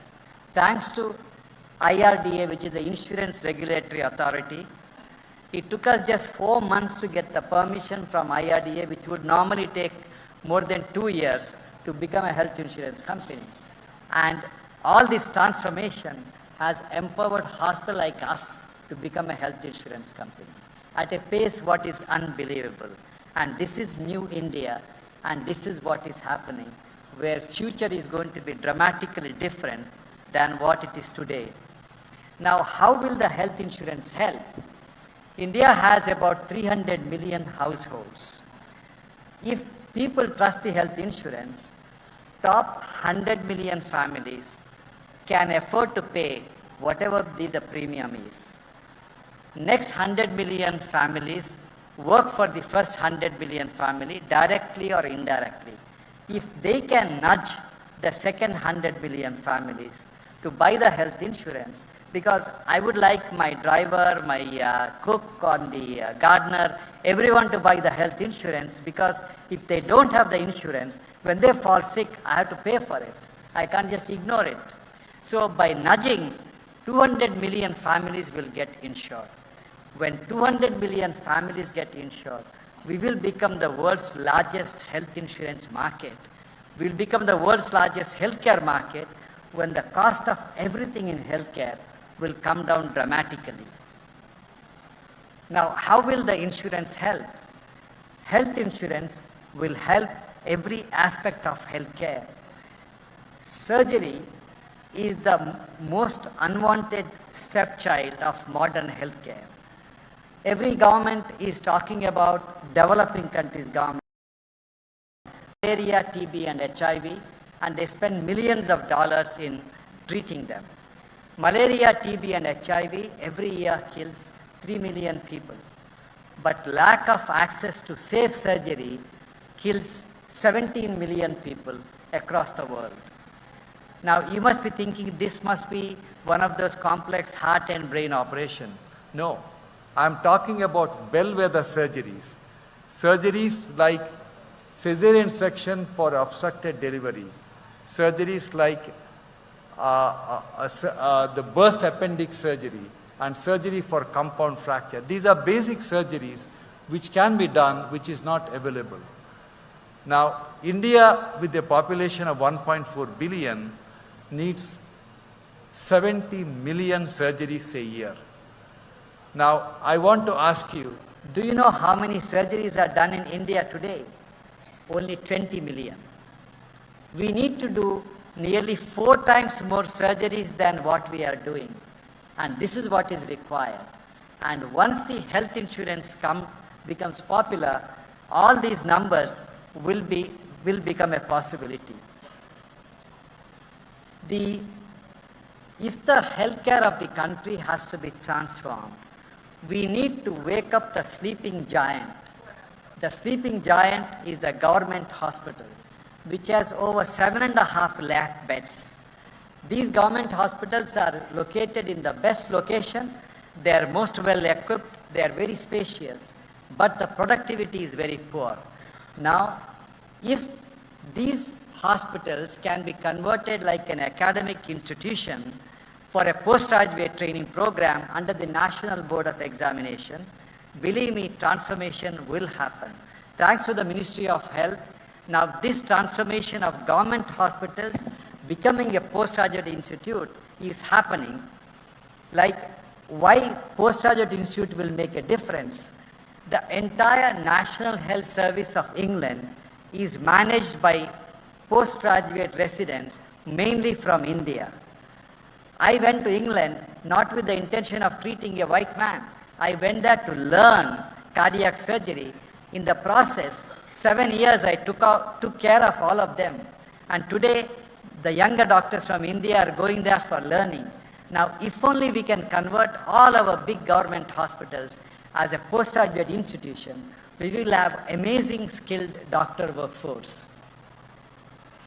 The other important thing what the policymakers have to do is to the Ministry of Health of every state must ask one data from every government hospital. That is, number of surgeries done in those hospitals. If you monitor the number of if a hospital is doing large number of surgeries, that means their outpatient is very efficient. That means their blood bank is working. That means their lab is working, nurses are working. Because if these things are not there, they can't do the operation.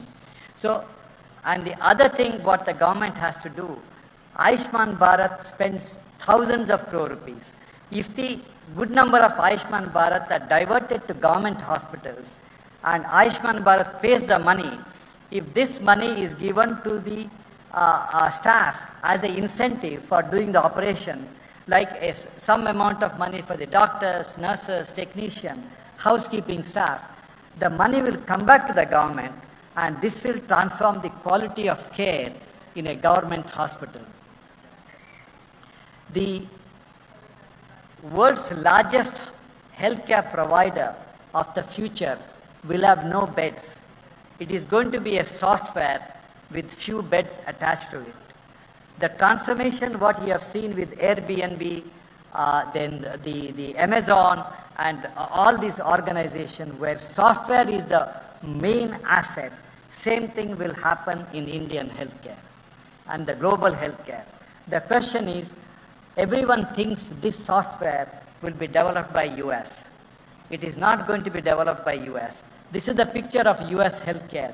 You look at in US, the software called EMR, Electronic Medical Records, cost over $1 billion. It is very, very expensive. And these are built for the laptop and the desktop. They are not built on a mobile platform. Doctors look at the laptop and desktop 5 to 6 times in a day. They look at the mobile phone 200 times in a day. If you want a doctor to take care of the patient, develop the EMR for the mobile phone. So in US, as I said, their software doesn't work on a mobile device. But America is a very innovative country. They have put their desktop on a trolley with the wheels and they lug it around the hospital and they call it as a mobile platform, which is computer on wheels. So the large number of American hospitals communicate with a pager. You can see the doctor intensive care unit still using a pager. In India, if you want to see a pager, you have to go to a museum. So this is the advantage we have. I am convinced that the most modern electronic medical record, which understand how the doctors work, linking the doctor's patient's machine, will be developed in India. Because we are a country which is blessed with amazing software engineers. You just tell them one problem, they'll come up with 10 solutions. India is going to be the production house for the global doctors. It took 70 years to build 55,000 medical seats in our country. And our government, in the last 7 years, doubled the number of medical seats from 55,000 to 108,000. In just 7 years, we have doubled the number of undergraduation seats and the post-graduation seats. Now, for a country like India, when we produce doctors, we cannot think of what is the Indian requirement. India, when it manages the skilled workforce, we have to look at the global requirement, because an American doctor will never work in England. An English doctor will never work in America. But the Indian doctor is happy to work in any part of the world. And British Medical Journal published an article from Harvard which clearly mentioned that the American patients who are treated by Indian doctors lived longer than the American patients who are treated by American doctors. This is the brand which India has as healer of the world. Now, if we want to increase the number of doctors, There is only one country in the world which can just one government order can add 70,000 undergraduation seats to produce 70,000 additional doctors a year just by allotting 100 extra seats to existing 700 medical colleges. All they have to do is allow the medical college to take extra 100 students. Now, how this will work? Our medical colleges have an intake of 100 or 200, but they are occupying 20 acres of land with phenomenal infrastructure. If they get extra 100 seats, the preclinical work can be done in the existing place. For a clinical work, they can adopt a government hospital. And all this can be done with very little investment.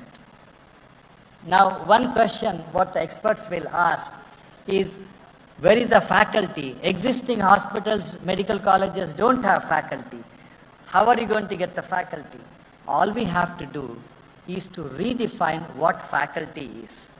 I will, in a simple term, I'll explain to you what is the current definition of faculty is. Let's look at faculty to teach cardiac surgery. Now, when you talk about cardiac surgery, generally about 3 or 4 names come to your mind. One is Dr. Naresh Trihan of Medanta. Other senior cardiac surgeon is Dr. Ramakant Panda from Bombay, who are operating on very influential, wealthy people, and people who were never operated by them also claim that they were operated by them. They are very popular. And also they name me as a surgeon who always operates on the poor people. We do one of the largest number of surgeries, and all 3 of us, according to the current guidelines of the Medical Council, cannot teach cardiac surgery because we have never worked in a medical college of India. So, if you are not allowing the top surgeons of the country to teach cardiac surgery, and that is the definition of faculty, there will be shortage of faculty. You change the definition, then you'll have enough faculty to run any number of medical colleges. So another important policy or the government has to look at is government should come up with an aggressive task of earning $100 billion of remittances every year from the healthcare workers. Now, we look at Satya Nadella from Microsoft, we look at Sundar Pichai of Google, and Arvind of IBM. We all think that they are the CEOs of these big American companies. Every American company CEOs are Indians. Why? They are brilliant people, no doubt, but the board of these companies made them as the CEOs not only because they are the brilliant people. The people in those companies who are building the product of the future, which will define the future of all these companies, are Indians, and board knows that the Indian knows how to get the best work out of the other Indians. That is the reason why they have become the CEOs. Believe me, the hospitals of the future across the world, the doctors, nurses, technicians, administrators, everyone will be from India. They have no choice. The reason is Indians are genetically designed by God as the healers. Who wants to work in a building where from morning till evening patients are only complaining, they are in pain? Indians are genetically made to work in those places. So it is a matter of time. We will be forced to manage hospitals outside the country. Now, for that to happen, we need to take one policy decision. That is, we should allow every 100-bed hospital to become a nursing college. If we allow 100-bed hospital to become nursing college, every year we'll be able to train few lakh young nurses.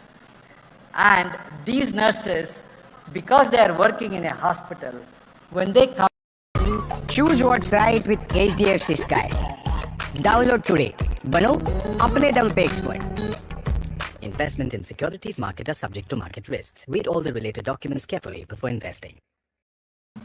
At the age of 18, some boys and girls join a pilot training institution. at the end of 10 months, these students of a pilot training institution are given a license to fly a plane with passengers in it in 10 months. But a girl coming out of the nursing college at the end of 4 years, she may not be skilled even to check the blood pressure. What is the difference? The difference is, if a nurse has to be trained, she has to be trained in a hospital. And most of the nursing schools are not part of the hospital. You cannot train a swimmer in a classroom. You want to train people to swim, they have to get into the water. Now, why we need to aim for $100 billion of remittance a year? This is because when these remittances coming from the nurses, doctors, technicians working in US, European hospitals, where does the money go? When a software company earns 100 billions of profit, that money goes to the shareholders. When $100 billion of remittances come to India, that money goes to millions of households, poor households in rural India, where the nurses come from, directly to their household, transforming their life. This is the power of remittance compared to the money earned by a company. This is the photograph of a young nurse who was trained by us in Bangalore. She joined us as a A&M, then a GNM she did, then BSc. When we started our hospital in Cayman Island, she joined the hospital as a nurse. There are over 100 nurses who are trained by us working in our hospital in Cayman Island, and they are sending home every month over 1 lakh rupees. And they are only in they're 23, 24-year-old. Tell me which profession in India, at the age of 23, 24, a girl from poor family can afford to earn and send home over 1 lakh rupees a month. There is only one profession, that is nursing profession. And this is what we have to accomplish. So I would like to end my talk saying that nothing is more powerful than the idea whose time has come. And I am a kid who was born in India soon after the independence. So as a kid, I was passionate about reading the newspaper.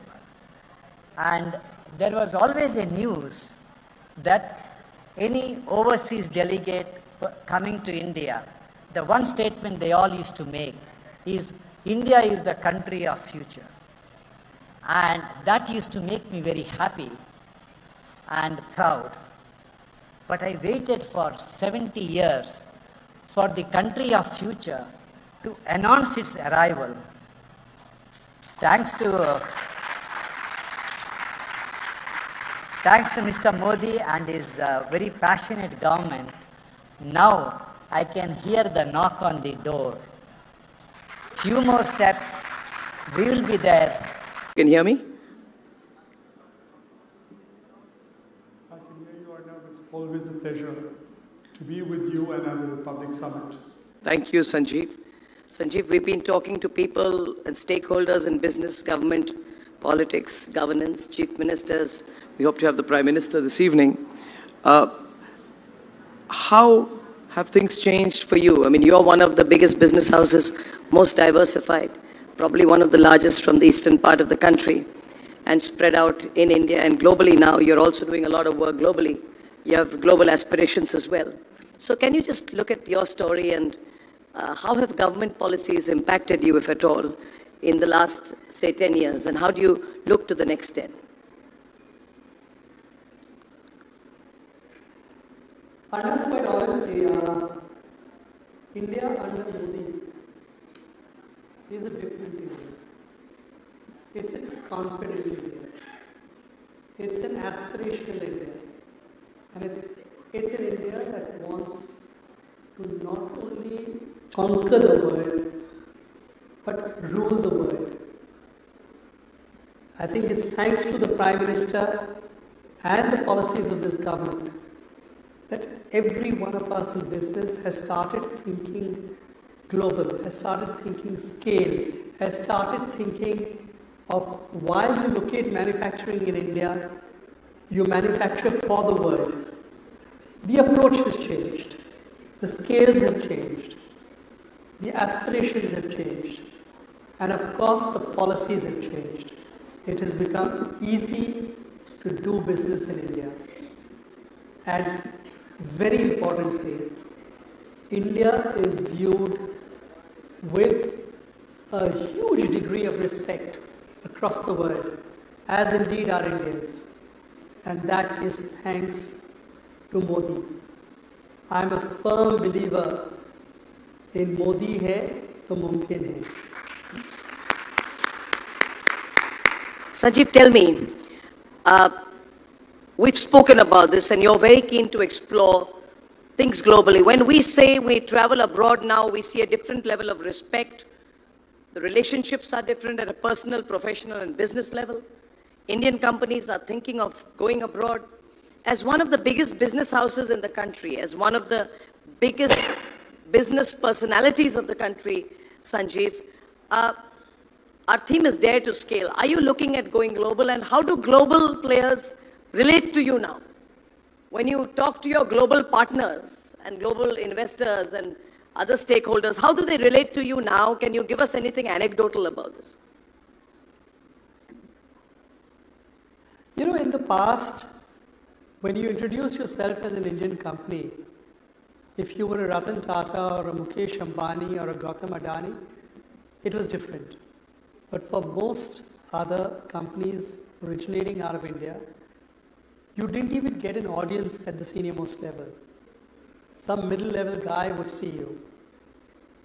Today you get an audience at the senior most level.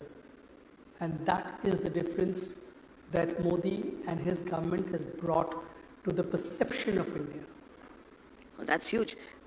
Now, you're taking risks. I'll take one more question and hand it over to you, Swesha. But I'm very keen to know, you see, people say, are people investing in India? Are Indian houses investing abroad? Are they parking their capital abroad? But you have done the opposite. You are going to acquire Aquafarm Chemicals company for 3,800 crores. And congratulations, last month you acquired a 4,000 crore company in the chemicals business. So, you know, you're always making about 10,000 crores of investment between these two decisions. And obviously, when a businessman invests 10,000 crore rupees, he wants a return. And there is a mammoth amount of risk that is involved. Is this investment possible without a solid foundation, without what you would call a good climate? Can you talk about the climate in which things are happening which allow you to take these fearless decisions?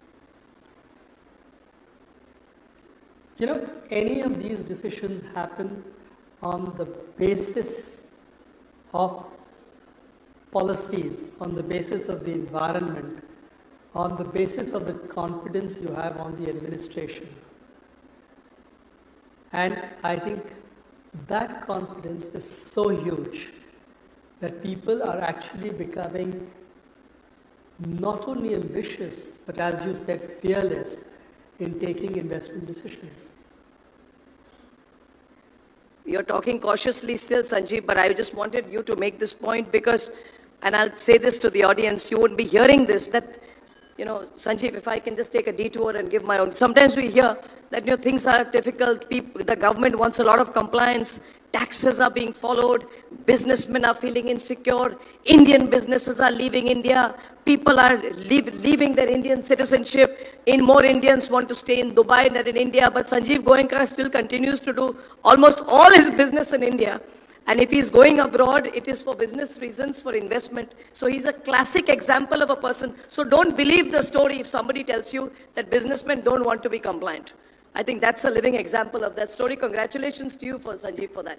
That's a really good thing that you're doing. Swesha takes the next question. Swesha. In fact, Mr. Goenka, I want to make a point further to what Arnab just said about the acquisition of the 4,000 crore company in the chemicals business.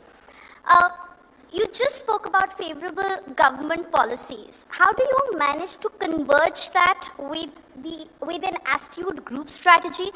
And how does this diversification complement the group's mission towards sustainability? What are your long-term plans on that? This company is actually producing something called green pellets in addition to phosphonates. Green pellets is the most green version of detergents that you can get. And Aquafarm is one of the 2 companies in the world which has this technology. It's very easy to scale up from here, and this is as green gets.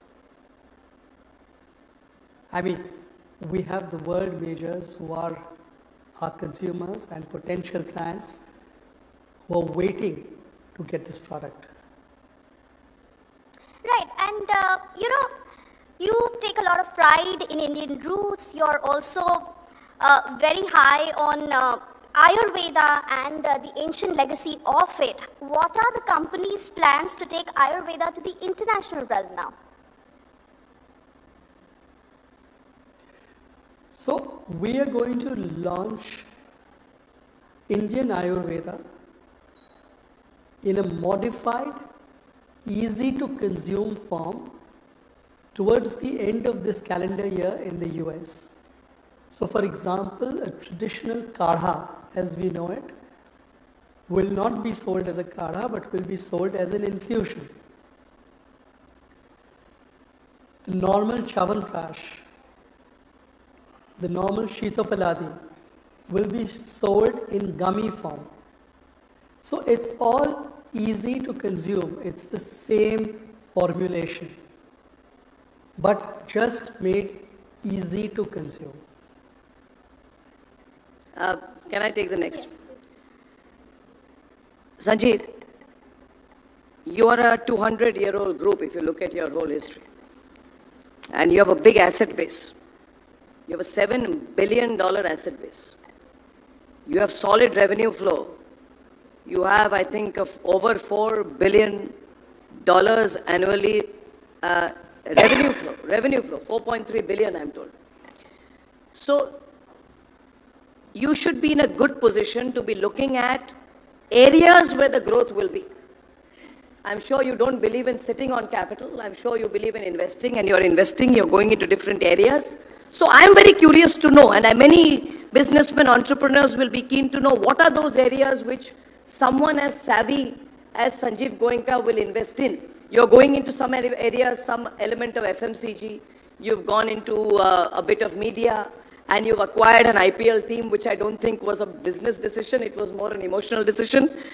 But having said that, what are the areas in which Bharat over the next decade will see exponential growth?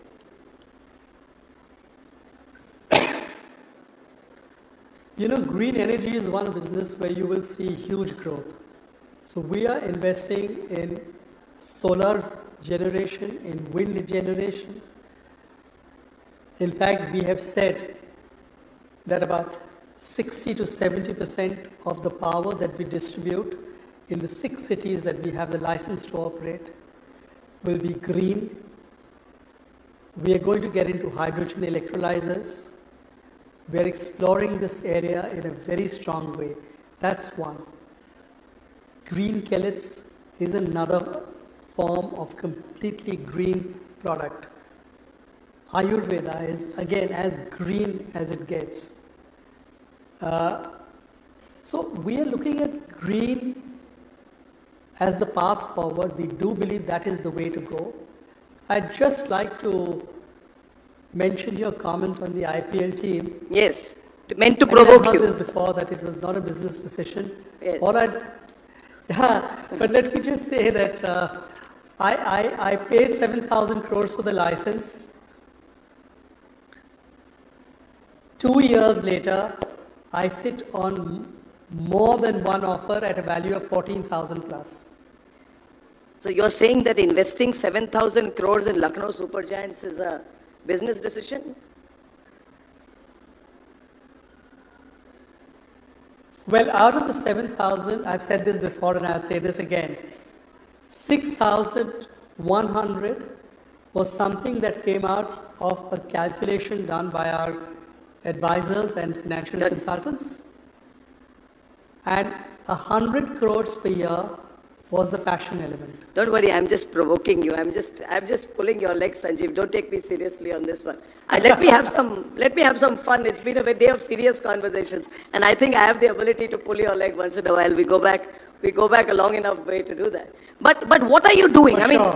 are people like sure. you and Gautam Adani, Mukesh Ambani, I'm sure, and other major, the Birlas, are you doing enough to generate entrepreneurship? That's my first question. And my second question is, how do you view people who are running behind valuation? You see, Sanjeev, you're a 200-year-old company. Today, everybody wants to be a billionaire within 6 months. Everybody is after this valuation game. And running behind the valuation game, you've seen what happened to certain companies in recent days, like Byju's and others, So, please answer both these questions. It's important that we must have the right ethics when we are running a business. So, 2 questions. Are you really doing enough to grow entrepreneurs from your side as a company, as an individual? And C, what do you make of this running behind billions instead of building sustainable businesses? Arnab, if you build sustainable businesses which are profitable and growth oriented, you will make billions.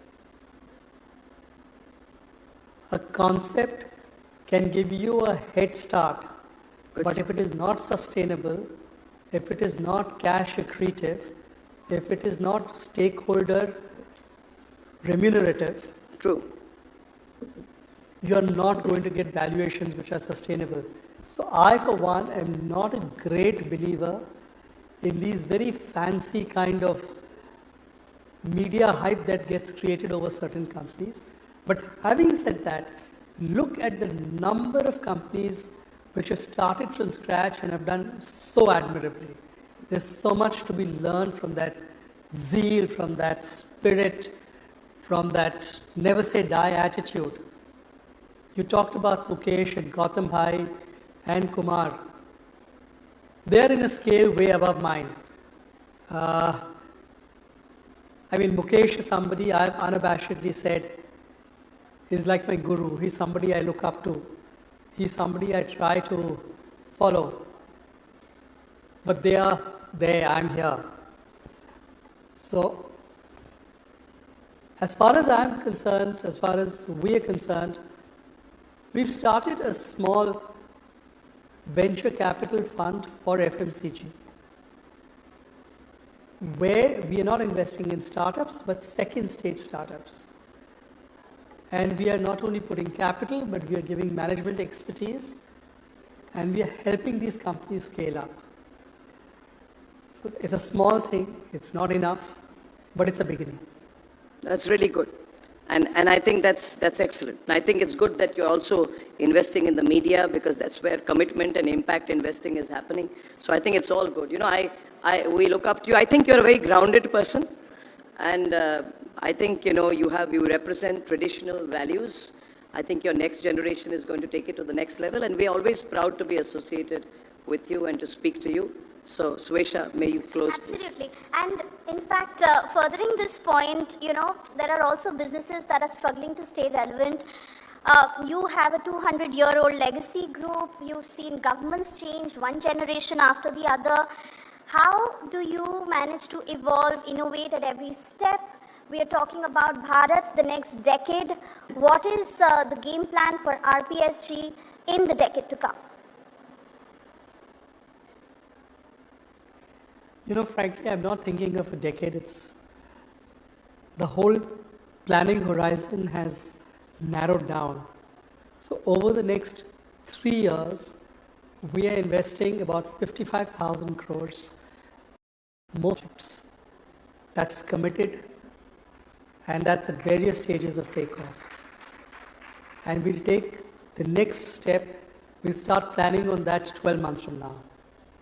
So, 3 takeaways from this conversation, Swesha, that I carry. 1, invest in India. Big Indian businesses are investing in India. This theory that big Indian businesses and successful businesses want to leave India because of compliance issues is completely wrong. Absolutely wrong. Second big takeaway is invest in value creation. He's a friend of India. I don't know how many of you know about the story of Mohammad Nasheed and his relationship with India and New Delhi especially. He's also survived an assassination attempt because Maldives also has been battling with radicalism. He was targeted by his rivals. He was jailed, almost tortured when India had to intervene. The government had to intervene and ensure that he's freed. There was political intervention from India. He's popular in Maldives, but he's also controversial. Before we start the session, President Nasheed, I'll just ask a question to all our friends who are here. How many of you in the auditorium have been to Maldives in the past? If you can just raise your hands, please. Far too few. Far too few. Okay. Let me ask them another follow-up question. How many of you will go back to the Maldives after the recent controversy? And there's a reason why I asked that question, President Nasheed. So let me start with the headline today, and before we get to the tourism aspect of it. Maldives and China have now, come to a defense agreement. It's been signed. Maldives will now obtain non-lethal weapons and training from China, right? Why is Maldives falling for the China trap, President Nasheed? It didn't happen during your tenure. Why is it happening now? Well, firstly, thank you very much. It's a pleasure to be back in Delhi, back in India. I've been away from India for far too long. It's been 6 months. This business of a former president is an awkward affair. You can't just go to places. You have to be invited to come. So thank you very much for inviting me. Thank you, the editor-in-chief. And thank you to the whole team. I love it here. I've always said, I am a friend of India, and the vast majority of the people of the Maldives are friends of India. This is a very, very wrong perception that there is an anti-Indian sentiment in the Maldives. We do not have an anti-Indian sentiment in the Maldives. It's a small minority of people who, for their political benefit, have coined a phrase and have gone with this rhetoric. So, but before coming to your question, as you pointed out, I immensely admire your Prime Minister, Honorable Prime Minister Modi, and the work that the Prime Minister is doing. It is not only lifting the people of India to prosperity, it is giving a source of strength and honor and proudness to all of us. We want to rise with India. We want to plug into your development. We want to have prosperity in our islands, in the neighbor, and whatever good happens here will overflow to our neighbors, to your neighbors. And therefore, it is very important for us that India keeps on rising. I have no doubt that this will ever stop. The coming decade would certainly be the decade for India. Now, coming to your question, why has the Maldives signed a defense agreement with China? To start with, I have my doubts if they have actually signed anything other than a supply contract. In 1988, there was an attempted coup in the Maldives. India instantly stepped in, aborted the coup, and brought back the government again. Every time when there's been a defense or a security issue in the Maldives, it's been India who has come to our assistance. The number of defense agreements and military exercises that we jointly have are far more than anyone else can ever have. So it's unfortunate that the Maldives has thought, or the president has thought, that he needs to buy tear gas and rubber bullets from China, and I am afraid that this will be again used against us.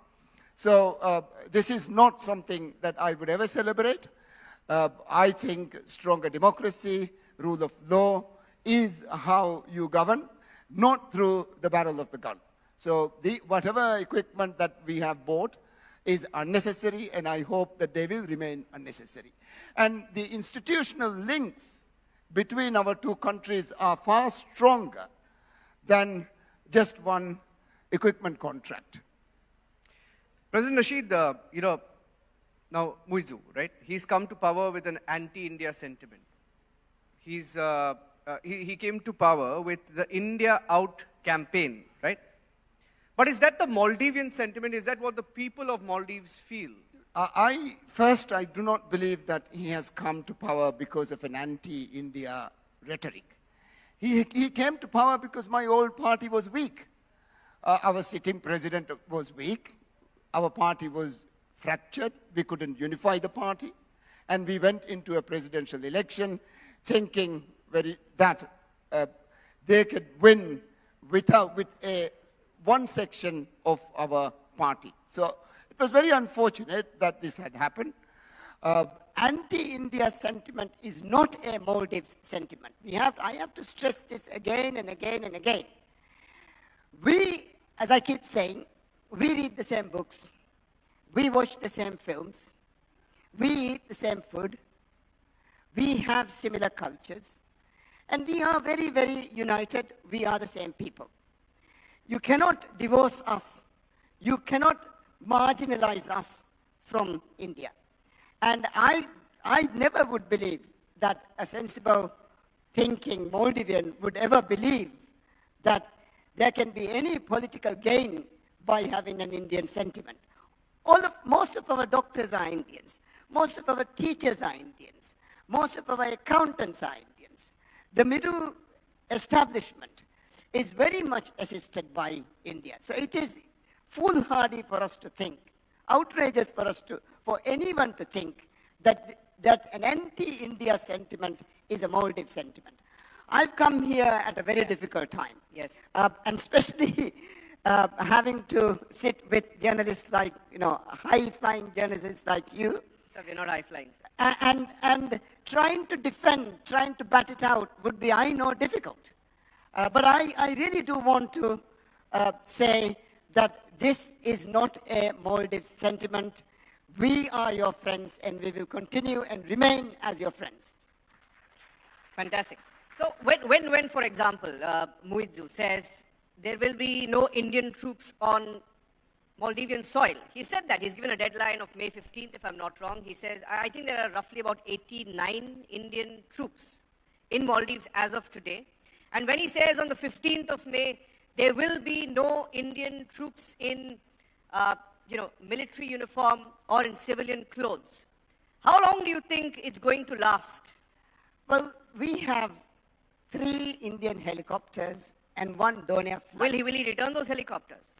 We have 3. We still have 3 Indian helicopters. Yes. And 1 Donia flight. These were brought for medical evacuation.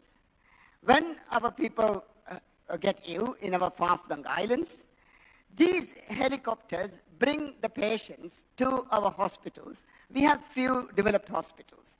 So these are in few islands. So to have medical emergency evacuation, India has helped us to bring these people to hospitals.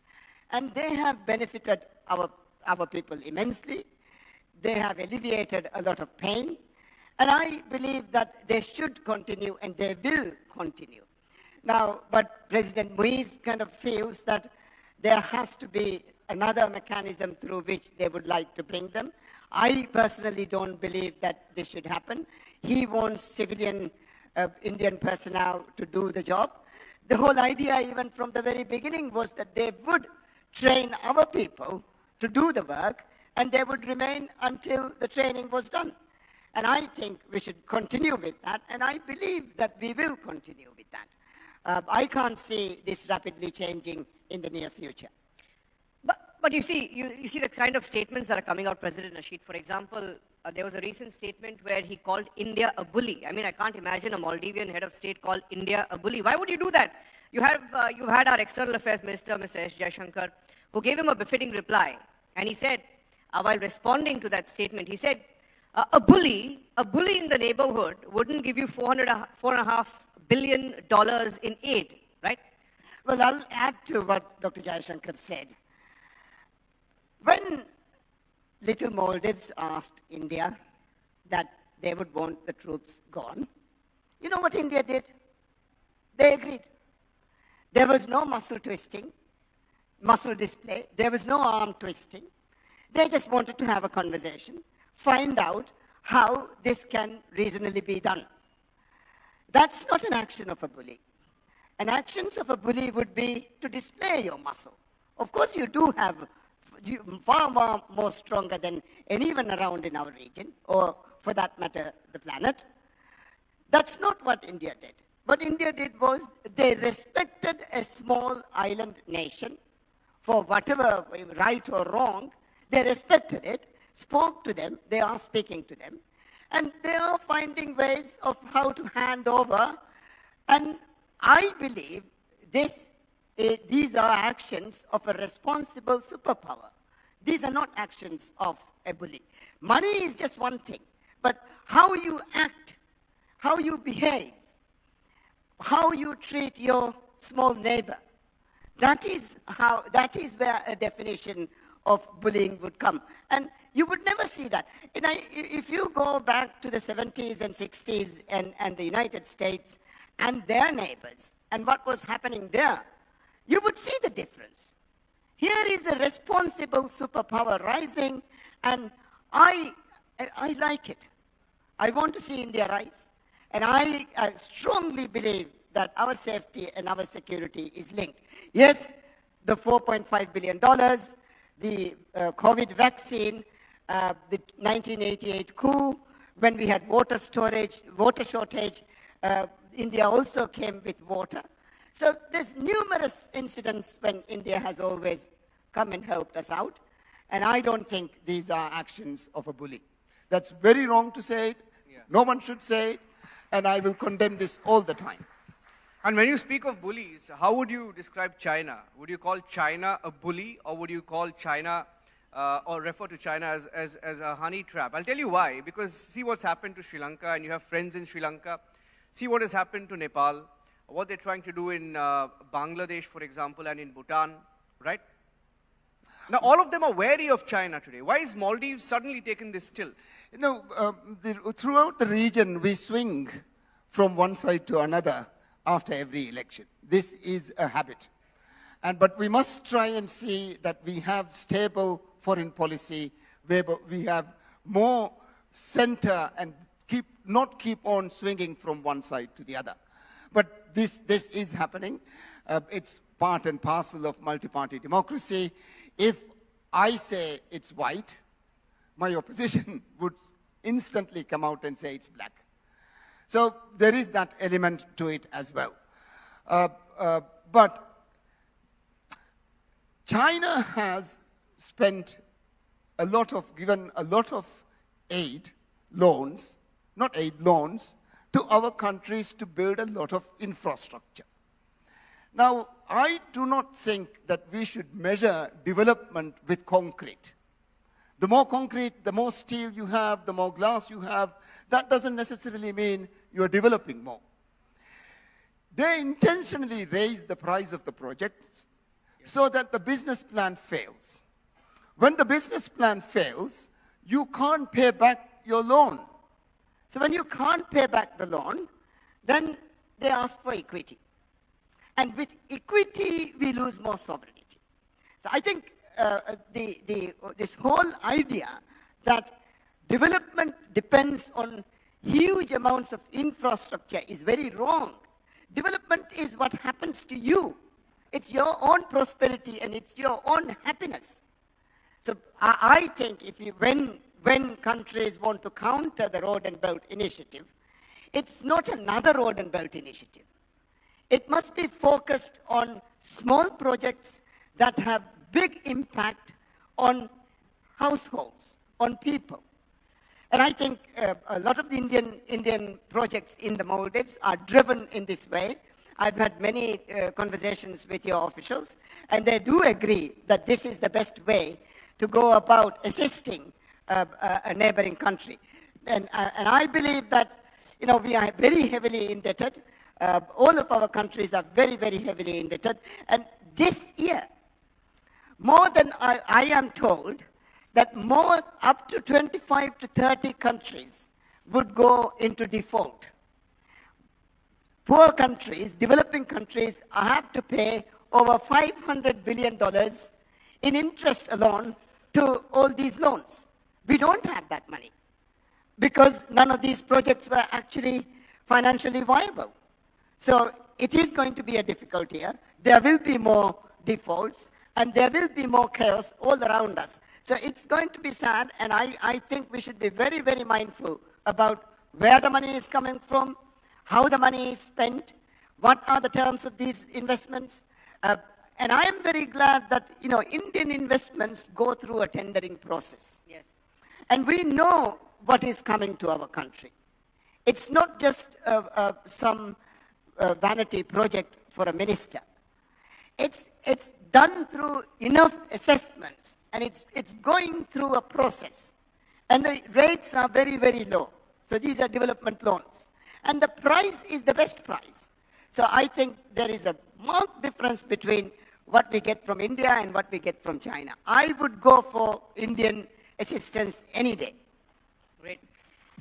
Well said. I mean, once Maldives default, I think the tide will change. And the tide will change. And we also know it's a fight for the Indian Ocean. Of course, India has a stake in the Indian Ocean, right?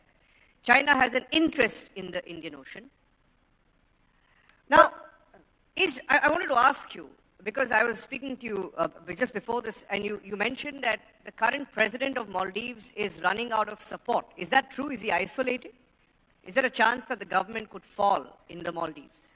Well, he won the elections, as I said, A, because our party got fractured and the president was very weak. B, because the former President Yamin, and the breakaway from the MDP also supported him. But now all of these people have left him. His own party is fractured, where President Yamin has distanced himself from the new president, and no one is around him.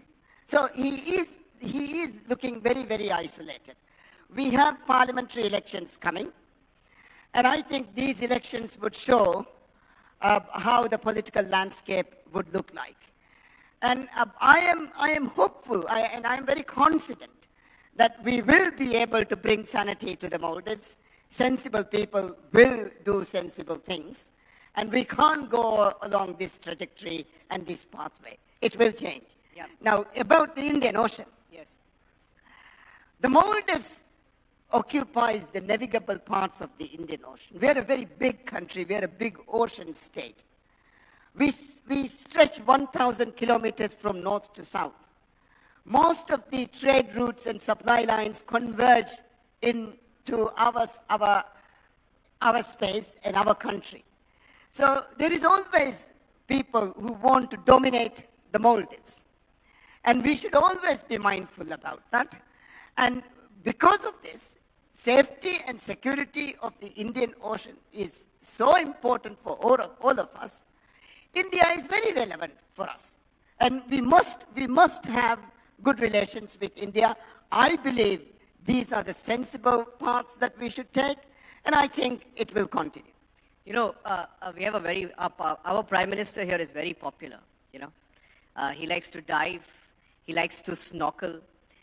And why was there such a meltdown in Maldives when our Prime Minister went to Lakshadweep? Why did your politicians lose it? At least a set of them. Right? They lost it on social media. They put out posts, bordering on hate, right? Why did they go into a meltdown? Well, small minds do wrong things. Developing tourism in Lakshadweep would be for the benefit of the Maldives. It's complementary. It's never competitive. When Sri Lanka grows, when Sri Lankan tourism prospers, it's always a benefit to the Maldives. Someone who is going to Lakshadweep is more likely to come to the Maldives as well, because you've been there and there is another destination right next door. So very often people take these multiple destination tours. So I think it was wrong even economically. We've understood this about Maldives tourism industry and how it helps when Sri Lankan arrivals increase, Maldives arrivals will increase. So I think a tourism development in Lakshadweep would benefit us all. There is nothing wrong with having tourism in the Lakshadweep, and it would be beautiful. I am sure it can be done.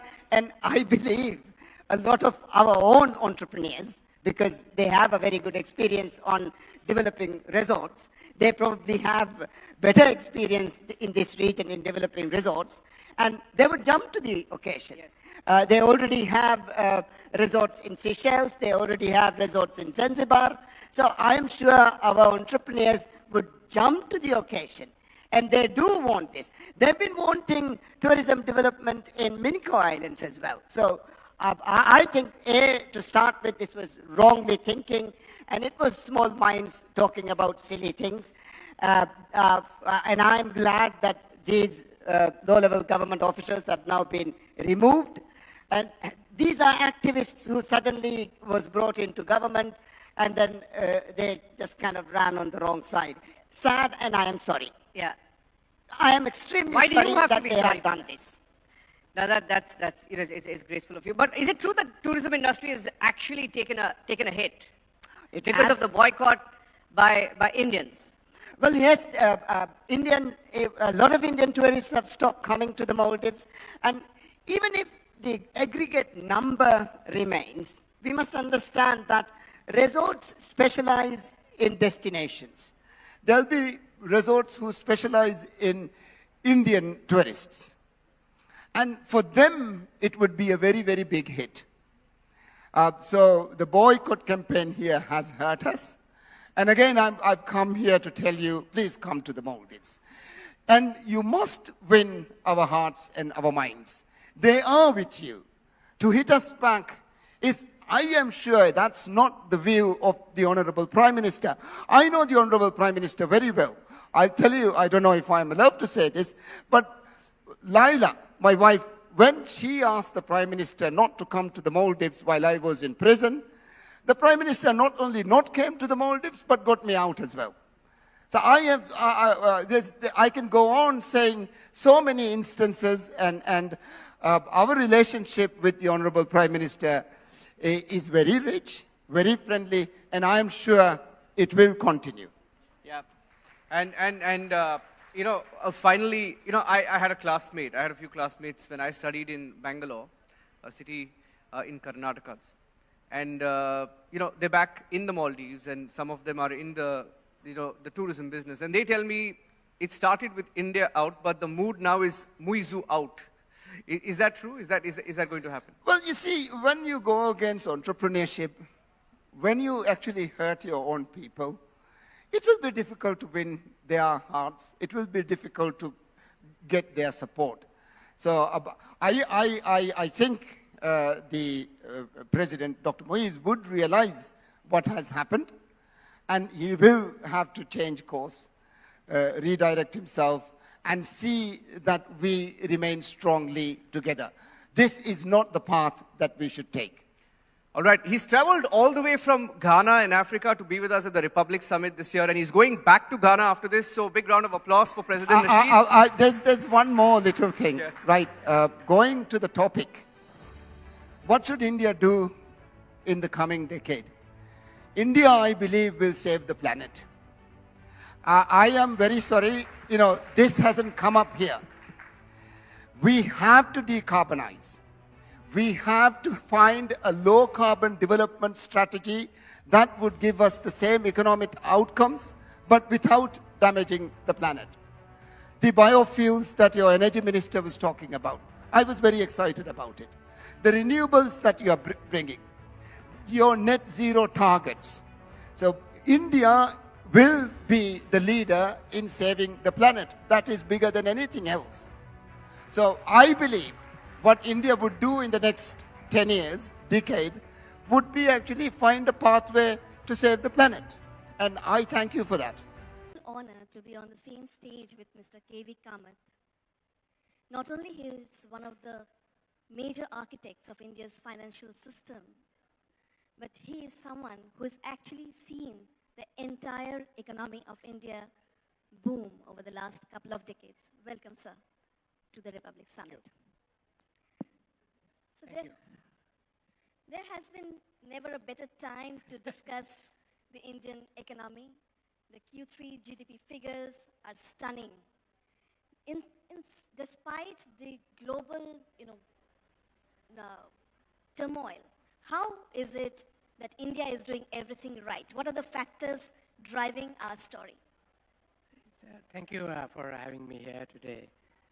That's a very interesting question because it has surprised everybody who has observed economic development that you have turmoil in the developed countries, whereas we have bucked the trend. And of course, there's turmoil in other developing countries too. I think this is primarily because of resolute action by A, the government, and B, the regulators who have played an important role in guiding this whole transition through the challenges. First COVID, and then we have had the situation in Europe. And I think we have, it has taught us something, that we in a way can get disconnected from what is happening in the West and drive our own agenda. Again, to paraphrase what the Honorable Prime Minister says, Atmanirbharta. I think Atmanirbharta is a core component of why we have done as well as we have done to the crisis. I'll give a data point. I think COVID was a crisis everywhere, but we came out of COVID with probably 25% better productivity at our manufacturing level than we ever had. So I think Indian industry, Indian entrepreneurs, the Indian spirit learned to manage change. And I think we have now, we will not let it go. Right. So the theme of today's summit is Bharat, the next decade. We see the growth map for India charted out pretty well. But what are the factors beyond capex which can actually put force behind this growth? I think there's a combination of several things that is required to drive this whole thing. And A, primarily there is, I would say, talent. People need to get together to drive progress. And of course, capex follows. And the people equation, as I see, is, let me just fix this. Sorry about that. No, not a problem.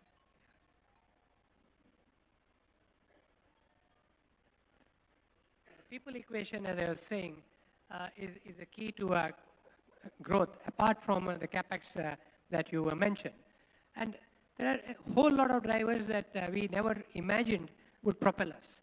And I would add, digital is the third key to our capex in hard infrastructure, capex in manufacturing, digital India, and talent. I think these, put together will drive us forward.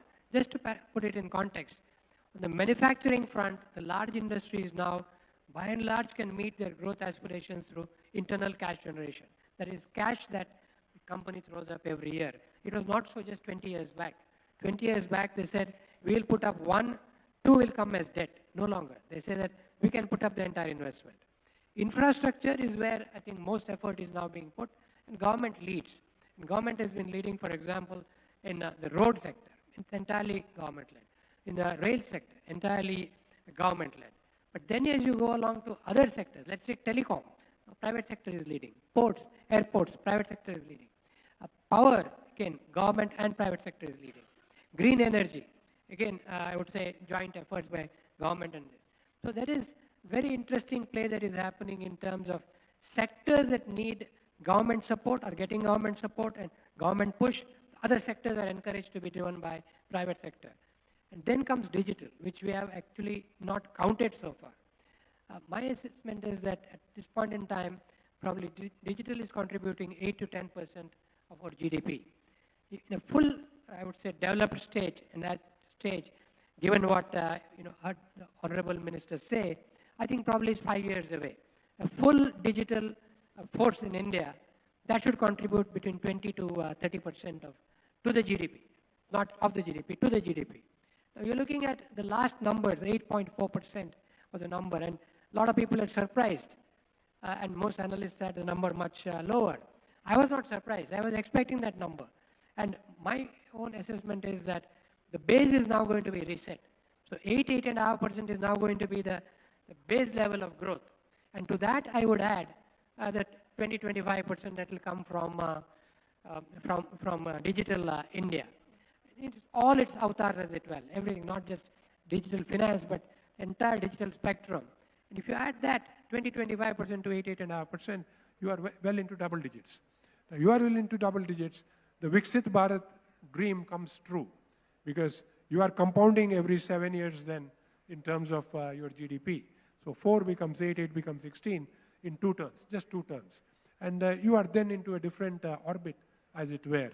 So I'm extremely bullish that what we have seen so far is not a flash in the pan. A lot of steps have been taken. Industries have become much more efficient, much more productive. And now they have the full support of the government. Interest rates have been kept, I would say, at a very nominal level or attractive level. And you have got a growth runway. Because there is so much to be built in India that the 25-year runway, which was first, again, in a way, identified and articulated by the Honorable Prime Minister, appears absolutely something that is doable.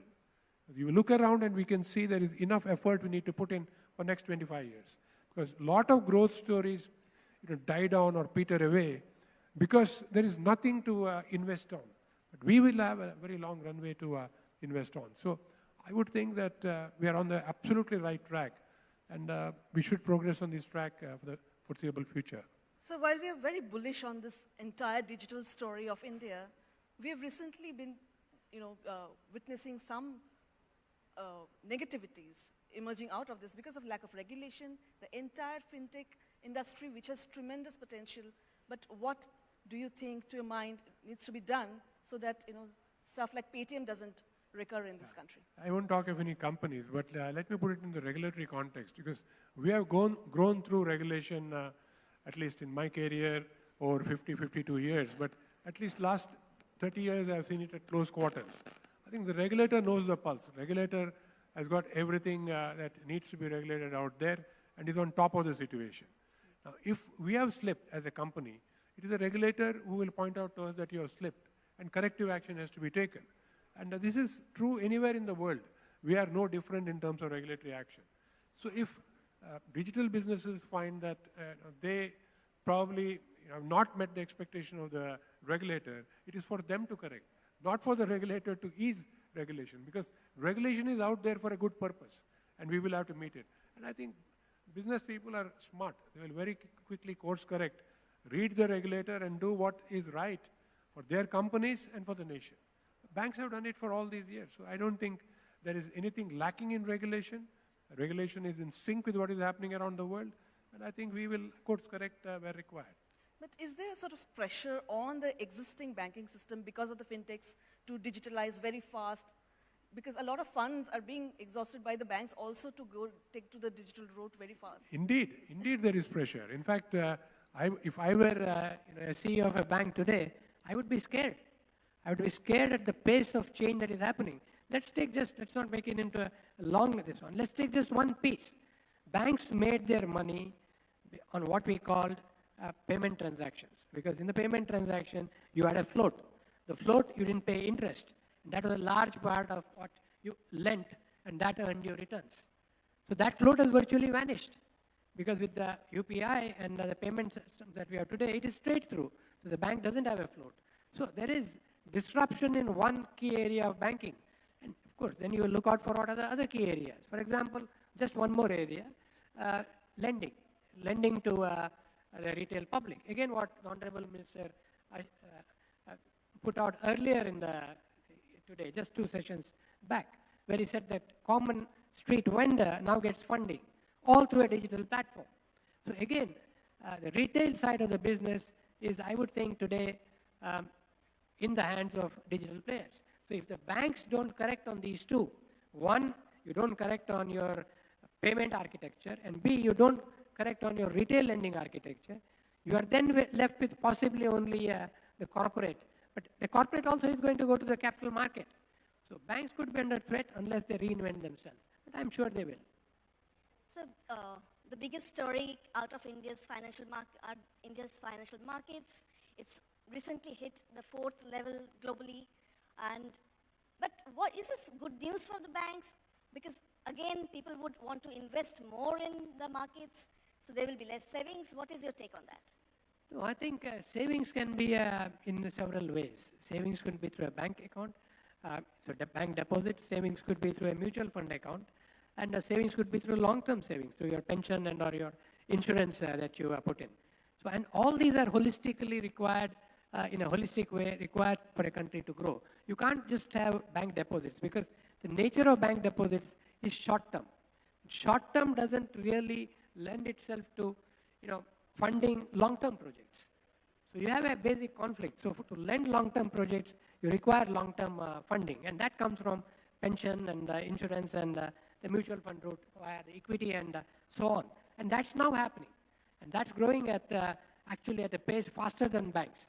So this is again a shift that is happening, which is good for the country because you'll get the type of funds that you require for growth and not just end up having short-term funds, which when you lend for long-term creates an imbalance, as it were. Or in banking parlance, we call it an ALM mismatch. So I think things are happening in a very holistic way now, and which again gives me confidence that 8% plus growth, plus is digital, should be achievable. So artificial intelligence is a huge buzzword worldwide, but for the banking system, it's a mix of good and bad because just as a lot of the banking work and interfaces are going to be automated, I believe there will be also job erosions. How is our Indian banking system adapting to AI? That's an interesting question because I thought the same thing 25 years back. So we built a lot of back offices because you said the branch is not going to do the work, the back offices will do the work. And within 5 years, the branch didn't do the work. We thought the back office would do the work. The back office didn't do the work. It became straight through. Because when you transacted your, what you transacted hit your account, and then basically the account got squared up. So you did not need a back office to do the work for you. So this is natural progression. And in all this, the banking employment has not stopped. It has not come down. It's only increasing. Banking attrition has not stopped. It is now 20-25%. So you need more people as you go along. And when we imagine in India today, which is a 4 trillion economy, and just imagine it at 8 trillion, your banking needs are not going to double. They're going to probably triple. And then you take one more turn from 8 to 16. You can imagine the sort of change that's required. And the change is not linear. This is just doubling of GDP, but the actual requirement of effort in terms of banking, in terms of technology, people, is probably going to be 3x at each turn. So I think there's going to be a huge driver here. So the next decade, I mean, how are Indians going to bank? Because, is it entirely going to be a digital experience? How are we going to become financially inclusive through the digital play? I think it's going to be almost entirely digital. I can't see anybody going into a branch to withdraw money anymore. It will be a digital experience. I would dare say that you will not even go to an ATM to withdraw money at 7 years from now. Your wallet is your phone is your instrument for transaction. And it is not just banking. The entire financial services play is going to be on this. Whether it's your mutual fund, whether it is your insurance, or whether it's your pension, everything will be in your... It's a request for you. So if you can take that question, sir. This is a question for you. Do you think in the next 5 years, we will have enough surplus and abundance of capital in this country for investments, for all sort of businesses? Yvonne, that's again a great question. Answer is yes. The answer is yes because you today have clean balance sheets. Corporates have clean balance sheets. The top 150 corporates have no debt in this country. Banks have clean balance sheets. Nowhere in the world, I'll repeat it, nowhere in the world today do you have banks with as clean balance sheets as we. NPAs less than 0.5% and capital adequacy of 17 to 18%. Nowhere. I don't see a shortage, particularly when we grow at 8% plus. So artificial intelligence, digital India, very good news for the Indian economy, and we are doing a couple of things right. Ladies and gentlemen, put your hands together for Mr. K.V. Kamath. Thank you. Thank you.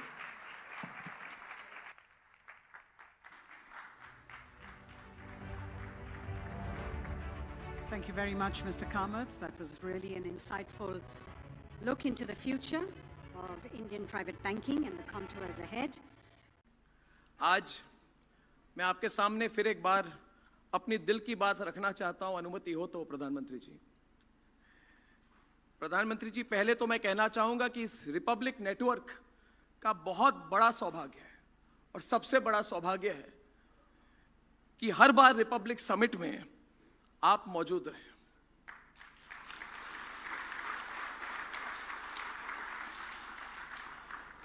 तीन 315 दिन पहले Republic summit के इसी मंच पर आप थे और मुझे आपको बताने में बहुत खुशी हो रही है प्रधानमंत्री जी कि इन दिनों हमने एक और न्यूज़ चैनल लॉन्च किया है, रिपब्लिक कन्नड़, और रिपब्लिक अभी दक्षिण भारत में भी हमारी एंट्री हुई है। प्रधानमंत्री जी, आज हमारे नेटवर्क की रीच 45 करोड़ क्रॉस कर चुकी है। प्रधानमंत्री ji, this means that Republic is reaching 1 in every 3 Indians। और मैंने सुबह ये कहा था कि मतलब we still can reach 2 out of every 3 Indians। And I want to tell you, Pradhanmantri ji, that this has started 7 years back from a very small co-sharing space of 500 square feet in a private mill in Mumbai with me and only 2 or 3 believers in me। और प्रधानमंत्री जी, हर भारतीय के पास हमेशा सपने थे, हर भारतीय परिश्रम करता था, लेकिन आपके आने के बाद ऐसा माहौल, ऐसी पॉजिटिव एनर्जी मिली जो आपने तैयार की है। And I have no hesitation in saying this that it is because of the environment that you have created that companies and dreams like Republic can come to life and become a reality. And we are very grateful to you because all that we had a dream, Pradhan Mantri ji, was a dream of professionals who believe they can get the job done. आपके vision और आपके leadership ने ऐसा माहौल बनाया इस देश में जिसमें पहला तो लेवल प्लेइंग फील्ड मिली है, सेकंड एक पॉजिटिव इन्वेस्टमेंट क्लाइमेट मिली है, और थर्ड एक प्रोटेक्टिव इकोसिस्टम मिली है विच कीप्स भारतीय dreams secure in an environment of economic stability. प्रधानमंत्री जी, 10 साल में आपने एक बिलीफ सिस्टम बनाई है इस देश में, आपने एक बिलीफ सिस्टम खड़ा किया है जिसमें एक स्टार्टअप, और रिपब्लिक बिल्कुल एक स्टार्टअप है, और ये अमेरिका में नहीं हो सकता है 7 सालों में प्रधानमंत्री जी। It can happen only in India, and under your overall vision. And Pradhan Mantri ji, the most important thing about your belief system, which matters to me personally, matters to everybody at Republic and everybody here, जिसके बारे में ज़्यादा बात नहीं होती, it is because your belief system is based on high ethics, नैतिकता, which is at the core of it. And I remember that in India, people used to say, कि people with ethics, people with ideals and idealism can never get far. It is because of your vision and your leadership that ethics are today the baseline of success in this country. चाहे राजनीति हो, चाहे corporate culture हो, चाहे media हो, ethics, नैतिकता के जरिए सफलता की सीढ़ी चढ़ी जा सकती है। This is what we have personally benefited from. प्रधानमंत्री जी, आपके विजन से हम प्रेरणा लेते हैं। अभी हमारा लक्ष्य है कि हर साल एक रीजनल लैंग्वेज में एक चैनल लॉन्च करना चाहते हैं। हमारे पास उतनी पूंजी नहीं है, अगर हो सके तो हम 2 लॉन्च करेंगे। And I want to share with you that this goal of Republic, प्रधानमंत्री ji, is not backed by any foreign money, foreign investment. I tell you frankly, there is not 0.00001% foreign investment in this company. I can tell you it is the purely Swadeshi company from the soil of India, Pradhan. हमारी asset सिर्फ हमारा मेहनत है, क्योंकि at a personal level जैसे परिवार से हम आते हैं, जिस परिवार से मैं आता हूँ, my mother who is in the audience here, she's been a school teacher. My father was an army officer. हम मध्यम वर्गीय परिवार से आते हैं, हम कोई डायनेस्ट नहीं है, और हमने अपने करियर के पहले दशक में अपने सपने को टूटते हुए भी देखा है अलग सिस्टम के अंदर। अभी जो माहौल है, the sense of stability that you have given has changed everything. और प्रधानमंत्री ji, I want to share something with you which I was waiting till today to tell you. आपने कहा क्या हो रहा है, तो मैं उस समय बोल नहीं पाया। तो मैं आपको स्टेज से कह रहा हूं प्रधानमंत्री जी, जितना संघर्ष हुआ रिपब्लिक का, जितनी कठिनाई से हम आए आप सब जानते हैं, मगर सच्चाई के साथ हम बढ़ रहे हैं, मुश्किलें हम पार कर रहे हैं। And it is this conquering of struggle प्रधानमंत्री ji, from this hall 25 kilometres from this hall प्रधानमंत्री जी, सिर्फ 25 किलोमीटर दूर, I am proud to share with you प्रधानमंत्री ji that the Republic Media Network is building and is almost completing the building of the largest news complex network and studio in Asia.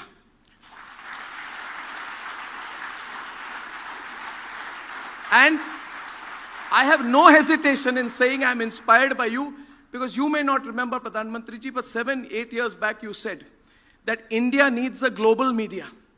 और आपने कहा था ये सिर्फ सरकार का काम नहीं है, कोई एंटरप्रेन्योर इंडिया से करे, and we have taken upon the challenge. That centre, I hope and pray that one day you will visit our news center. My dream is to set up within 1 year, 1.5 years, Pradhan Mantri ji, the first global news organization from the soil of India, operating from New Delhi, from the National Capital Region.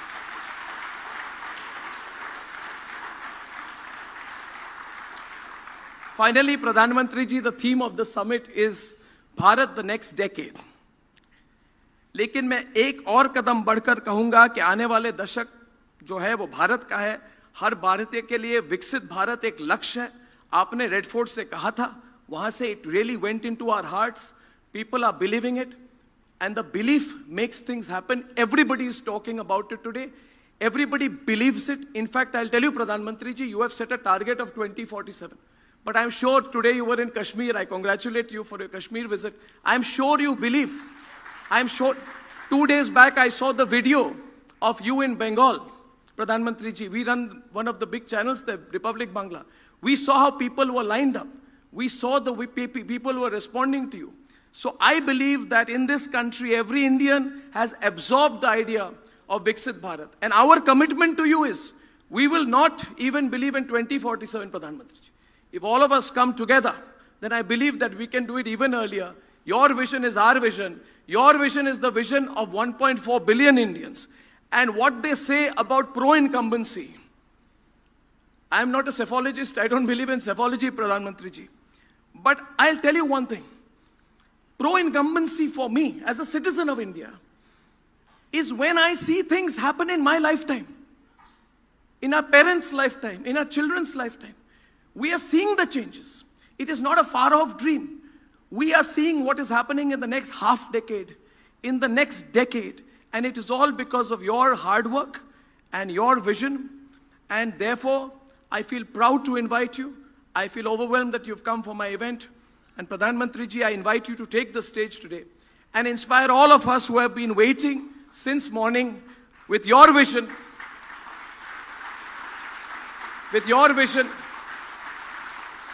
so that this message goes out to every Indian. I am again very grateful to you that you have come. Thank you, Pradhan Mantri. Thank you. Thank you.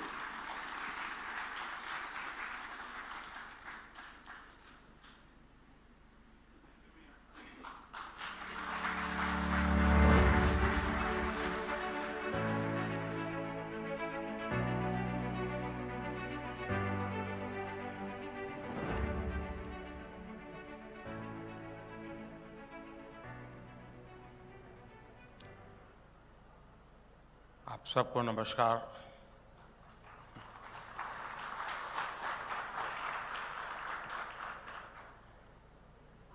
Republic team के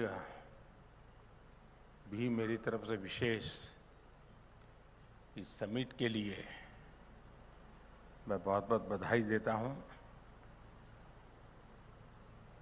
और मानता हूं अर्नब ने जो बताया वो दिन भर जो मंथन चला होगा उसी में से निकला होगा।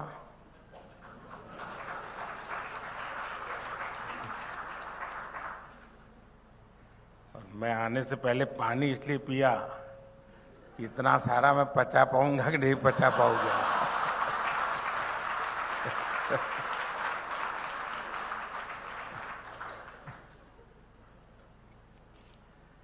कुछ साल पहले जब मैंने कहा था कि ये दशक भारत का है, अब जब हम पॉलिटिकल लोग बोलते हैं तो लोग यही मानते हैं कि ये तो पॉलिटिकल स्टेटमेंट है, ये राजनेता तो बोलते रहते हैं। लेकिन ये भी सच्चाई है, आज दुनिया ये कह रही है ये दशक भारत का है।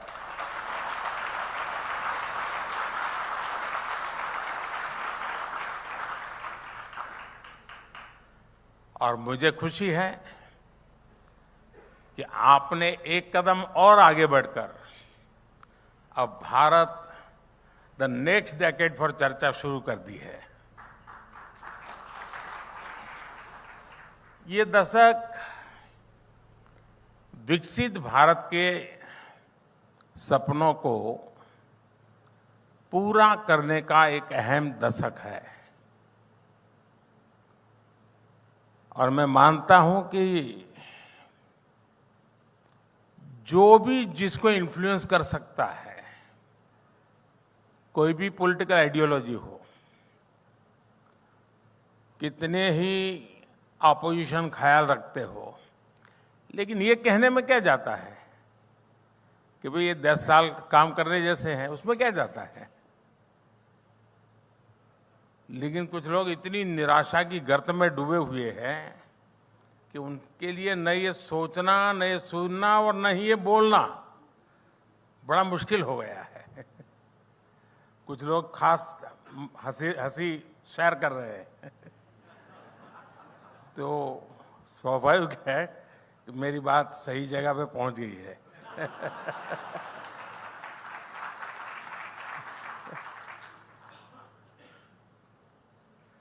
लेकिन मैं मानता हूं कि ऐसे विषयों पर चर्चा भी बहुत आवश्यक है, मंथन भी बहुत आवश्यक है। लेकिन साथियों, जिस दशक में हम अभी हैं, जो दशक अभी गुजर रहा है, मैं समझता हूं वो आजाद भारत का अब तक का सबसे इंपॉर्टेंट डेकेड है। और इसलिए ही लाल किले से मैंने कहा था, यही समय है, सही समय है।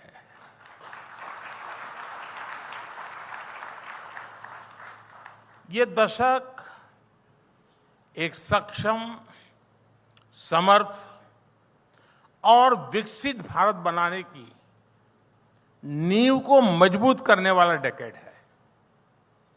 ये दशक उन आकांक्षाओं को, एस्पिरेशंस को पूरा करने का है जो कभी भारत के लोगों को असंभव लगती थी। एक मेंटल बैरियर तोड़ना बहुत जरूरी है। ये दशक भारत के सपनों को, भारत के सामर्थ्य से पूरा करने का दशक होगा।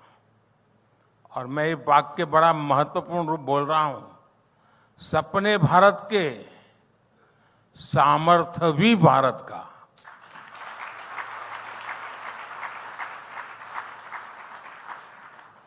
अगला दशक शुरू होने से पहले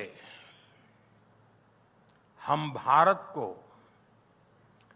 विश्व की तीसरी सबसे बड़ी इकोनॉमी बनते देखेंगे।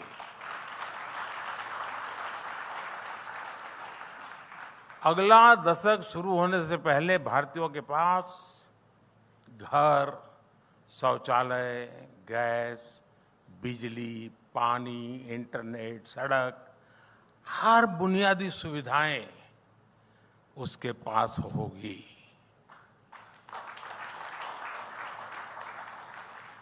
ये दशक भारत में world class expressway, high speed train, देशव्यापी वाटरवेज नेटवर्क, ऐसी अनेक इंफ्रास्ट्रक्चर की आधुनिकतम चीजों के निर्माण का दशक होगा। इसी दशक में भारत को अपनी पहली बुलेट ट्रेन मिलेगी। इसी दशक में भारत को fully operational dedicated freight corridors मिलेंगे। इसी दशक में भारत के बड़े शहर या तो मेट्रो या नमो भारत रेल के नेटवर्क से जुड़ चुके होंगे। यानी ये दशक भारत की high speed connectivity, high speed mobility और हाई स्पीड प्रॉस्पेरिटी का दशक होगा।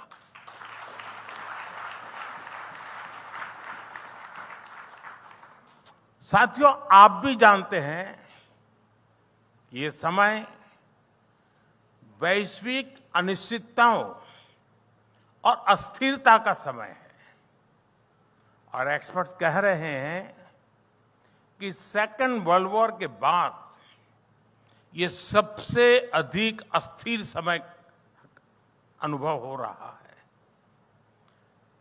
उसकी तीव्रता भी और उसका स्प्रेड भी।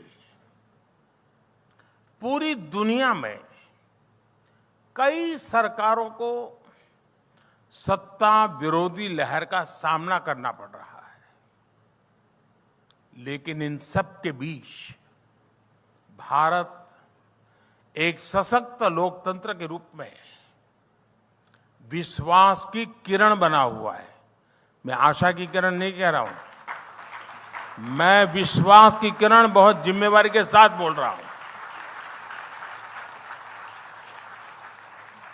और ये स्थितियां तब है जब हमने देश में बहुत सारे रिफॉर्म्स भी किए हैं। भारत ने ये साबित किया है कि गुड इकोनॉमिक्स के साथ ही गुड पॉलिटिक्स भी हो सकती है। साथियों, आज एक वैश्विक जिज्ञासा, ग्लोबल क्यूरियोसिटी है कि भारत ने ये कैसे किया। ये इसलिए हुआ क्योंकि हमेशा सिक्के के किसी भी पहलू को नजरअंदाज नहीं किया। ये इसलिए हुआ क्योंकि हमने देश की जरूरतें भी पूरी की और सपने भी पूरे किए। ये इसलिए हुआ क्योंकि हमने समृद्धि पर भी ध्यान दिया और सशक्तिकरण पर भी काम किया। जैसे हमने कॉरपोरेट टैक्स में रिकॉर्ड कमी की, लेकिन हमने ये भी सुनिश्चित किया कि पर्सनल इनकम पर भी टैक्स कम से कम हो। आज हम हाईवे, रेलवे, एयरवे, वाटरवे के निर्माण पर रिकॉर्ड इन्वेस्ट कर रहे हैं, लेकिन साथ ही हम गरीबों के लिए करोड़ों घर भी बनवा रहे हैं। उन्हें मुफ्त इलाज, मुफ्त राशन की सुविधा दे रहे हैं। हमने मेक इन इंडिया की पीएलआई स्कीम्स में छूट दी तो किसानों को बीमा से सुरक्षा और आय बढ़ाने के साधन भी दिए हैं। हम टेक्नोलॉजी और इनोवेशन पर बड़ा इन्वेस्ट कर रहे हैं, लेकिन इसके साथ हमने युवाओं के स्किल डेवलपमेंट पर भी हजारों करोड़ रुपए खर्च किए हैं। साथियों, आजादी के बाद के दशकों में भारत का बहुत समय उसे गलत दिशा में ले जाने में गंवा दिया गया। एक ही परिवार पर फोकस की वजह से देश का विकास डिफोकस हो गया।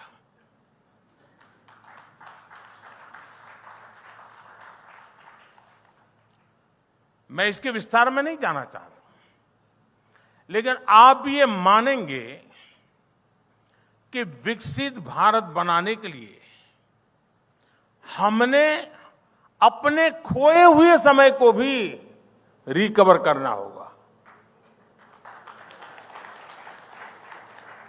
इसके लिए अभूतपूर्व स्केल और अभूतपूर्व स्पीड पर काम करना होगा।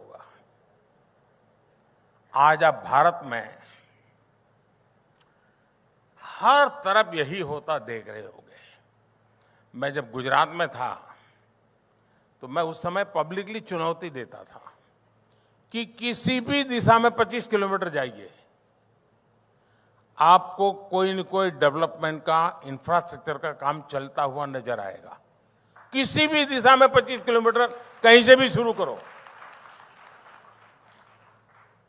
मैं आज किलोमीटर की भाषा नहीं बोल रहा हूं, लेकिन मैं आज कह सकता हूं कि आप हिंदुस्तान के किसी भी क्षेत्र में आप अगर नजर करेंगे, कुछ न कुछ पहले से अच्छा हो रहा है।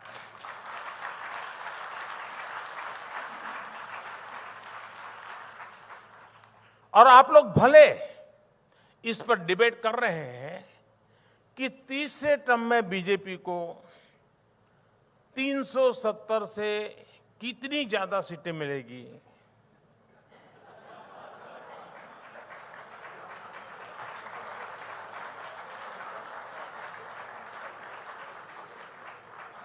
मैं भी तो आप लोगों के बीच में रहता हूं ना।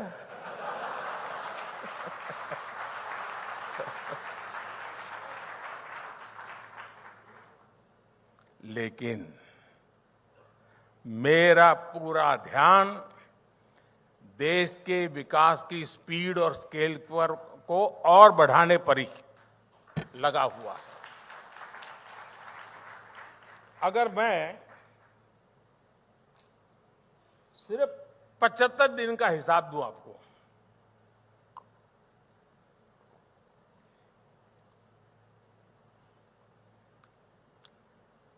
सिर्फ 75 दिन की बात करूं, 75 डेज, तो रिपब्लिक के दर्शक भी हैरान हो जाएंगे, और मैं पक्का मानता हूं हैरान हो जाएंगे। यहां कुछ लोग नहीं होंगे। देश में किस स्पीड पर काम हो रहा है। पिछले 75 डेज में मैंने करीब करीब 9 लाख करोड़ रुपए के प्रोजेक्ट का शिलान्यास और लोकार्पण किया है।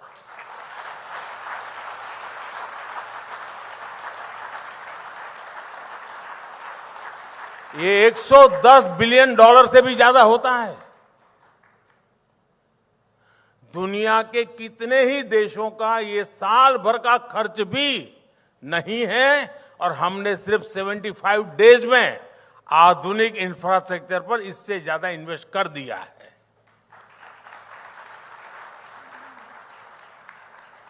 पिछले 75 दिन में देश में 7 नए एम्स का लोकार्पण हुआ है, 4 मेडिकल और nursing college, 6 national research lab शुरू हुई है, 3 IIM, 10 IIT, 5 NIT के परमानेंट कैंपस या उनसे जुड़ी सुविधाओं का शिलान्यास और लोकार्पण हुआ है, 3 IIIT, 2 ICR और 10 सेंट्रल इंस्टीट्यूट का शिलान्यास और लोकार्पण हुआ है। स्पेस इंफ्रास्ट्रक्चर से जुड़ी 1800 करोड़ रुपए की परियोजनाओं का लोकार्पण किया गया है। इन्हीं 75 दिनों में 55 पावर प्रोजेक्ट्स का उद्घाटन या शिलान्यास हुआ है। काकरा पार परमाणु ऊर्जा प्लांट के 2 नए रिएक्टर राष्ट्र को समर्पित किए गए हैं। कल्पकम में स्वदेशी फास्ट ब्रीडर रिएक्टर की कोर लोडिंग की शुरुआत हुई है, और ये एक बहुत बड़ा रिवॉल्यूशनरी काम है। तेलंगाना में 1600 मेगावाट के थर्मल पावर प्लांट का लोकार्पण हुआ है। झारखंड में 1300 मेगावाट के थर्मल पावर प्लांट का लोकार्पण हुआ है। यूपी में 1600 मेगावाट के थर्मल पावर प्लांट का शिलान्यास हुआ है। यूपी में ही 300 मेगावाट के सोलर पावर प्लांट का शिलान्यास हुआ है।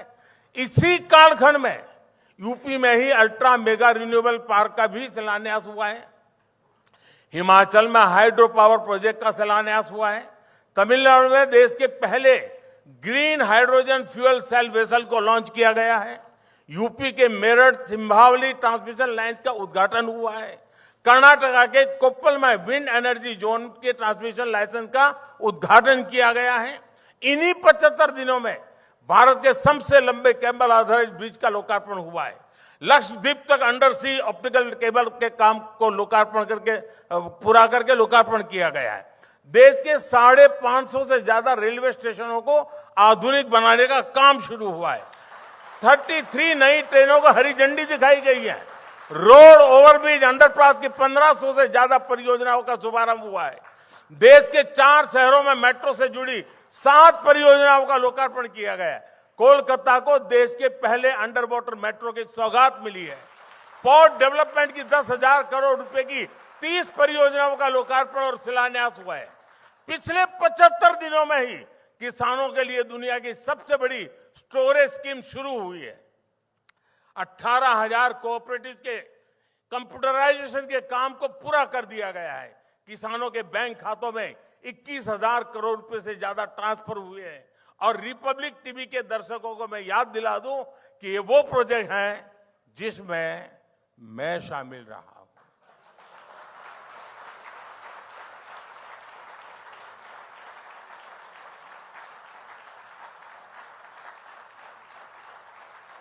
और ये मैंने सिर्फ शिलान्यास और लोकार्पण की बात की, और भी तो बहुत कुछ किया है, वो मैं नहीं बता रहा हूं। इसके अलावा मेरे सरकार के बाकी मंत्री, बीजेपी एनडीए की दूसरी सरकारों की लिस्ट अगर मैं बोलता जाऊंगा तो मैं नहीं मानता हूं आप सुबह की चाय का इंतजाम किया है कि नहीं किया है।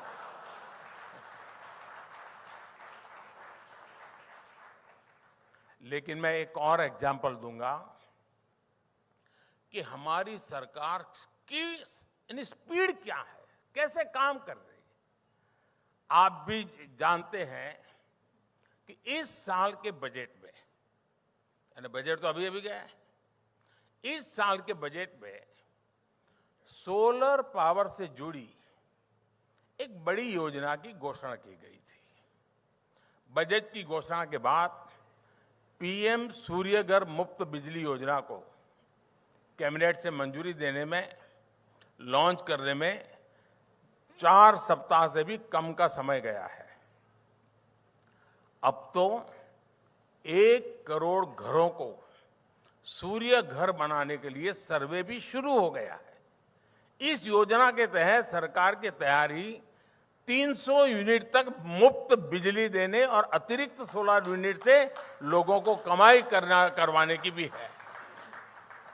आज देशवासी हमारी सरकार की स्पीड और स्केल को अपनी आंखों से देख रहे हैं, महसूस कर रहे हैं, और इसलिए ही वो कह रहे हैं एक बार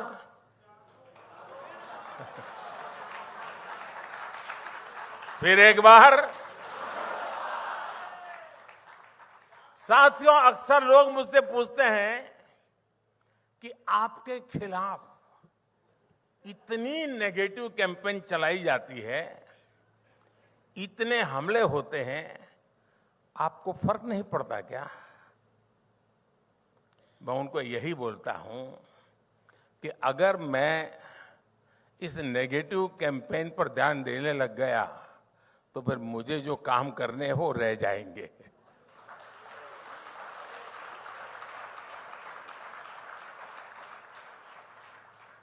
मैंने 75 दिन का रिपोर्ट कार्ड आपके सामने रखा है, लेकिन साथ ही मैं अगले 25 साल का रोड मैप भी लेकर चल रहा हूं। और मेरे लिए एक एक सेकंड कीमती है। इस चुनावी माहौल में भी हम अपने कामकाज को लेकर जनता के पास जा रहे हैं, लेकिन दूसरी तरफ क्या है? दूसरी तरफ गुस्सा है, गालियां हैं, निराशा है। इनके पास न मुद्दा है और न कोई समाधान है। ऐसा क्यों हो रहा है? ऐसा इसलिए है क्योंकि इन पार्टियों ने 7 दशक तक सिर्फ स्लोगन्स पर चुनाव लड़ा। ये लोग गरीबी हटाओ कहते रहे, ये स्लोगन से उनकी सच्चाई है। बीते 10 साल में लोगों ने स्लोगन्स नहीं, सॉल्यूशंस देखे हैं।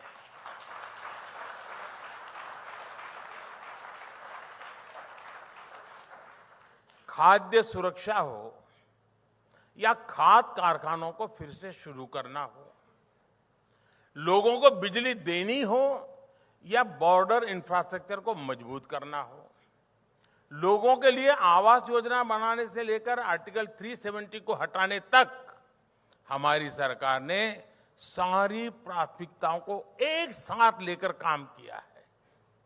साथियों, रिपब्लिक टीवी का सवालों के साथ बहुत पुराना रिश्ता रहा है। Nation wants to no.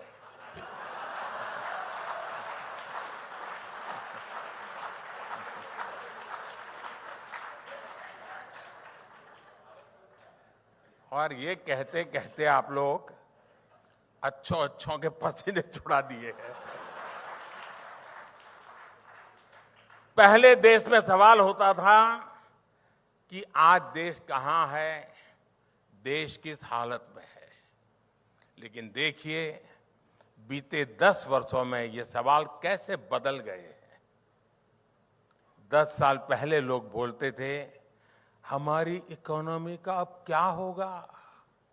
आज लोग पूछते हैं, हम कितनी जल्दी तीसरी सबसे बड़ी इकोनॉमी बनेंगे। 10 साल पहले लोग बोलते थे, हमारे पास ये विकसित देशों वाली टेक्नोलॉजी कब आएगी। आज लोग विदेशों से आने वालों से पूछते हैं, आपके यहां डिजिटल पेमेंट नहीं होता है क्या।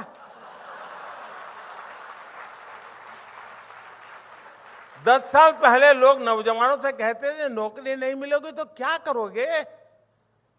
आज लोग नौजवानों से पूछते हैं, तुम्हारा स्टार्टअप कैसा चल रहा है। 10 साल पहले एनालिस्ट पूछते थे, इतनी महंगाई क्यों है। आज यही लोग पूछते हैं, पूरी दुनिया के संकट के बाद भी भारत में महंगाई नियंत्रण कैसे है। 10 साल पहले पूछा जाता था, विकास क्यों नहीं हो रहा। आज पूछा जाता है, आखिर हम इतनी तेजी से विकास कर कैसे रहे हैं। पहले लोग पूछते थे, अब कौन सा घोटाला निकला। आज पूछा जाता है, अब कौन से घोटालेबाज पर कार्रवाई हुई।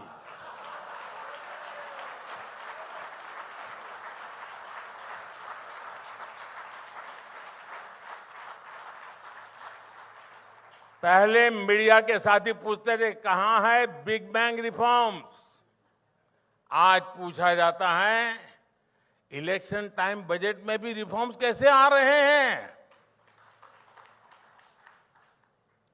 10 साल पहले लोग पूछते थे, जम्मू कश्मीर से आर्टिकल 370 कभी खत्म होगा क्या। आज पूछा जाता है, कश्मीर में कितने पर्यटक आए, कश्मीर में कितना निवेश आया। वैसे मैं आज सुबह ही श्रीनगर में था, अनेकों नई परियोजनाओं का शिलान्यास करके और लोकार्पण करके आया हूं। और आज नजारा ही कुछ और था दोस्तों। 40 साल से मेरा उस धरती से नाता रहा है। आज मैंने अलग मिजाज देखा, अलग रूप देखा, सपने देखे, आत्मविश्वास से भरे हुए लोग देखे मैंने। साथियों, दशकों तक सरकारों ने जिन्हें कमजोर मानकर, लायबिलिटी मानकर छोड़ दिया, इन 10 वर्षों में हमने उनकी जिम्मेदारी लेने का काम किया है। इसलिए मैं कहता हूं, जिसका कोई नहीं, मोदी उसके साथ खड़ा है।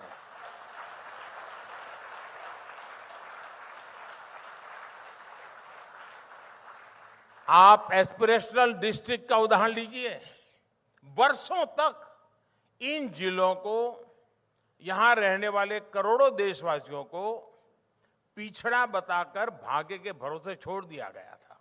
ये पिछड़ा इलाका है।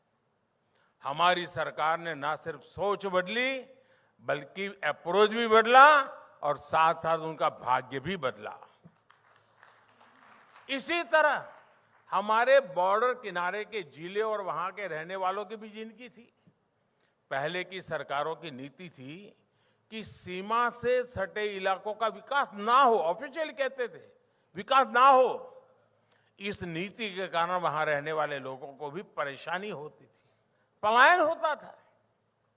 हमने वाइब्रेंट विलेजेस प्रोग्राम शुरू किया, जिससे कि लोग सशक्त हो और इलाकों की स्थितियां बदले। दिव्यांगों का उदाहरण देखिए, वर्षों तक इन पर किसी ने ध्यान नहीं दिया क्योंकि वोट बैंक नहीं थे। हमने ना सिर्फ दिव्यांगों को हर क्षेत्र में प्राथमिकता दी, बल्कि लोगों की सोच भी बदली। आप हैरान हो जाएंगे जी, मैं कहूंगा ये ऑडियंस को तो शायद बेचैनी हो जाएगी। हमारे यहाँ राज्यों में लैंग्वेज अपने अपने तरीके से विकसित हुई, विविधता है, गर्व का विषय है। लेकिन हमारे जो स्पेशली एबल्ड लोग हैं, जिनको सुनने बोलने की दिक्कत है, उनके लिए साइनेजेस की जरूरत होती है। आप हैरान होंगे, हमारे देश में साइनेजेस भी अलग अलग प्रकार के चलते थे। अब मुझे बताइए कि दिल्ली का आदमी जयपुर जाए और सामने वाला दूसरी साइनेजेस से बात करेगा तो क्या होगा उसका? आजादी के इतने सालों के बाद मैंने उस काम को किया, कमेटी बिठाई और आज पूरे देश में मेरे दिव्यांग जनों के लिए एक ही प्रकार के साइनेजेस पढ़ाए जाते हैं। बात छोटी लगेगी लोगों, लेकिन जब एक संवेदनशील सरकार होती है ना, तब उसकी सोच, उसका अप्रोच जमीन से जुड़ा हुआ होता है, जड़ों से जुड़ा हुआ होता है और जनों से जुड़ा हुआ होता है।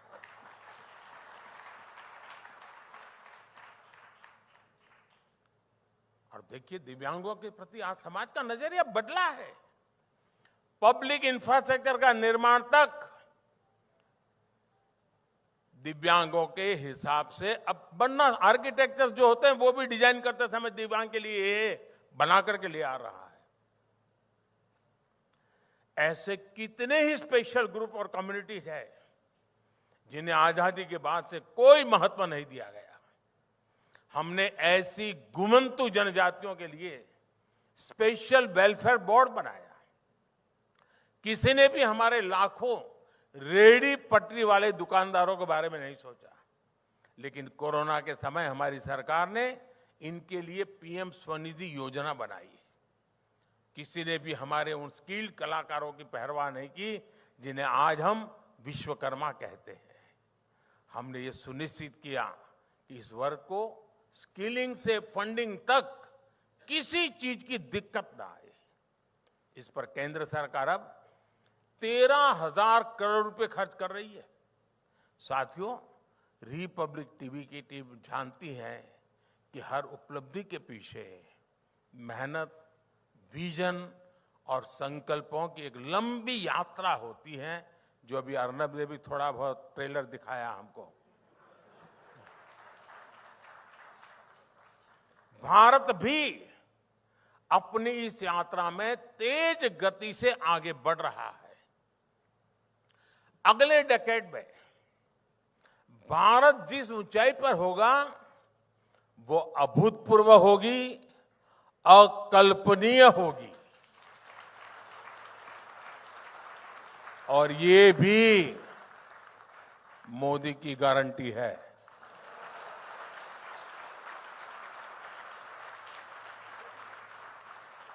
साथियों, मुझे अच्छा लगा आप भी एक ग्लोबल विजन को लेकर के आगे बढ़ रहे हैं, तो मुझे पक्का विश्वास है।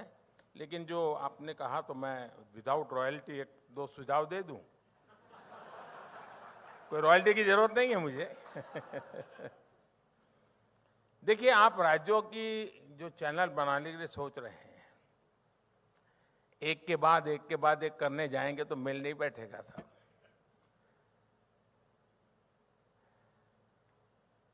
मैं मूलतः मेरा सोचने का तरीका ही अलग है, इसलिए मैं कह रहा हूं, आप एक डेडिकेटेड ऐसी चैनल बनाइए जिसमें आप टाइम फिक्स कीजिए कि 2 घंटे गुजराती, 2 घंटे बंगाली, 2 घंटे मलयालम, एक ही चैनल होगी। और आज गूगल गुरु आपका ट्रांसलेशन तो कर ही देता है, और मैं एआई की दुनिया में काफी आगे बढ़ा रहा हूं देश को। अब मेरे अपने भाषण 8-9 भाषाओं में तो आप आसानी के साथ सुन सकते हैं। अभी मैं भाषण कर रहा हूं, सभी भाषाओं में बहुत ही विदाउट नो टाइम मिल जाएंगे। तमिल लोगों को मिलेगा, पंजाबियों को मिलेगा। आप भी, उससे क्या होगा, आपकी एक कोर टीम तैयार हो जाएगी, और जो कोर टीम ज्यादा तैयार होती है, जो इकोनॉमिकली वायबल बनता है, फिर आपको 15 दिन के बाद उसको डेडिकेट कर दीजिए। आप एक दिन में 6 राज्यों की चैनल क्यों नहीं चलाते? टाइम फिक्स कर दीजिए। और टेक्नोलॉजिकली ये सब बड़ा बहुत मुश्किल काम नहीं है। दूसरा, जो आप ग्लोबल चैनल बनाना चाहते हैं, जरूरी नहीं कि हर कोई आपकी चैनल देखे। शुरू में आप एक न्यूज एजेंसी के रूप में 4 देशों पर काम कर सकते हैं। ये मालदीव वाले लोगों को मदद हो जाएगी।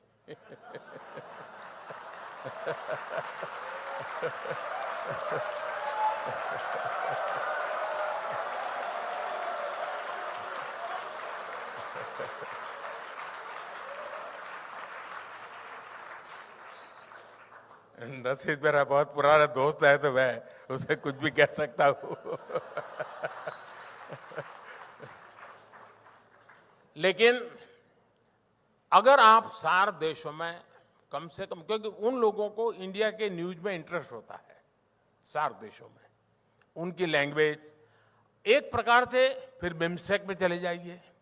धीरे धीरे मैं समझता हूं, लेकिन ये काम ऐसा नहीं होता साहब कि इस 5 साल में मनरेगा करूंगा, फिर 5 साल तक मनरेगा के ढोल पिटूंगा।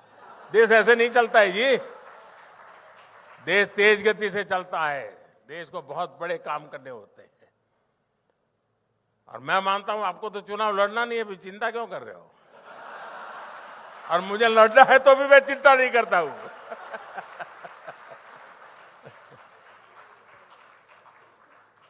चलिए, बहुत बहुत शुभकामनाएं, बहुत बहुत धन्यवाद।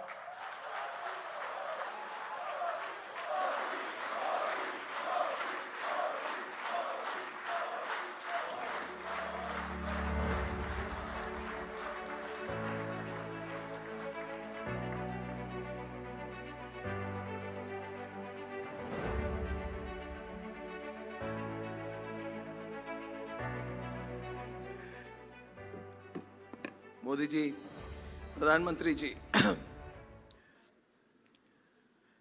नेशन वॉन्ट्स टू नो, पूछता है भारत,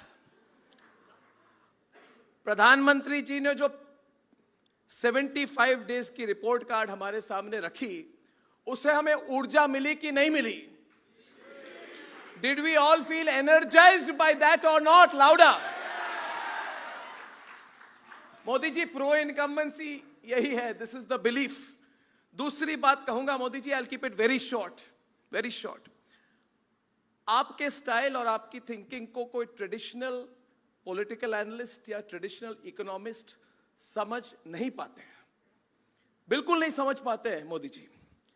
क्यों? मगर आपने जो बात कही, अगर कोई गहराई से समझने की कोशिश करे, you are the first prime minister of the country and of this generation and in the world who understands the macro picture and the micro picture. You are, and it's very, ये इसलिए बनी है क्योंकि आप देश के जमीन से जुड़े हुए हैं। You been a social worker. मैं आपको जानता हूं बहुत दिनों से मोदी जी, जब आप छोटे से रूम में रहते थे बीजेपी कार्यालय से पीछे, तो आप जी तो मैं, और Modi ji have been very kind to me. मुझे पता है आपको बहुत तकलीफ देता था तब भी मैं, मगर मैक्रो और माइक्रो समझना बहुत मुश्किल है। आप गगनयान और जीएसटी के बारे में भी सोचते हैं, मगर आपने जो दिव्यांगों के बारे में जो ये साइनेज सिस्टम की बात कही, इससे आपकी एम्पैथी और अंडरस्टैंडिंग भी दिखती है। This is very important for a leader and that's why people believe in it.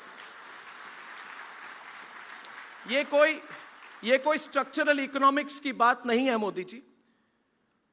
और आपने एक और बात कही जिससे मतलब हम पे बहुत प्रभाव पड़ा, सब पे प्रभाव पड़ा, और पिछले 5 दिन से ट्रेंडिंग है मोदी का परिवार। और कोई आर्टिफिशियल ट्रेंडिंग नहीं है, इनऑर्गेनिक नहीं है, ये लोग कह रहे हैं ऑल ओवर। जब से किसी ने कहा कि मोदी जी का परिवार ही नहीं है, तो it is non stop trending, हम मोदी के परिवार हैं। हमारे न्यूज रूम में छोटे बच्चे भी मैसेज, वीडियो मैसेज भेजते हैं, आपको मैं भेज दूंगा, मोदी का परिवार हैशटैग करके। और आपने कहा कि जिनको लायबिलिटी मानकर छोड़ दिया गया था उनके साथ आप खड़े हैं। This is absolutely true. और यही मतलब स्ट्रक्चरल इकोनॉमिक्स से तो इकोनॉमिक नींव बनती है, आपने देश की सोशल नींव बनाई है।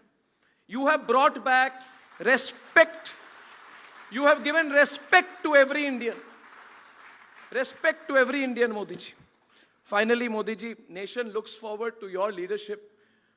The nation looks forward to your leadership for many years and many, many, many decades to come. We wish you good health. The way you are working and the way you are traveling, we wish you absolutely the very best. And in 2 months, you are going to start your 3rd term.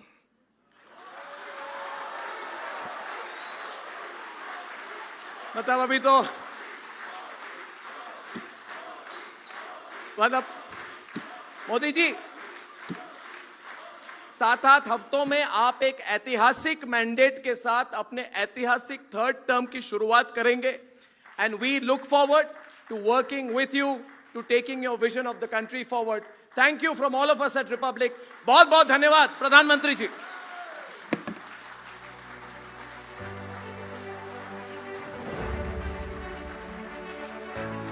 Ladies and gentlemen, kindly remain in your places until the Honorable Prime Minister has left the hall. With that invigorating and inspirational vision, the Honorable Prime Minister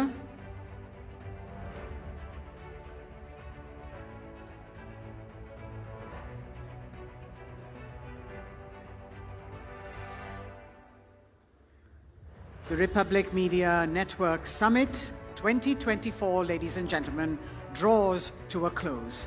Thank you very much, ladies and gentlemen. Please remain in your places until the Honorable Prime Minister has left the premises. Thank you to our esteemed speakers, guests, and believers in the future of Bharat's identity and destiny. It is upon each of us, ladies and gentlemen, stakeholders that we are, to come together to take these deliberations and script the destiny of our great nation. I would like to thank on behalf of the Republic Media Network, our sponsors, our main presenter, RP Sanjeev Goenka Group, powered by Reliance Digital, co-powered by Reva University, co-powered by Raveen, driven by Maruti Suzuki, insurance partner LIC, banking partner Bandhan Bank, state partners Uttar Pradesh government and the government of Meghalaya. Thank you very much, ladies and gentlemen.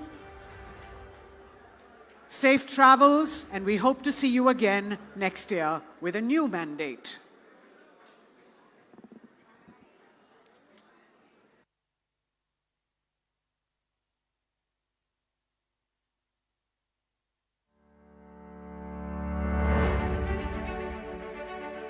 Public Media Network, I extend our deepest gratitude to him.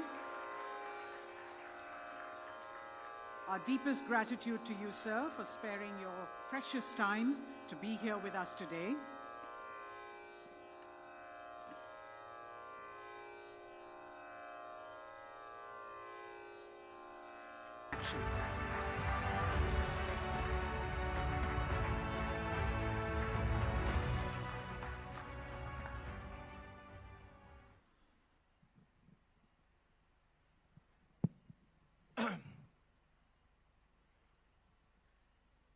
Friends, दोस्तों, सियासत के हर संकट का समाधान जिनके पास है, the one who is the master of checkmating every political and opposition move, विपक्ष की सियासी सोच पर जो सबसे कड़ी चोट करते हैं, the one who is known in the country and around the world today as the modern day Chanakya of Indian politics, हमारे साथ आज we are very privileged, we are very proud, we are very happy, Amit Shah ji. And we have waited for this a long time, that from your busy schedule, your very, very busy schedule, you have taken time to be with us at the Republic Network Summit. So, बहुत धन्यवाद, and let us start with a round of applause for him. Amit Shah ji, we are very happy today. We are very happy. बहुत सवाल हुए थे आज कि will he make it, will he come? He's so busy, there is a cabinet meeting, Prime Minister is in Jammu and Kashmir, but you are here, and we are very happy. And we want to speak to you openly, and a lot of people are watching this. आज हमारे सब channels में streaming सब लोग देख रहे हैं. So I'll start with my first question, Amit Shah ji. Lok Sabha चुनाव के लिए 195 बीजेपी उम्मीदवारों की लिस्ट अभी आ चुकी है, और प्रधानमंत्री जी ने 370 सीट की टारगेट फिक्स की है, और एनडीए का अपना टारगेट 400 का है. सवाल मेरा यह है अमित शाह जी कि ये जो टारगेट है, ये लक्ष्य जो है, ये सेंटिमेंट्स को लेकर है, उसके आधार पर है, या फिर कोई state to state detailed political mapping भी की गई है? इस पर आप अगर कुछ हमारे साथ जानकारी हमें साझा करें तो we can start with that. देखिए, भारतीय जनता पार्टी राजनीति में विजय प्राप्त कर सत्ता प्राप्त कर लंबे समय तक सरकारें बनाने के लक्ष्य से नहीं है. हम राजनीति में जब से हमारी पार्टी की स्थापना हुई, तब से आजादी के आंदोलन के वक्त से जो लोग भारत को जानते थे, उनकी कल्पना के भारत बनाने के लिए हम राजनीति में आए. लाखों लोगों ने बलिदान ऐसे भारत के लिए नहीं दिया था जिसकी दुनिया में कोई पूछ न हो. ऐसे भारत के लिए नहीं दिया था जो असुरक्षित हो, अशिक्षित हो, इसका 2/3 हिस्सा दारुण गरीबी में अपना जीवन व्यतीत करता हो, और विश्व में इसका कोई सम्मान न हो. ऐसे भारत के लिए आजादी का आंदोलन नहीं लड़ा. आजादी का आंदोलन एक सशक्त, समृद्ध, सुरक्षित, शिक्षित और विश्व गुरु के स्थान पर बैठे हुए भारत की रचना के लिए लड़ा गया था, और उसी लक्ष्य के लिए हम राजनीति में हैं, और उसी लक्ष्य के लिए हम काम कर रहे हैं. जहां तक ये सीटों का सवाल है, जब से हम पार्टी बनाए तब से लेकर आज तक, 1950 से आज तक, हम जो कल्पनाएं लोगों के सामने रखे थे, हमारा एजेंडा लोगों के सामने रखे थे, इसकी पूर्ति के लिए जब इस देश की जनता ने पूर्ण बहुमत की नरेंद्र मोदी सरकार बनाने का मौका दिया, मोदी जी पर भरोसा किया, मोदी जी को 2 टर्म पूर्ण बहुमत का सरकार दिया, तब ये 10 साल हमने इसके लिए काम किया है. और मैं मानता हूं कि आजादी से लेकर अब तक के इतिहास में ये 10 साल भारत के विकास की दृष्टि से, भारत की सुरक्षा की दृष्टि से, और भारत के विश्व में गौरव को बढ़ाने की दृष्टि से ये भारत का स्वर्णिम काल रहा है. मगर मैं आज ये भी कहना चाहता हूं देशवासियों से, ये फुल स्टॉप नहीं है, ये शुरुआत है. अच्छा समय आने वाला है, और अच्छा समय आने वाला है. और इसके लिए ये जो प्रयास हमने 10 साल किया है, जो प्रचंड जन समर्थन देश भर में आज नरेंद्र मोदी जी को, भारतीय जनता पार्टी को, एनडीए को मिल रहा है. मैं देश के कोने कोने में गया हूं. चुनाव के पहले ही मैंने 136 सीटों का विजिट करा है. मैं आपको बता सकता हूं कि देश के कोने कोने से नरेंद्र मोदी जी के समर्थन में जनता खड़ी है. इसी के आधार पर हमने 370 के आंकड़े का लक्ष्य रखा है, 400 पार के आंकड़े का लक्ष्य रखा. ये लक्ष्य हमारा वास्तविक भी है, और मैं आज बड़े विश्वास के साथ देश की जनता को कहने वाला हूं कि आप एक बार, आपके मन में जो आशीर्वाद पड़ा है, प्यार पड़ा है, उसको मत में परिवर्तित कर दीजिए, 400 पार देखते देखते हो जाएगा और एक मजबूत सरकार बन जाएगी। अगला सवाल मेरा अमित शाह जी शब्दों के संयम पर है।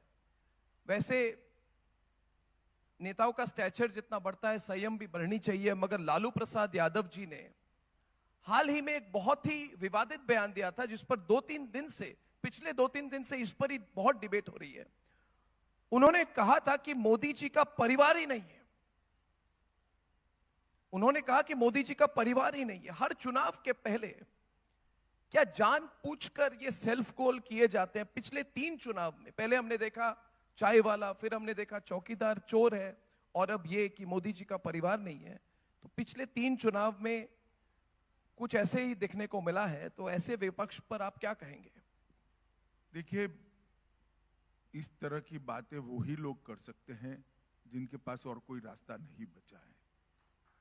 ऐसी ओछी बातें कर कर देश की राजनीति को, उसके स्तर को गिराने का जो काम कर रहे हैं, हर बार जनता उसका जवाब देती है। परंतु मैं एक बात बताना चाहता हूं, मैंने मोदी जी को बहुत करीब से देखा है, कई सालों से उनके साथ काम किया है। लालू जी ने एक महीने में सही ही कहा है कि मोदी जी का कोई परिवार नहीं है। परिवार जिनका होता है वो बेटे बेटियों को प्रधानमंत्री बनाने का प्रयास करता है, मुख्यमंत्री बनाने का प्रयास करता है, सत्ता पर बिठाने का प्रयास किया है। इस व्यक्ति ने 40 साल से केवल और केवल देश की जनता के लिए काम किया है। 23 साल से मुख्यमंत्री और प्रधानमंत्री रहने के बाद भी मैंने एक दिन छुट्टी लेते हुए उनको नहीं देखा है। सुबह 5 बजे से रात को 1 बजे तक अहर्निश काम काम काम, एक दिशा में काम और सेल्फलेस काम करते हुए मैंने देखा है। और इसी का परिणाम है कि उनके नेतृत्व में इतनी बड़ी कैडर खड़ी हुई है, इतने सारे नेताओं की श्रृंखला खड़ी हुई है, एक मजबूत भारतीय जनता पार्टी खड़ी हुई है, और देश आज दुनिया में सर्वप्रथम बनने के लक्ष्य के साथ संकल्प लेकर 2047 में विकसित भारत, आत्मनिर्भर भारत का आत्मविश्वास भरकर देश आगे बढ़ रहा है। पूरी दुनिया कोई भी समस्या हो, पर्यावरण की हो, आतंकवाद की हो, इथेनॉल ब्लेंडिंग की हो, या दुनिया में आए हुए विवादों और विवादों की समस्या हो, हर समस्या में दुनिया राह देखती है।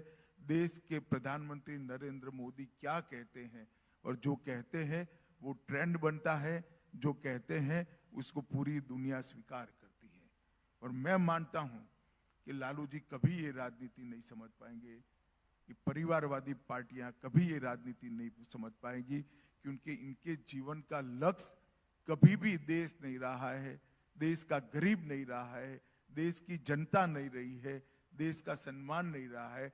उनका लक्ष्य केवल और केवल अपने बेटे बेटियों को राजनीति में उच्चस्थ स्थान पर बिठाना रहा है। वो सहन ही नहीं कर सकते कि एक गरीब घर का बेटा, चाय बेचने वाले का बेटा, जिसका कोई राजनीतिक बैकग्राउंड नहीं है, कोई जाति का बैकग्राउंड नहीं है, वो इतने बड़े देश का प्रधानमंत्री बनेगा, 2 बार बनेगा, 3 बार बनेगा, और सफल प्रधानमंत्री बनकर देश को महान बनाएगा। वो सहन ही नहीं कर सकते। अमित शाह जी, एक गंभीर मुद्दा है जो इन्वेस्टिगेटिंग एजेंसीज, जो जांच एजेंसियों के साथ जो अभी हो रहा है, और ये सेंटर स्टेट रिलेशन से भी लिंक्ड है।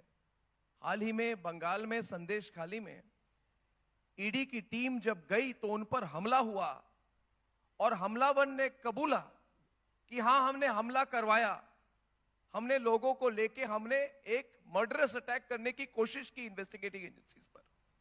और ऐसे लोगों को समर्थन भी मिलता है वहां के जो रूलिंग पार्टी है स्टेट की। ईडी के समन भेजे जाते हैं मगर नेता हाजिर नहीं होते। इससे एक बुरा ट्रेंड देश पर भी जाता है। अरविंद केजरीवाल को अब तक 8 समन भेजे गए, 8 समन। और कई राज्य ऐसे भी हैं जिन्होंने अपने रूल्स को चेंज करके सीबीआई को नहीं घुसने दिया। ये बहुत सीरियस मामला है, और अगर ये झगड़ा और बढ़ जाए तो इसके बहुत इंप्लीकेशंस हो सकते हैं। तो आप इसको कैसे रोकेंगे? आप पत्रकार हो, आपको लगता है कि ये समस्या बहुत बड़ी हो जाएगी, देश गंभीर संकट में आ जाएगा। मुझे कोई डर नहीं है। डेमोक्रेसी में हर चीज का जवाब जनता दे देती है, जनता सब देखती है। अगर बंगाल में किसी के घर से 52 करोड़ रुपया इकट्ठा मिल जाता है, झारखंड में किसी के घर से 355 करोड़ रुपया कैश मिल जाती है, 25 मनी मशीन कैश गिनते गिनते गर्म हो जाते हैं और ये कहते हैं हम पर एक्शन न लो। क्या कह रहे हैं? मैं आपको बताना चाहता हूं कि यूपीए सरकार के खिलाफ 40 केस सिर्फ यूपीए को रजिस्टर करने पड़े। हम ऑपोजिशन में थे, संसद में मामले उठाते थे, पीआई लगाते थे, कोर्ट ऑर्डर करती थी, उनको जांच करनी पड़ती थी। उस वक्त तो आप ही सत्ता में थे भाई। और आज देश में अदालतें हैं, अगर किसी को अन्याय हो रहा है तो अदालत में जाइए, अदालत सुनेगी आपको। मगर वास्तविकता यह है कि 12 लाख करोड़ के घपले घोटाले कर कर अपने घर भर कर बैठे हुए लोग जांच से डरते हैं और इसीलिए ये हवा खड़ा करते हैं एजेंसियों का। मैं आज उनको कहना चाहता हूं, 12 लाख करोड़ के घपले घोटाले किए, सैकड़ों जांच आपके सामने हुई, जेल में जाना पड़ रहा है। 23 साल से नरेंद्र मोदी सत्ता पर है, मुख्यमंत्री भी रहे, प्रधानमंत्री भी रहे, 10 साल से हमारी सरकार है। एक चार आने का भी आरोप नरेंद्र मोदी पर हमारे विरोधी भी नहीं लगा पाए। हमने पारदर्शिता से शासन किया है। और मैं आज फिर से एक बार कहना चाहता हूं विपक्ष के मित्रों को, आपके खोखले प्रचार के साथ जनता आने वाली नहीं है। आप इससे एक्सपोज हो रहे हो, आप कानून का साथ नहीं दे रहे हो। अगर आपको कोई ग्रीवेंसेस है तो अदालतों में जाना चाहिए, वहां से प्रोटेक्शन लेना चाहिए।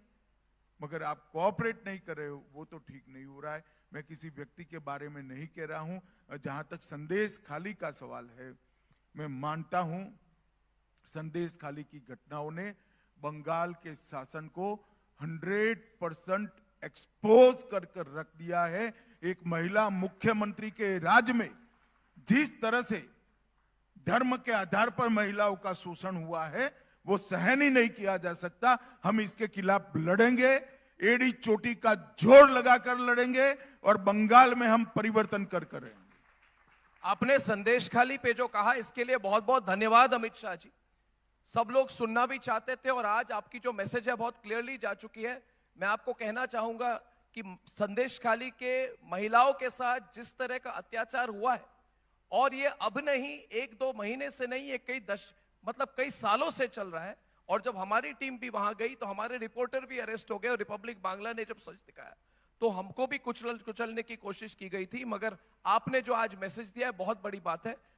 बंगाल की परिस्थिति पर मैं चाहता हूं थोड़ा और आप बताएं, आप बंगाल की लॉ एंड ऑर्डर सिचुएशन पर संदेश खाली ही नहीं, उसको आप कैसे देखते हैं? हर दिन ऐसे न्यूज में इस तरह की घटनाएं आ रही हैं आजकल। देखिए, बंगाल एक बॉर्डर स्टेट है।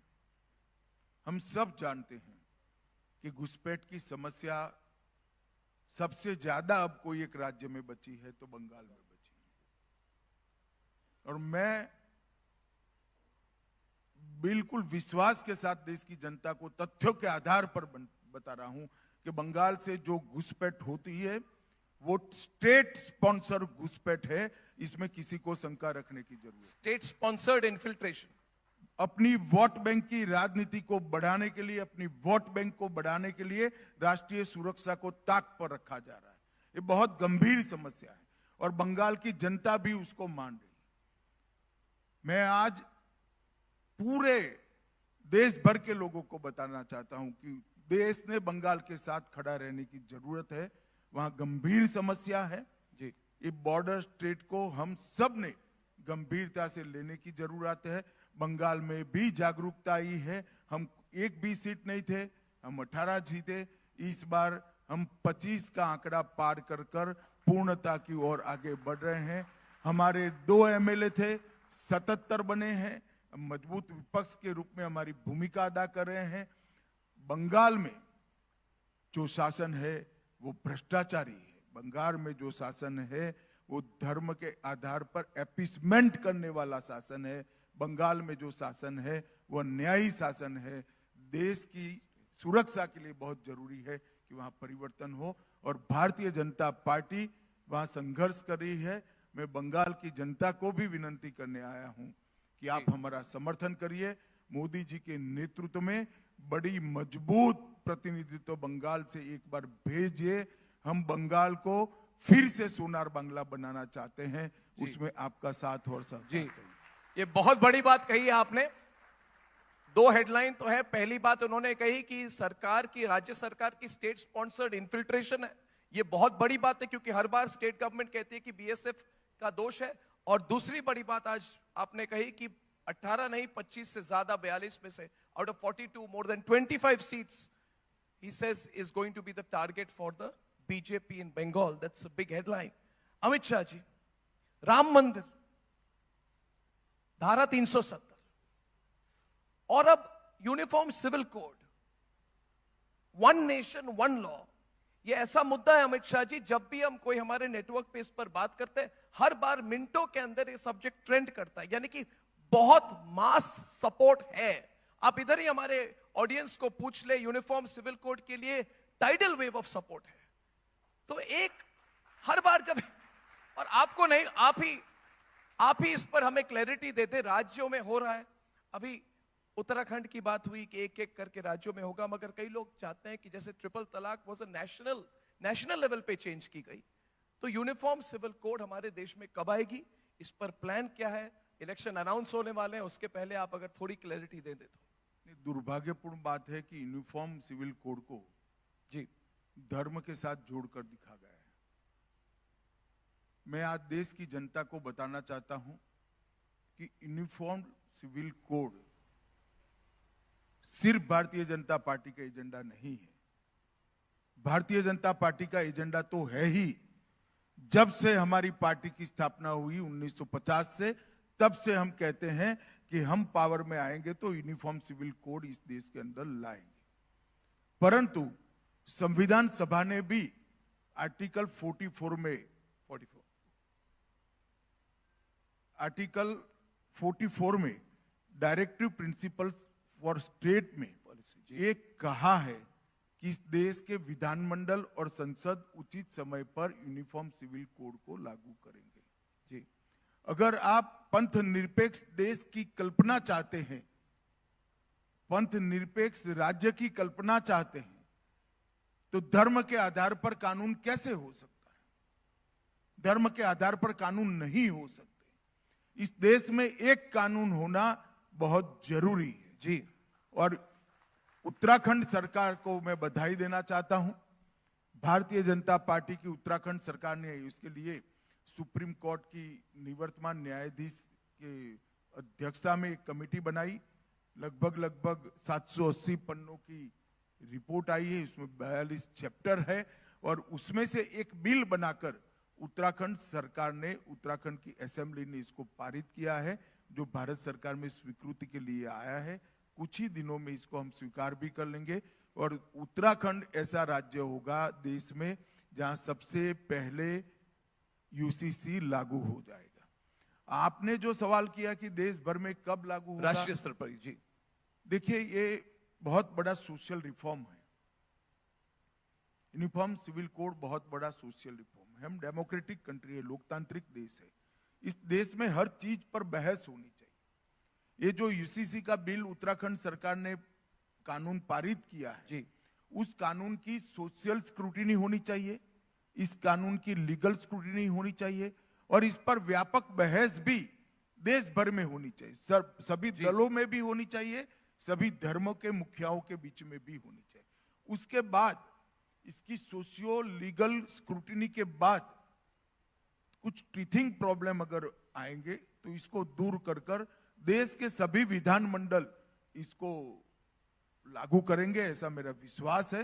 परंतु मैं निश्चित रूप से देश की जनता को ये कहना चाहता हूं कि भारतीय जनता पार्टी मानती है कि कश्मीर से कन्याकुमारी और कामाख्या से द्वारिका तक इतने बड़े देश के हर चप्पे चप्पे पर यूनिफॉर्म सिविल कोड होना चाहिए और ये देश एक कानून से चले। तीसरे टर्म में हो जाएगा, तीसरे टर्म में हो जाएगा एक टारगेट। देखिए जी, मुझे ना टीआरपी बनानी है, ना मैं ज्योतिषी हूं। तो ये तो जनता को ही तय करने दीजिए आप। मैंने रोड मैप मेरी पार्टी का जो है वो बताया। क्या आपको लगता है, एक फॉलो अप सवाल, कि India can not be truly secular without uniform civil code? अगर हम सेक्युलर देश हैं, असली सेक्युलरिज्म तो तभी होगी when all the people of the country are governed by one law. क्या आप मानेंगे कि हम सेक्युलर तभी बन सकते हैं पूरी तरह से जब एक कानून बने सबके लिए? कानून के आधार पर कोई देश पंथ निरपेक्ष नहीं बन सकता। देश की जनता ही पंथ निरपेक्ष। हम सालों से पंथ निरपेक्ष रहे हैं। हमारे यहाँ धर्म हमेशा राज्य का विषय नहीं रहा है, धर्म व्यक्ति का विषय रहा है, और धर्म व्यक्ति को बड़ा बनाने की दिशा में ले जाता है। ये कभी राज्य का विषय हजारों साल से भारत में नहीं रहा है। ये हमें क्या पंथ निरपेक्षता सिखाएंगे? हम हजारों सालों से इसी तरह से जी रहे। परंतु डेमोक्रेटिक सेटअप के अंदर पूरे देश के लिए कानून होना बहुत जरूरी है, और मैं मानता हूं कि ये जितना हो सके उतना जल्द हो जाना चाहिए। मैं अपना एक इंटरप्रिटेशन करता हूं आपने जो कहा, क्योंकि मैं कई बार आपके साथ जो इंटरव्यू की थी 370 हटाने के पहले कई बार मैं पूछता था, और इसी फोर्स, इसी पैशन और इसी स्टाइल से वो कहते थे कि हम पूरी तरह से कमिटेड है।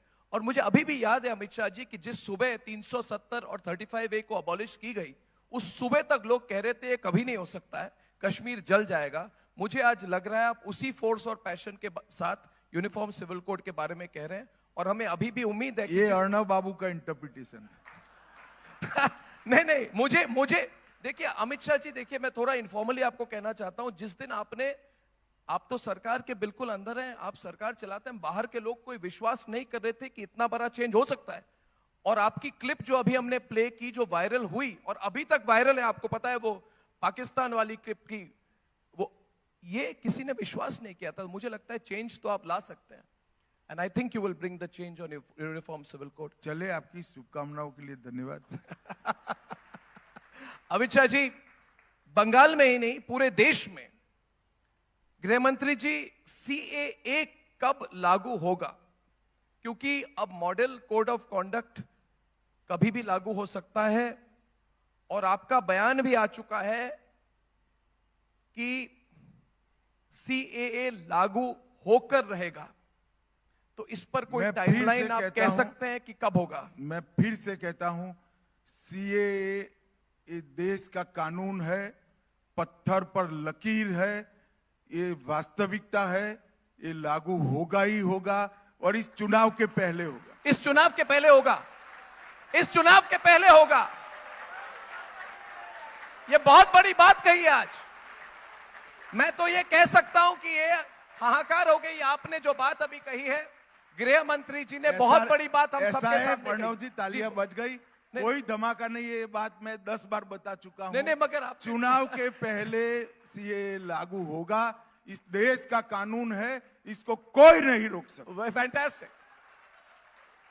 तो नोटिफिकेशन बस आने वाली है, फिर आपको लगता है नोटिफिकेशन तो बस आने वाली है? देखिए, हमें तो ब्रेकिंग न्यूज चाहिए ना। अब आपने इतनी बड़ी ब्रेकिंग न्यूज दी है, आदत से मजबूर हम भी हैं। बहुत बड़ी ब्रेकिंग न्यूज है, और मुझे लगता है सब लोग इस पर जरूर बात करेंगे, और इसका प्रभाव क्या होगा, इसका इंपैक्ट क्या होगा, अगर आप संक्षिप्त में इस पर कुछ कह सकें। देखिए, CAA कानून कोई नई बात नहीं है जी। कांग्रेस पार्टी कई चीजों को भूल गई है। मत बैंक की लालच में, वोट बैंक की लालच में कई चीजें भूल गई है। जैसे UCC जी, संविधान सभा का वादा था। इसी तरह से जब देश का दुर्भाग्यपूर्ण तरीके से धर्म के आधार पर विभाजन हुआ, तब पाकिस्तान और अब के बांग्लादेश से लाखों की संख्या में हिंदू, बौद्ध, सिख शरणार्थी आ रहे थे, और मार काट हो रही थी। कांग्रेस के ही नेताओं ने, देश के नेताओं ने एक वादा किया था, आप धैर्य रखिए, आप कभी भी यहाँ आएंगे, आपको ये देश स्वीकार करेगा, आपको नागरिकता देगा। इस वादे पर सभी लोग वहां रहे जी।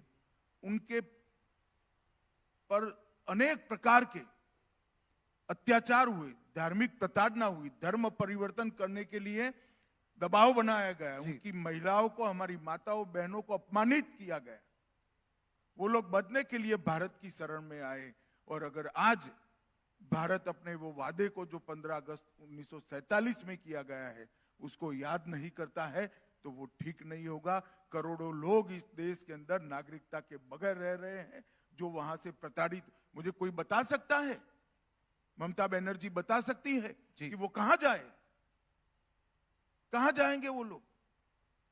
वहां उनकी सुरक्षा नहीं है, उनकी महिलाओं को अपमानित किया जा रहा है, हमारी माताओं बहनों को अपमानित किया जा रहा है, धर्म परिवर्तन करने के लिए मजबूर किया जा रहा है। हम भी शरण न दे जी, हम भी उनका स्वागत न करें। भारत में स्वागत है, भारत उनको नागरिकता की भी देगा और मेरे आपके जितना अधिकार भी देगा और स्वागत करें।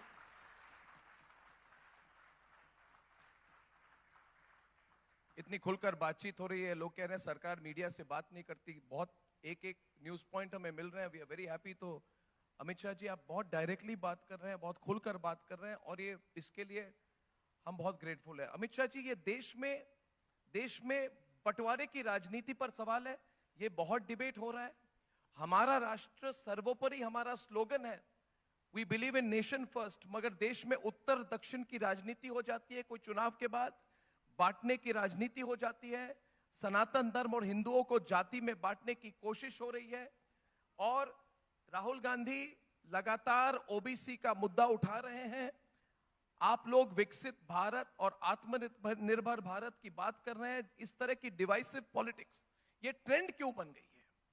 ये डिवाइसिव पॉलिटिक्स पर आप क्या कहना चाहते हैं जो इस बार भी हो रहा है? देखिए, भारत जोड़ो के बैनर के तहत भारत तोड़ने की एक्सरसाइज चल रही है। मुझे मालूम नहीं है ये कांग्रेस पार्टी को क्या हो गया है, इतनी पुरानी पार्टी, उनका कोई प्रमुख नेता कहता है हिंदुस्तान के 2 टुकड़े कर दो, नॉर्थ इंडिया और साउथ इंडिया, और कांग्रेस पार्टी चुप रहती है, सांप सूंघ गया है ऐसे चुप रहती है। मुझे तो आश्चर्य हो गया है ये पार्टी को क्या हो गया है। इनके अलाई पानी पी पी कर सनातन धर्म का अपमान कर रहे हैं, सनातन धर्म के लिए जहर उगलने का काम कर रहे हैं। कांग्रेस पार्टी रोकती भी नहीं है, ना मादा है, ना हिम्मत है, ना इच्छा है, और यात्रा लेकर निकलते हैं भारत जोड़ो की। देश की जनता ढंग से समझ ले, इनका एकमात्र लक्ष्य है सत्ता प्राप्त करने का, एपीसमेंट कर कर सत्ता प्राप्त करने का। वो भारत को एक नहीं रख सकते। भारत को एक केवल और केवल भारतीय जनता पार्टी और भाजपा के नेता नरेंद्र मोदी रख सकते हैं। और मैं देश की जनता को अपील करना चाहता हूं कि जिन लोगों ने भारत को तोड़ने की बात करी है, जिन लोगों ने विश्व के सबसे पुराने धर्म के पुरानी संस्कृति को और पुरानी परंपराओं को अपमानित करने की बात की है, इनको देश की जनता को पहचान लेने की भी जरूरत है और दंडित करने की भी जरूरत है। आने वाले चुनाव में मैं चाहूंगा कि कांग्रेस के नेता अगर हिम्मत है तो इनके भारत तोड़ो की ये सारी घटनाओं का रिपीटेशन चुनावी मंच पर से करें। वो कोई नेता के मुंह से कुछ निकल गया इसका खंडन भी नहीं करते, पार्टी को अपने आप से अलग नहीं करते हैं। इसका मतलब आपकी पार्टी का एजेंडा ही ये है, आपकी पार्टी का उद्देश्य ही है। और ओबीसी के लिए तो बोलने का कांग्रेस पार्टी को अधिकार ही नहीं। कांग्रेस पार्टी है जिसने इस देश के पिछड़ा वर्ग को सबसे ज्यादा अन्याय किया है। 50 साल तक काका साहब कालेलकर कमीशन की रिपोर्ट को आप दबाकर बैठ गए, इसके बाद मंडल कमीशन की रिपोर्ट को आप दबाकर बैठ गए। जब मंडल कमीशन लागू हुआ देश में, राजीव गांधी ने 1 घंटा और 40 मिनट इसके विरोध में भाषण किया था। कांग्रेस पार्टी 55 साल तक सत्ता पर रही, कभी भी ओबीसी को संवैधानिक स्टेटस नहीं दिया, ओबीसी आयोग की रचना नहीं की, नीट की और केंद्र सरकार की परीक्षाओं में ओबीसी को आरक्षण नहीं दिया। ये सारा काम हुआ नरेंद्र मोदी के नेतृत्व की भारतीय जनता पार्टी की सरकार में, और एकमात्र सरकार है जिसमें 27 ओबीसी मंत्री बैठे हैं। और राहुल गांधी देश को ज्वाइंट सेक्रेटरीज गिना रहे हैं, सेक्रेटरीज गिना रहे हैं जी। मैं इनको बताना चाहता हूं, अभी जो भारत सरकार में सेक्रेटरी बना है वो आपके शासन में भर्ती हुआ है, वो प्रमोट होते होते यहां सेक्रेटरी बना है। आप हमें क्या दोष रहे हो? इनको देश का प्रधानमंत्री ओबीसी है वो दिखाई नहीं पड़ता, देश की कैबिनेट में 27 मंत्री है वो दिखाई नहीं पड़ते, किसी एनजीओ ने पकड़ा दिया कि इतने सेक्रेटरी ओबीसी है वो रटे जा रहे हैं, और देश की जनता भी बहुत एंटरटेनमेंट के भाव से उनको सुन भी रही है। मगर वास्तविकता देश की जनता भी जानती है कि ओबीसी का, पिछड़ा वर्ग का जितना विरोध कांग्रेस पार्टी ने किया है, अन्याय जितना कांग्रेस पार्टी ने किया है, इतना किसी और राजनीतिक दल ने नहीं किया। अगला सवाल आपके मंत्रालय से जुड़ा हुआ सवाल मेरा यह है कि पिछले 5 साल में गृह मंत्रालय ने FCRA यानी कि फॉरेन कंट्रीब्यूशन रेगुलेशन एक्ट को लेकर बहुत सख्त कार्रवाई की है। होम मिनिस्ट्री का अपना डेटा है कि 16,000 एनजीओ जो है उनके FCRA लाइसेंस को कैंसिल किया गया है। उसके साथ साथ टेरर फंडिंग, एनजीओ फंडिंग पर रोकने की कोशिश हुई है, लेकिन शायद पूरी सफलता नहीं मिली। इसके पीछे स्ट्रेटेजी क्या है? एक तो जो ओवरग्राउंड और अंडरग्राउंड सेल होते हैं, नेक्सस है, इसके फॉर्मूले को तोड़ने की कोशिश है या एनजीओस को टारगेट किया जा रहा है, वो कहते हैं। तो इस पर अगर आप देखिए अपनी अर्णब जी, आप दो चीजों को मिक्सअप कर रहे हैं। अच्छा, FCRA को हमने कानून में परिवर्तन किया। कानून को में परिवर्तन करने का हमारा उद्देश्य था कि FCRA का उपयोग कर कर विदेशों से चंदा लाकर, डोनेशन लाकर इस देश की डेमोग्राफी को बदलने का प्रयास नहीं होना चाहिए। एक, सेवा के लिए अगर कोई पैसा भेजता है, सेवा कार्य के लिए करता है, व्यक्ति समूह के उत्थान के लिए भेजता है, तो उसका स्वागत है। हमने कठोर नियम बनाए, ऑडिट कंपलसरी किया और ऑडिट को रेगुलर किया। इसके आधार पर ये सारे रजिस्ट्रेशन कैंसिल हुए हैं। कुछ लोगों ने तो 16,000 में से 12,000 लोगों ने स्वतः ही कैंसिल करा दिया। भारत सरकार ने नहीं किया है, वो स्वतः विड्रॉल का अर्जी डाले हैं। तो 4,000 ऑडिट के आधार पर कैंसिल किए हैं। तो जो लोग हाय तौबा करें, उनको मेरा यही कहना है कि कानून की परिधि में रहकर कोई भी व्यक्ति कितना भी चंदा विदेश से लाए, भारत सरकार को कोई आपत्ति नहीं है। वो देश के नागरिकों के और देश के समाज के उत्थान के लिए खर्च होना चाहिए। देश की जनसांख्यिकी बदलने के उद्देश्य से खर्च नहीं होना चाहिए। अगर जनसांख्यिकी के बदलने के उद्देश्य से खर्च होगा तो हम कठोर से कठोर कार्रवाई करेंगे, इसमें हमारे मन में कोई कंफ्यूजन नहीं। जहां तक टेरर फंडिंग का सवाल है, 1914 से हमने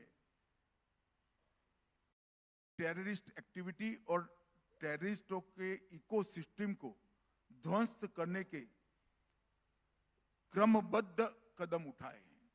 हमने NIA को, ED को, दोनों को टेरर लिंक्स, हवाला के जरिए पैसा आने वाले टेरर फंडिंग और नार्को टेरर लिंक्स को पकड़कर उसको खत्म करने की दिशा में एक्टिव किया है। सैकड़ों रेड्स हुई हैं और बहुत कठोरता के साथ उनके फंडिंग के फ्लो को बहुत पतला करने का काम भारतीय जनता पार्टी की नरेंद्र मोदी सरकार ने किया है। ऐसी चीजें जो सार्वजनिक चर्चा में नहीं आती है, मगर मैं कहता हूं कि मोदी जी की सरकार की बहुत बड़ी सफलता है कि हमने टेररिज्म के लिए आने वाले फंड को लगभग सूखा नहीं दिया है, समाप्त कर दिया है। ये हमारी बहुत बड़ी सफलता। इसी से जुड़ा सवाल कि नक्सलवाद से भारत को और भारत के लोगों को संपूर्ण छुटकारा कब मिलेगा? देखिए, मैंने कहा है, पहले भी कहा है कि 3 साल के अंदर, आने वाले 3 साल के अंदर, इसका मतलब मोदी 3 में देश नक्सलवाद से पूर्णतया मुक्त हो जाएगा। इसमें कोई संशय रखने की जरूरत 3 साल। अमित शाह जी, एक ट्रेंड और एक है, और ये इसको लाइटली भी लिया जा सकता है, मगर मैं इसको सीरियसली लेता हूं क्योंकि वी आर नेशनलिस्ट, हम राष्ट्रवादी हैं। मगर आजकल एक ट्रेंड बना है कि भारत एक राष्ट्र नहीं है। ये कॉन्सेप्ट लोग इलेक्शन रैलीज में स्टेट लीडर्स बोल रहे हैं। अभी जैसे DMK के A राजा ने कहा, India is not a nation. मैं हिंदी में इसका, India is not a nation. Arnab बाबू, आप लोग इससे डर सकते हो, मैं नहीं डर सकता। नहीं, डरने की बात ये नहीं। देश सालों से चल रहा है, दुनिया का सबसे पुरानी सभ्यता है। इस देश को ऐसे कुछ लोग बोलकर कुछ नहीं बगाड़ सकते। जनता तय कर लेगी। देश में लोकतंत्र है, ऐसा जो बोल रहे हैं जनता ही उसको जवाब देगी। मैं आपकी बात को मानता हूं, मगर इस पर थोड़ी सी चर्चा हुई। सेंटर स्टेट फेडरल स्ट्रक्चर, इसकी बात होती है कि अगर हर बार कई विपक्ष के नेता, राज्य स्तर के नेता ये कहे कि भारत एक राष्ट्र नहीं, तमिलनाडु राष्ट्र है मगर भारत राष्ट्र नहीं है, तो और राहुल गांधी, आप कहेंगे उनकी बात को सीरियसली क्यों लिया जाए? क्योंकि वो विदेश में जाकर हर जगह राहुल गांधी बोलते हैं, हर जगह हम चौंक जाते हैं कि कोई भी वो विपक्ष के नेता है, फॉरेन सॉइल पे वो जाकर कहते, यूनाइटेड किंगडम में कहते हैं कि भारत राष्ट्र नहीं है, इट इज अ नेगोशिएशन। और ये सीरियसली बात, इस पर मतलब इस पर रिस्पॉन्ड कैसे किया जाए या इसको इग्नोर किया? ऐसा है अर्णव जी, इसमें जनता को रिस्पॉन्ड करने की जरूरत नहीं, कांग्रेस पार्टी ने रिस्पॉन्ड करने की जरूरत है। नेता बदल दे, बाकी कुछ करने की जरूरत नहीं। अमित शाह जी, आजकल हर जगह और एक चर्चा है कि India does not have an opposition. As the master strategist of the Bharatiya Janata party, and we must compliment Amit Shah ji for building what is the world's largest political party. और मुझे अभी भी याद है, एक बार मैं इन्हें मिलने गया था तो इन्होंने मुझे आंकड़े दिखाए थे और समझाया था कि ऐसे within this few months इस प्लान के साथ कार्डर बेस, मेंबरशिप बेस बना के we will make BJP the largest political party on earth, and he has achieved it. तो Amit Shah ji, that is very good, but कभी कभी ऐसा in a democracy is it not a genuine worry कि मतलब कि देश में एक स्ट्रॉन्ग ऑपोजिशन राष्ट्रीय स्तर पर नहीं है? एज अ पॉलिटिकल एनालिस्ट ऐसा है, मैं भी मानता हूं देश में मजबूत विपक्ष होना चाहिए जी, मगर मैं नहीं बना सकता। सत्ताधारी पक्ष और विपक्ष की रचना संवैधानिक है, वो देश की जनता बनाती है। हम भी विपक्ष में बैठे हैं, जनता ने हमें विपक्ष बनाया था, आज जनता ने हमें अधिकार दिया है। तो विपक्ष को मजबूत बनाना या निर्बल बनाना उनके काम के आधार पर देश की जनता तय करती है। कोई सरकार तय नहीं कर सकती, कोई पार्टी तय नहीं कर सकती। हम संवैधानिक व्यवस्था से जीने वाला राष्ट्र है। मैं इतना ही कर सकता हूं कि विपक्ष निर्बल हो तो भी भारतीय जनता पार्टी हर रोज आत्मचिंतन करती रहे, हमारे अंदर अहंकार न आए, हमारे यहाँ पर भ्रष्टाचार न आए, हमारे यहाँ परिवारवाद न आए, और हम लोकतांत्रिक मूल्यों को संभाल कर इसका जतन कर कर आगे बढ़ते हैं। हम इतना ही कर सकते। विपक्ष को मजबूत करना, रखना, नहीं रखना, ये सब देश की जनता को तय करना है, सब पार्टियों का परफॉर्मेंस देखकर। और देश की जनता, मैं मानता हूं कि बहुत मैच्योर डिसीजन लेती है। जी, ये बड़ी बात है, मगर क्योंकि लोकतंत्र में एक विपक्ष होना और विपक्ष का मजबूत होना भी बहुत जरूरी है। आप आज से 5-10 साल बाद किसको विपक्ष देखते हैं? मतलब who do you think will be the opposition to the BJP? देखिए, इतना दूर का आकलन कोई नहीं कर सकता, सिर्फ करने के खातिर कोई कर सकता है। देश में एक प्रकार से बहुत डायनेमिक डेमोक्रेसी है जो परफॉर्मेंस को इवेल्युएट कर कर अपना मैंडेट देती है। तो देश की जनता का मूड और देश की जनता का मैंडेट पहले एक जमाने में जातिवाद, परिवारवाद, भ्रष्टाचार और तुष्टीकरण के आधार पर तय होता था। अब मोदी जी ने पॉलिटिक्स ऑफ परफॉर्मेंस को एस्टैब्लिश किया है। परफॉर्मेंस के आधार पर ही देश की जनता तय करेगी। जो परफॉर्म करेगा देश उसको अधिकार देगा, जो परफॉर्म नहीं करेगा वो विपक्ष में बैठेगा। उस वक्त का 10 साल के बाद का विपक्ष या सत्ताधारी पक्ष भी हमारे परफॉर्मेंस के आधार पर ही देश की जनता तय करेगी। हम अच्छा परफॉर्म करेंगे तो हम अधिकार में होंगे। हम में पैदा हो रही बुराइयों को अगर हम कंट्रोल नहीं कर पाएंगे तो विपक्ष अधिकार में होगा। वो 10 साल के बाद देश की जनता। मगर जी 10 साल आपने पूछा, इसलिए मैं मेरा एक आकलन कह रहा हूं, 10 साल तक तो मोदी ही है। हेडलाइन 10 साल तक मोदी जी हैं। ये बहुत बड़ी बात अमित शाह जी ने आज कही है, और हर बात जो कह रहे हैं बहुत गंभीरता के साथ और सोच कर कहते हैं। अमित शाह जी अपने शब्दों को बहुत मतलब सोच समझ के कहते हैं। ये it's a very big statement. तो ये जो बात कही, इसके साथ अमित शाह जी, हम चाहते हैं, हमने कहा था आज कि जो हमारे सेशंस में आ जाएंगे उनको एक सेंस मिलेगा। और मेरा आखिरी सवाल ये होता है कि सरकार में कैसे काम हो रहा है अगले दशक के लिए। हमारी जो थीम है Amit Shah ji, it is Bharat the next decade. और आपने परफॉर्मेंस असेसमेंट की बात कही, पहली बार हमें लग रहा है कि सरकार ऐसी बनी है देश में जो अपने परफॉर्मेंस को असेस करते हैं, जिसमें quarterly meeting, daily meeting, weekly meetings, Piyush Goyal ji भी बोलते हैं कि management, assessment, performance, key result areas, KRA, इस तरह से काम हो रहा है। तो आप अगर एक थोड़े एज एन इनसाइडर आप एक सेंस दे सके कि काम कैसे हो रहा है और किस विजन के साथ हो रहा है, तो विल बी वेरी ग्रेटफुल। देखिए, आजादी के अमृत महोत्सव का मौका जब नरेंद्र मोदी जी के नेतृत्व में भारतीय जनता पार्टी की सरकार को मिला, तब देश के प्रधानमंत्री नरेंद्र मोदी जी ने अमृत महोत्सव का उपयोग बहुत विजनरी तरीके से किया है। एक युग दृष्टा नेता ही ऐसा सोच सकता है, इस तरह से किया है। अमृत महोत्सव का उपयोग कर कर उन्होंने देश की नई पीढ़ी को आजादी के आंदोलन का पूरा इतिहास याद कराया।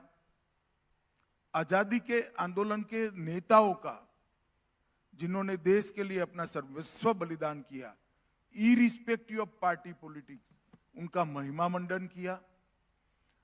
अब तक 75 साल में हमने जो अचीव किया है उसका आत्मबोध कराकर देश की जनता के अंदर एक गौरव का भाव पैदा किया। और 2047 में देश पूर्ण विकसित बनेगा, इसका लक्ष्य तय कर 130 करोड़ की जनता को अमृत काल में, मतलब 25 साल में देश को दुनिया में सबसे एक नंबर का देश बनाने का संकल्प लिलाकर एक पूरी 130 करोड़ की जनता को भारत निर्माण की यात्रा में जोड़ने का काम नरेंद्र मोदी जी ने किया। आप मुझे एक दशक का पूछ रहे हैं, मगर मैं बताना चाहता हूं 25 वर्ष के बाद शायद हम तो नहीं होंगे, मगर इस देश के युवा होंगे।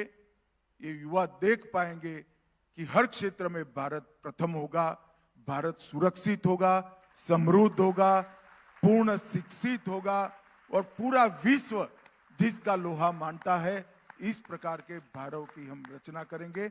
और हमारी संस्कृति, हमारा इतिहास, हमारा धर्म, हमारी भाषा पूरी दुनिया के अंदर सम्मान के साथ देखी जाएगी। सबके साथ सह अस्तित्व रखते हुए हमारा जो पुराना है उसका गौरव भी हम पुनः प्रस्तापित करेंगे।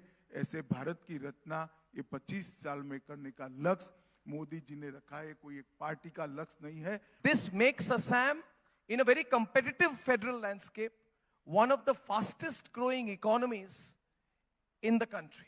So I think that's a huge achievement. And I am told that day after tomorrow, just outside Guwahati in Jagi Road, a 30,000 crore semiconductor investment is being made by the Tata Group in Assam. And I just turned the clock back, Himantoda.